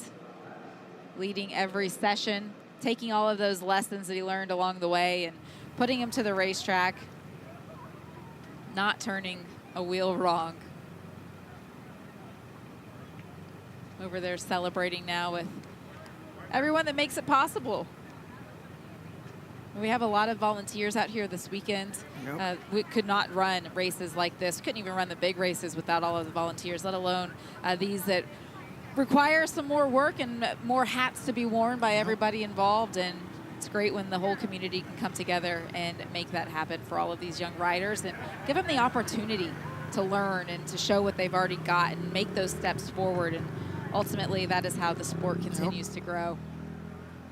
All right, Jace Dill, not just a 4-time race winner, but now a GP 190 national champion. You said you were going to go for another race win. You were able to do it. How do you continue to push yourself each and every lap? Just trying to focus on getting away from the people behind me and just trying to stay steady. It's still a bit slippery out there. What different challenges does this track have for you compared to going the opposite direction? Not too much. This way's a bit more flowy than the other way. You said that you were going to give it a shot to pop that wheelie going all the way up the hill. It looked like you were able to do that. How much practice did you put in back in the paddock? Not too much. I just like doing wheelies. It's fun. When you win, you get to do a lot of wheelies. That's right. All right, what's next for you? Where do you go? The world final. And I just got to train hard between the time, and that's it. What do you work on when you get ready for the world final between now and then? I'm just training with people, tight tracks, maybe some rain training. Some rain training. Is that something that you picked up on here today? Something that you could potentially grow in that area? Yeah, definitely. All right, so some big lessons to learn. Look forward to seeing you down to celebrate and hand out some #1 plates later on after we finish up the racing. Great job this weekend. Thank you. All right, that is Jace Dill, our new national champion here in the GP 190 class. That's pretty cool, Roger, that he realized that there's some room to grow. Yep. There's always room to grow. Take a look at the championship standings. Now here in the 190 class, Connor Raymond in 2nd. Dexter Daytona able to finish out inside the top 3. Maverick Johnson, Parker Boosie 5th, Arter 6th, Mason McIntyre, Case Parsley, Alejandro 9th, and Alex Alberton. See that name on the list, able to make up some ground. Maverick Johnson, you weren't able to finish the 2nd race yesterday. That put you behind a little bit, but you came back out today and you said, you know what, I'm going for it. How'd you do that? Yeah, I mean, after the DNF with the last race, you just really had nothing to lose, so I just put everything I had into those last 2 races.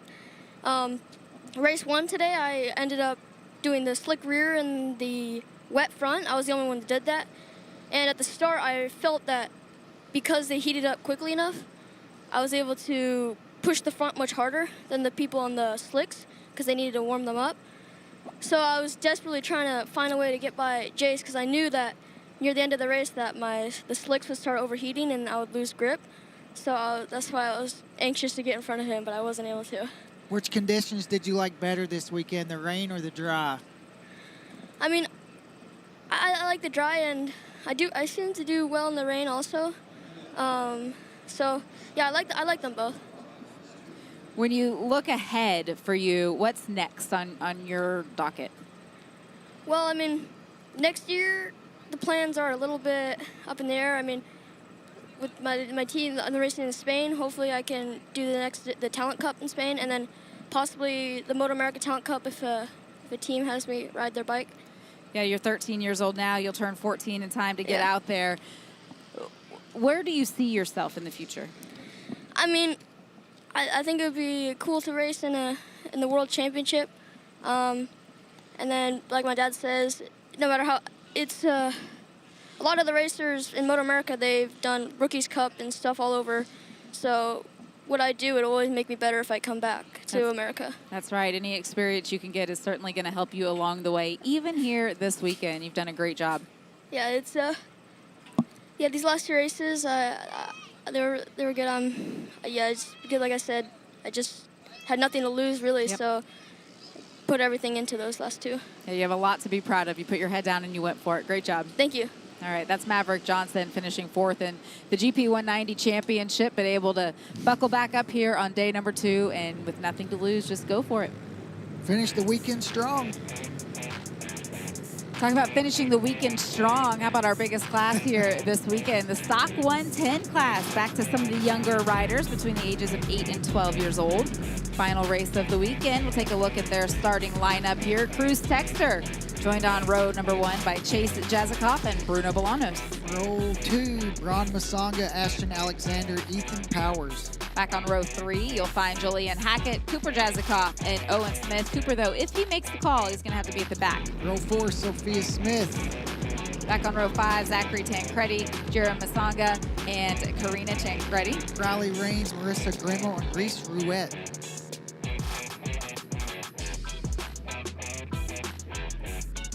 So excited. Alan Clifton will round out our field of 19 riders here in the Stock 110 class. As the riders are out on the sighting lap right now, we'll wait for them to all get to their grid positions and see who all made the call for the final race of the weekend. This has gone by so fast, Roger. And there's a championship on the line. Tables turned a little bit today with Chase winning that first race this afternoon and tighten up those points, and he was really aggressive, so we'll see what Cruz can do. Take a look at those championship points standings that you just referenced. Cruz Texter won both of the races yesterday, but Chase Jazikoff closed it up now, just 5 points separating him at the front. And look at that battle, Bron Masanga, Bruno Bolanos, Owen Smith, and Ethan Powers, Ashton Alexander, Julian Hackett, all really close. Yeah, for Bron Masanga and Bruno Bolanos, they're tied. They're going to be going at it out on the racetrack. This is a 7-lap race here for the Stock 110 riders, who have now left the starting grid for their warm-up lap. So 7 laps, Roger. We saw how aggressive they were earlier today. The track is now dried out even more. Expect more of the same? I expect more of the same. We know Chase isn't afraid to rub elbows, and Cruz kind of knows what his MO is now. And Cruz right now, if he could just get a start and get his head down and try to break that gap, because if he leaves the door open that first lap anywhere, Chase is not going to need a second invitation. No, Chase is going to certainly take full advantage. We've seen that throughout the day. And I love the fact that we've got this great battle between some really young riders. You know, I mentioned the fact that this class is riders between the ages of 8 and 12 years old. Cruz Texter is just 8 years old. Chase Jazikoff at 10 years old. These two are going to have years of battle ahead of them. A lot of battles. And right now you can see a little rivalry going, and that's what they need to push each other each year. Both of them spending their mini moto championship time down in the state of Florida as well. So while they belong to different clubs, they do get to see each other throughout the year also. So it's a I'm not gonna call it a rivalry because they're kids, right? They're all doing this for fun right now, but I think that there's gonna be years of competition between them, as they've all been very clear in road racing is where it's at, and this is all about building the building blocks for the future, and they certainly want to be able to do that. Okay, everyone is back to their grid positions. 26, that is Cruz Texter, 5-point advantage here. Our pole sitter as well, a little bit of a pop up there of the front wheel, but he's able to get it settled back down into turn 1. Look at that start from Chase Jazikoff. Great start. Now Cruz has got to get his head down now and try to pull a little bit of a gap. Look at Chase. You see the rear end stepping out. He's doing everything he can to go with Cruz. Look at Cruz there blocking the inside. Ooh. Has to settle it down, gather it up, keep it going. Still on lap number 1. Okay, begin blocking the inside. Now he looked over his shoulder and saw how close Chase was.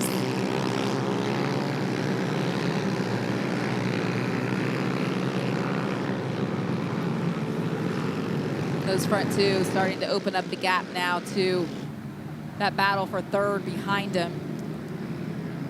Where Chase was making his passes in that first race. Cruz not letting him get close enough. You know, Cruz understands that if he's going to go out and get this title, he's going to have to win this race. Cruz goes down. Both of them go down as our front two, not just here in race number 4, but our front two in the championship point standings as well. Who gets the bike refired first? And it looks like it will be Chase Jazikoff that's able to get it back under power, as Cruz Texter still at the outside trying to get that bike fired back up. We'll keep an eye on that as we now watch. All right, there's Cruz. He's back under power. Oh, you can see how frustrated he is. But it's not over yet. There's still 6 laps remaining. Block can still happen. So we watch the 422. That is Chase Jazikoff coming back up through the field, trying to see who is around him, what position he is settled into before they get to the line. We'll wait for him to cross the stripe.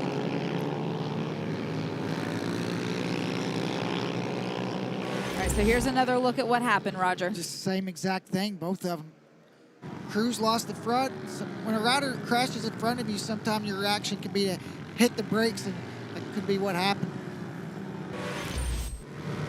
All right, so here is our new race leader. It is the 99 of Ashton Alexander with the 95 of Bruno Bolanos in second, and then the 55 of Ron Masanga there in third. Those are our front 3. Where does Chase Jazikoff line up? Well, he's down in 7th position right now. So here are the championship point standings as they run. If Chase crosses into 7th and Cruz stays back where he is, the title would go to Chase Jazikoff with a 2-point advantage, but we still have 5 laps remaining here in this race, and that means that there's still time to make up some ground, and 2 points is not a lot. Not a lot, especially these positions down here in the back where some of them are separated by just 1 point. So both those guys, they have got to get going, even though Chase is a lot of spots ahead of Cruz right now. He needs to continue to gain more. Cruz is going to pass him out, which is what it looks like. He's got 3 people this lap for Chase. Yeah, Chase has now found himself up into, I think this will be 4th position when he gets to the line. Yep, so he's been able to make up some ground. What a great job, though. Let's talk about Ashton Alexander, Bruno Bolanos, and Ron Masanga. Both of those riders went down almost right in front of him. They were able not only to avoid him, but to continue their own race, and now able to continue to lead and just stay out front. And for them, they've been riding good all weekend. They've kind of been in that battle for 3rd and 4th. The leaders made a mistake and went down, and they're there to clean up. See, Cruz has moved up to 11th. So Cruz has moved up, but so has Chase Jazikoff. So the live points as they run right now, the championship title still goes to Chase Jazikoff, but it's 3 points now is the advantage as he's put himself up inside of the top 4. And Roger, what that means is once you get outside of the top 5, it's only 1 point that separates per position. But when you're up there a little bit higher, you're able to build a little more pad. And for Chase, he doesn't have a lot of options to go up. He's kind of quite a bit of gap to 2nd and 3rd. For Cruz, though, a couple more opportunities down there in 11th to move up some spots. Here's Cruz Texter on the 26th. He has Zachary Tancredi right there as he's able to make that move. That's a Brandon Barreto. He was just able to get around. So he's able to move up now several positions, also put himself up into 8. So he made up 4 positions that last lap also. It's going to be difficult for Cruz, though. 9 seconds back from Owen Smith in 7th. 3 laps remaining here in the final race for the Stock 110. But this is the final race for the Mini Cup Nationals here this weekend. All these riders putting it all on the line. Cruz Texter, after a perfect run in day 1, 4 race wins. Challenging conditions today. And that's been the uphill battle for this young rider, just 8 years old. One of the youngest riders out here in this field. We'll take a look at the live standings as they run. And with those points that Cruz was able, those positions Cruz was able to make up, you see now the championship point standings would be tied.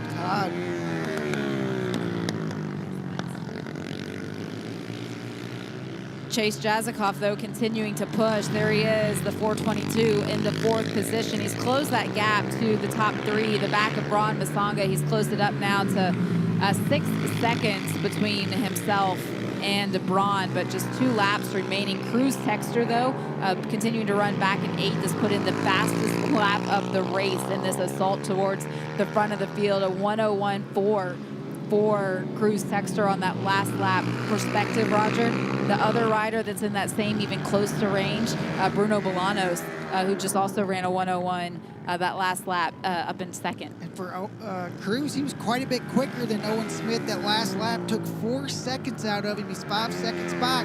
He still has a shot. He's got to keep his head down. You can see Cruz right there in the back of the shot.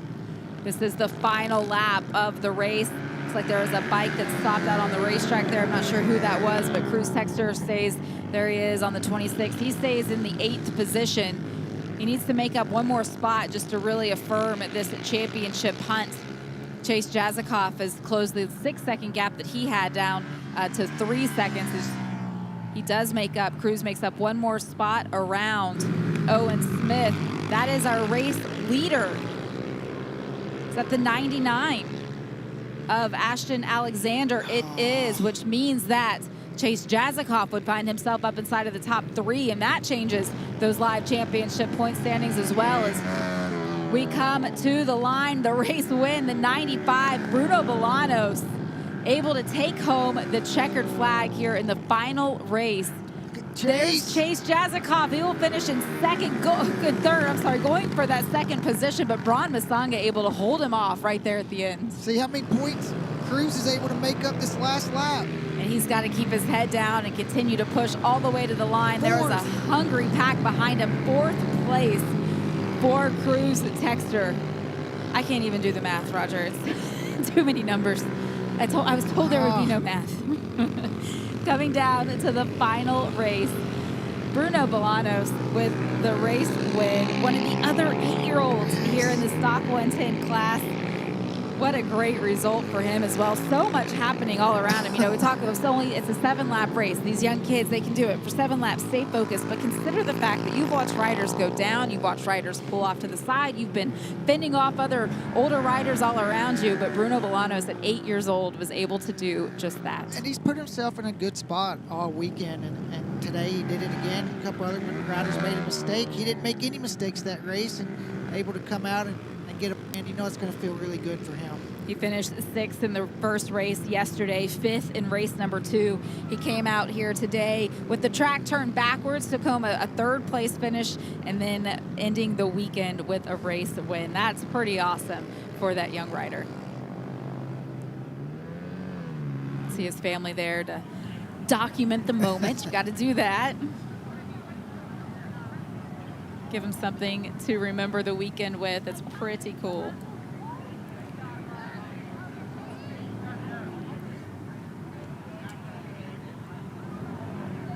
All right, Roger, we'll take a look at the official championship points, but I think that with those positions at the end, Cruz was probably able to hold on to it. As you see, he was able to finish in 4th, but Bruno Bolanos with a race win over Braun Masanga and Chase Jazikoff in 3rd. Cruz Texter worked his way from Outside the top 15, the fourth, Ethan Powers, Julian Hackett, Owen Smith, Brendan Barreto, Zachary Tancredi, and Karina.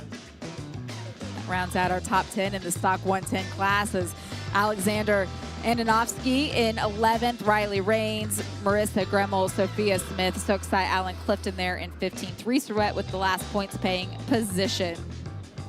All right, Roger, here it is. Dun, dun, dun, the moment of truth. The championship point standings. It is Cruz Texter with a 2-point advantage in the title chase over Chase Jazikoff. That's why you never give up. Bruno there third, Bron Masonga, Ethan Powers, Owen Smith, Julian Hackett, Ashton Alexander 8th, Brendan Barreto 9th, 10th, Zachary Tancredi. That is a great run and great lessons for all of these young competitors, as well as we go through the rest of the field. Sophia Smith, Karina Tancredi, Alexander Andonovsky, Cooper Jazikoff in 14th, Marissa Gremmel in 15th, Jira Masonga in 16th, Riley Raines, Soksai Allen Clifton, and Reese Ruette rounding out the field of 19 for the championship standings here in the stock 110 class. We've talked all week, every point matters in a 4-race championship, and right there, that just proves the point. It was Chase Jazikoff that was able to pick the bike up quicker, able to push himself forward, finish a little bit higher than Cruz, but Cruz never gave up. Nor did this young rider, Bruno Bolanos, able to take home a race win here in the final race of the Stock 110 class. You have a big smile on your face. What was happening all around you out there? I don't know. Like, Chase explained me how he crashed, but almost like the last lap, and the other laps, I couldn't pass Ashton, but actually at the last lap, I passed him No, I didn't pass him. He just, I don't know what happened. Maybe his his chain fell out. So I started to keep pushing into the end. Didn't crash, no mistakes. I just kept pushing it until I finished to the race line. What was going through your mind when you knew you was in the lead? I didn't know how he got into the lead. I didn't know how he passed me in the start. But I did feel very, very happy after I crossed the finish line. You saw that checkered flag and you knew that it was all for you. Great job there in that final race. What do you think you'll never forget about this weekend? Trying not make mistakes. Well, you did a great job. Was it fun? Yes, very much. Would you come back and do it again? Yeah. Can't wait to see you back out here. Just 8 years old, Bruno Bolanos is one of the next generation young talents that we have here coming up through the ranks. Congratulations, Bruno. Thank you. See that big smile on his face. And Roger, take another look here at the finish. And he said, I was just so happy when I saw that checkered flag. What a sigh of relief. Yeah. Look at him exploding on the bike. Look how excited he is. That's cool to see. These kids work, even though they're really young. I mean, they spend all their weekends at racetracks and riding and practicing, and, you know, it's cool to see them live out their dream.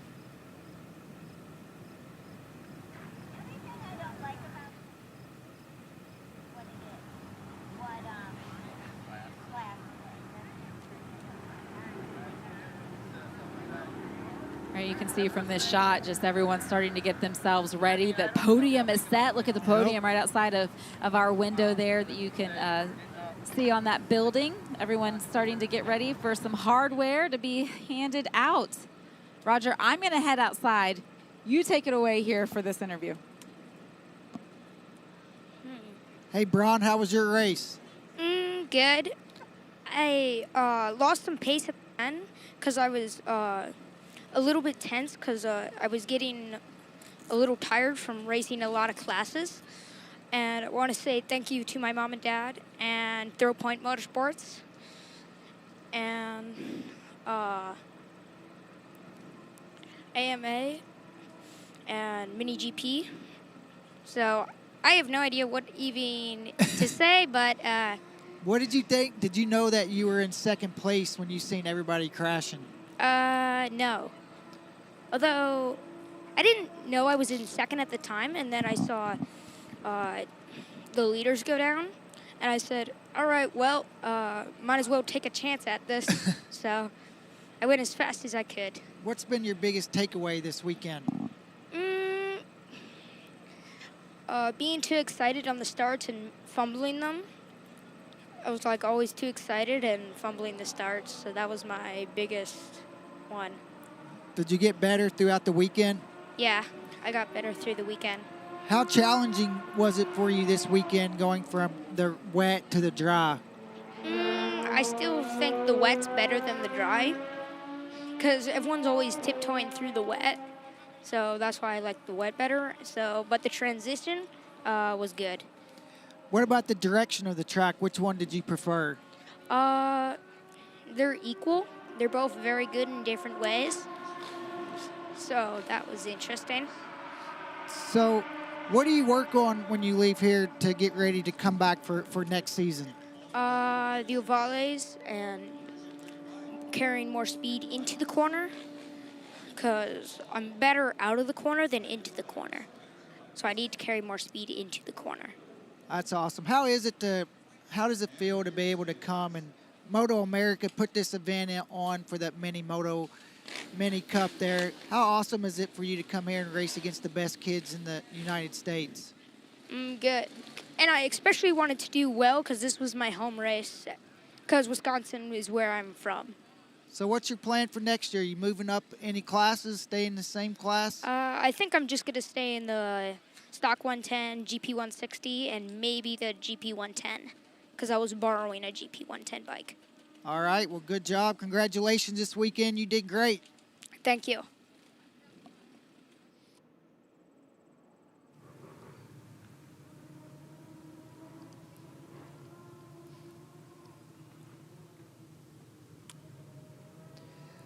All right, the racing has completed this weekend at the Mini Cup. MotoAmerica presented by Mission Foods. Dunlop, big sponsor as well. But next up is going to be giving out the trophies. Top 3 in every class will be getting presented with the trophy. Some Dunlop guitars as well. And Jamie Howell's getting down there, getting ready, trying to get all the riders down there to the podium to get the top 3 presentation. And the champions going to get what they came here for, the #1 plate.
After 4 races in all 5 of the categories, the top 3 in the championship standings have all now been called to the podium, so we can start handing out some hardware. We're going to do that in the order that they race. So we are going to kick off our podium celebrations here in the GP 160 category. So all of these young riders that are here in the area, you can see them all here. We're going to start calling you up to the podium to be able to celebrate. After 4 races, a second place finish in race number 3 and a third place finish in race number 4 here this weekend. Our third place in the title hunt, Tommy Molnar on bike 152.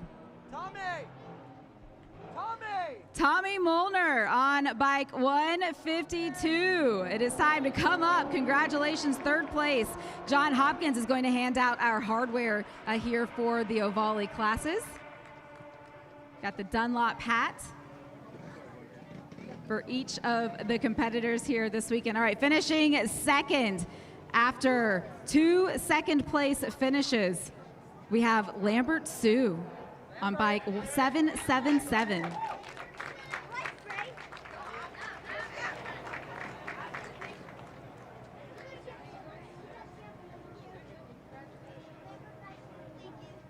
John Hopkins now hands over that second place Mini Cup National Final trophy after a perfect weekend. 4 race wins, riding bike 98, Zal Farhand.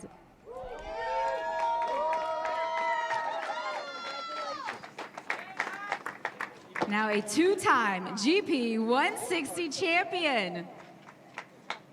Here for 2026, he's able to collect from John Hopkins that championship trophy. He is the Mission MotoAmerica Mini Cup National Champion. Hold those trophies high and proud. Yes, there you go.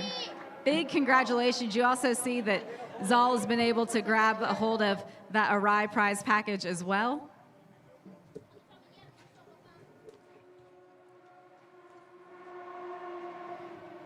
But that is not all. John Hopkins runs back over. This is a huge slate of prizes on hand for each of these competitors. In the GP 160 category, the top 2 are being given the chance to go over to Spain for the World Final, as John now has those plates able to pass out to our front 2 runners. That is Zal Farhand and Lambert Sue. He's got full hands. He's one of the young competitors out there. He's got a lot to take home here this weekend. Big congratulations.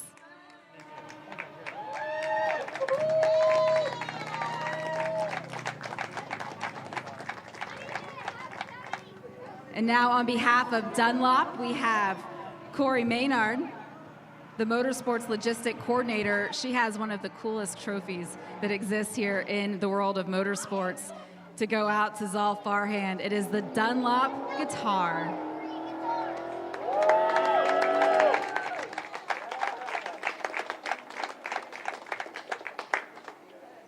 That is such a cool prize package. And now on behalf of the AMA, Ryan Nelson has the honor of presenting the number 1 plate.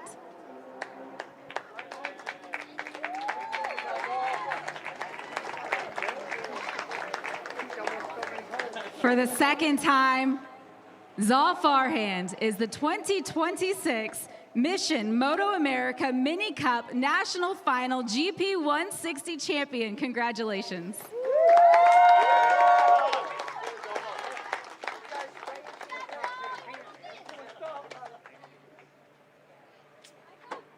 You've got to shake the bottles, guys. There you go. With the sparkling water, able to spray and celebrate just as champions do.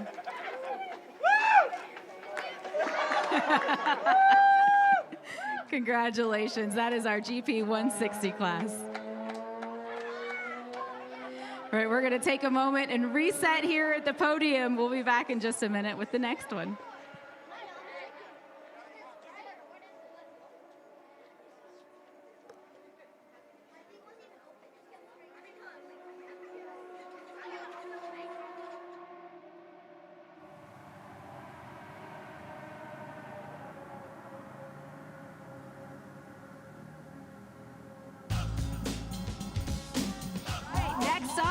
The Stock 50 class. The youngest riders here on the property between the ages of 6 and 8 years old. After 4 races, a hard-fought battle coming all the way down to that final race. We'll start off with third place, riding bike 26, Kyle Kang.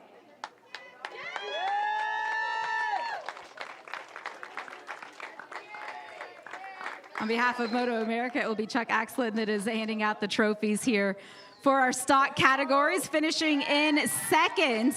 After winning the first race today, finishing second in the other 3, Marcus Sue on bike 66.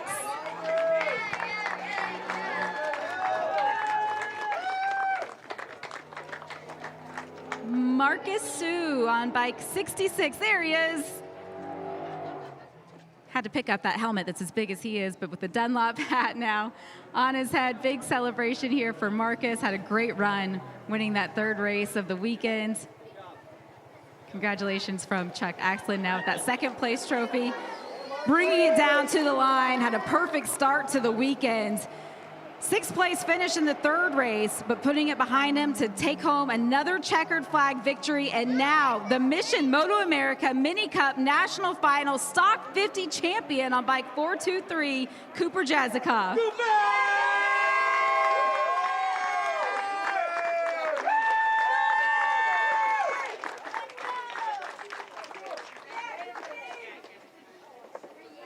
He's going to get the Arai helmet package. He's going to get that champion trophy from Chuck Axlin.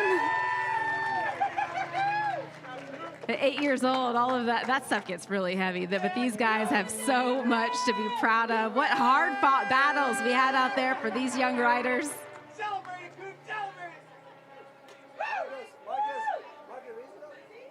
Yes, big congratulations.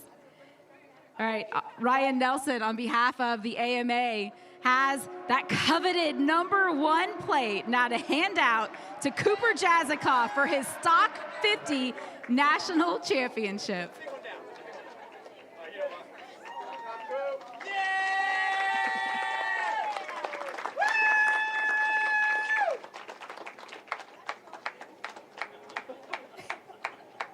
The next generation has a lot of energy and a lot of talent coming up through the ranks. Great job, guys.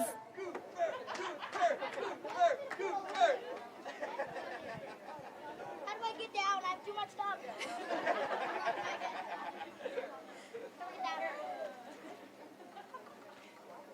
We're going to get reset here in the podium area, and we'll get ready to celebrate our next category. Oh, they've got bubble water for these guys too?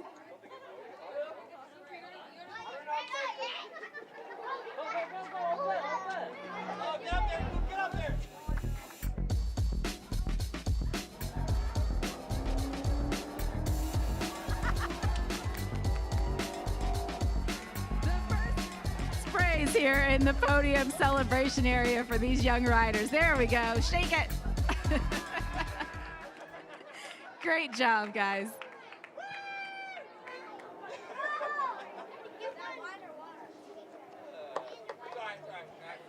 We're going to get reset down here for our next class. We'll be back in just a minute to celebrate some more.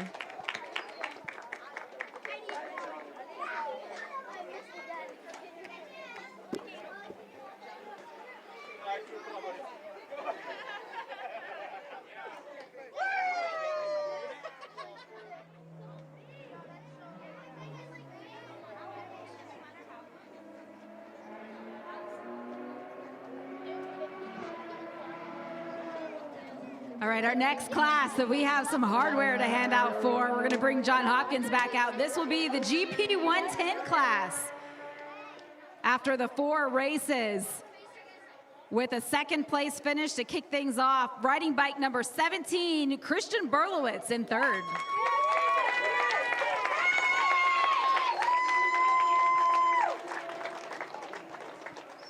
It was a hard-fought race win in the final race here today. 2 podium finishes, 2 second-place finishes in race 2 and 3, riding bike 422. In second place, Chase Jazikoff.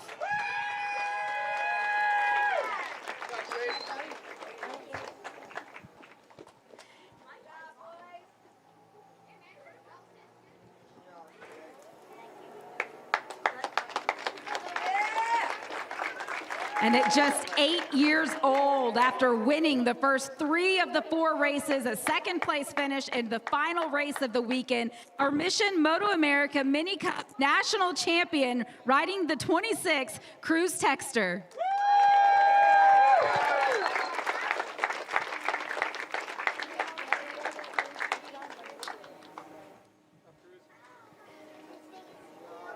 John Hopkins will now hand over the championship trophy as well as the Araya prize package and the gift set from Motion Pro. Lots of great partners on hand to make all of this possible for these young competitors. Big congratulations to our GP 110 riders. Yeah, Cruz!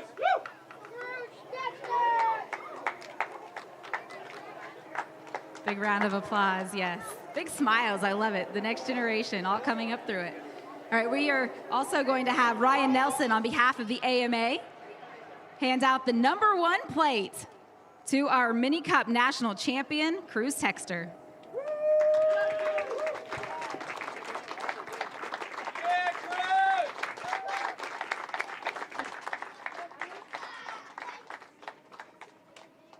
All right, congratulations to our top 3 after these 4 hard-fought races. We're going to get reset. We'll get ready for our next class.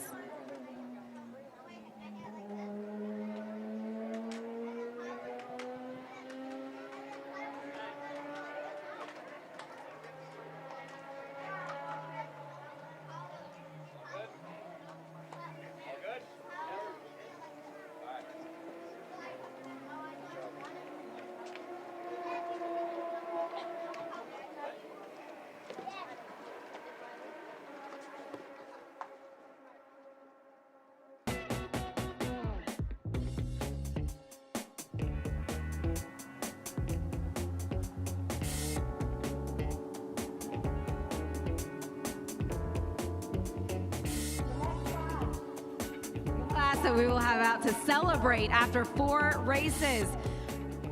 The biggest bikes that were out here this weekend for the Mission MotoAmerica Mini Cup National Final. It is the GP 190 category. We're going to have John Hopkins come back out to hand out the trophies here. Starting off with our 3rd place finisher on bike 81, Dexter Daytona Salvaria.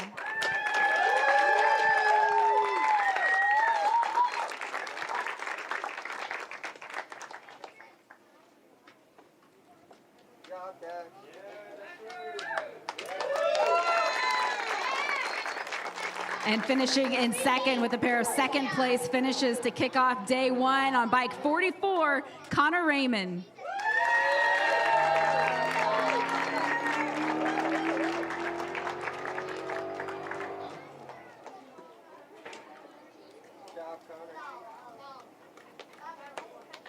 And after what was a perfect weekend, 4 race wins, riding 97, our 2026 Mission MotoAmerica Mini Cup National Champion, Jay Still.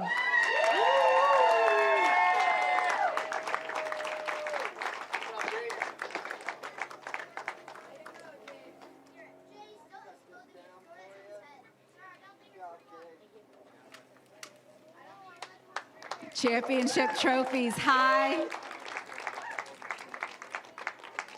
He also was able to collect the Araya prize package as well as the gift from Motion Pro.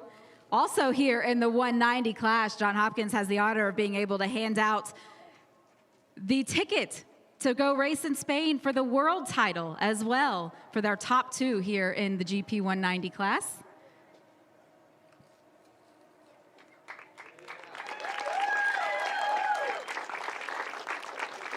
Those will go to Cooper Raymond and Jay Still.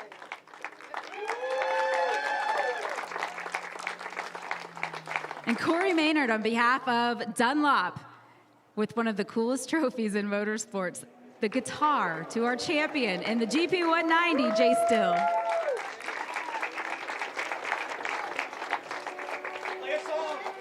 And on behalf of the AMA, Ryan Nelson now with the #1 plate.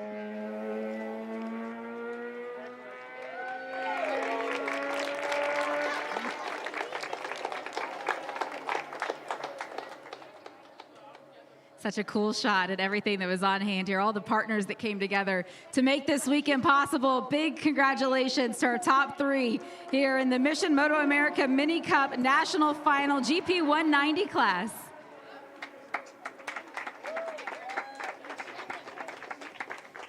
With trophies out of the way, they do have some sparkling water that they can spray.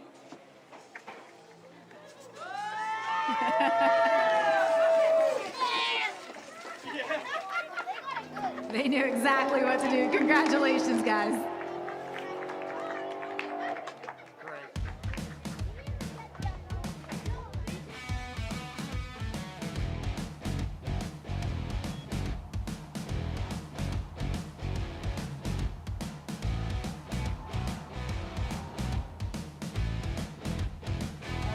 To move on to Stock 110 after 4 races for the Mission MotoAmerica Mini Cup National Final, finishing in 3rd on bike 95, Bruno Bolanos.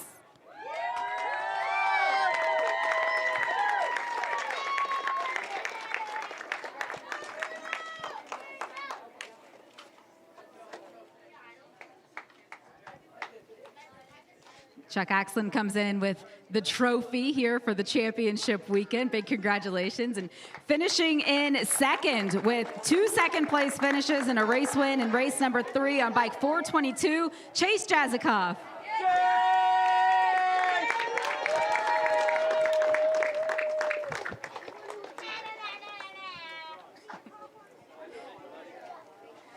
Good handshake there, and trophy in hand.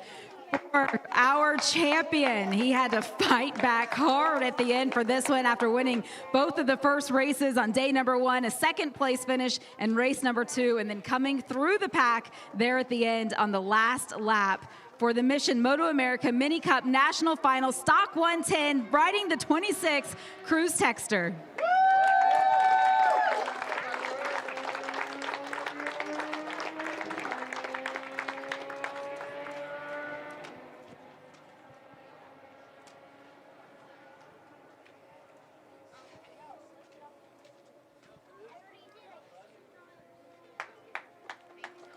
Now has the championship trophy in hand from Chuck Axlin. Has the Rye prize package as well as the gift set from Motion Pro. That leaves Ryan Nelson on behalf of the AMA to present the number 1 plate.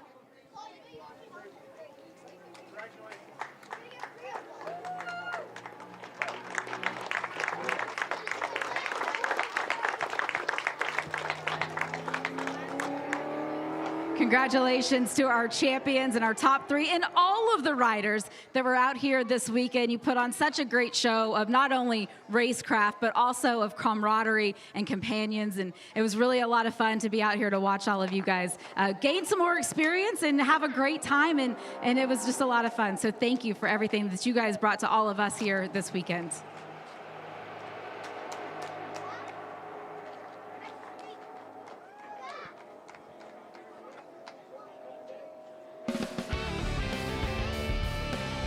On behalf of myself, Jamie Howe, and Roger Hayden, it was a pleasure to be here this weekend to bring you the Mission MotoAmerica Mini Cup National Final from everyone at MotoAmerica Live Plus. Thank you for staying with us. We'll see you next week from Virginia International Raceway.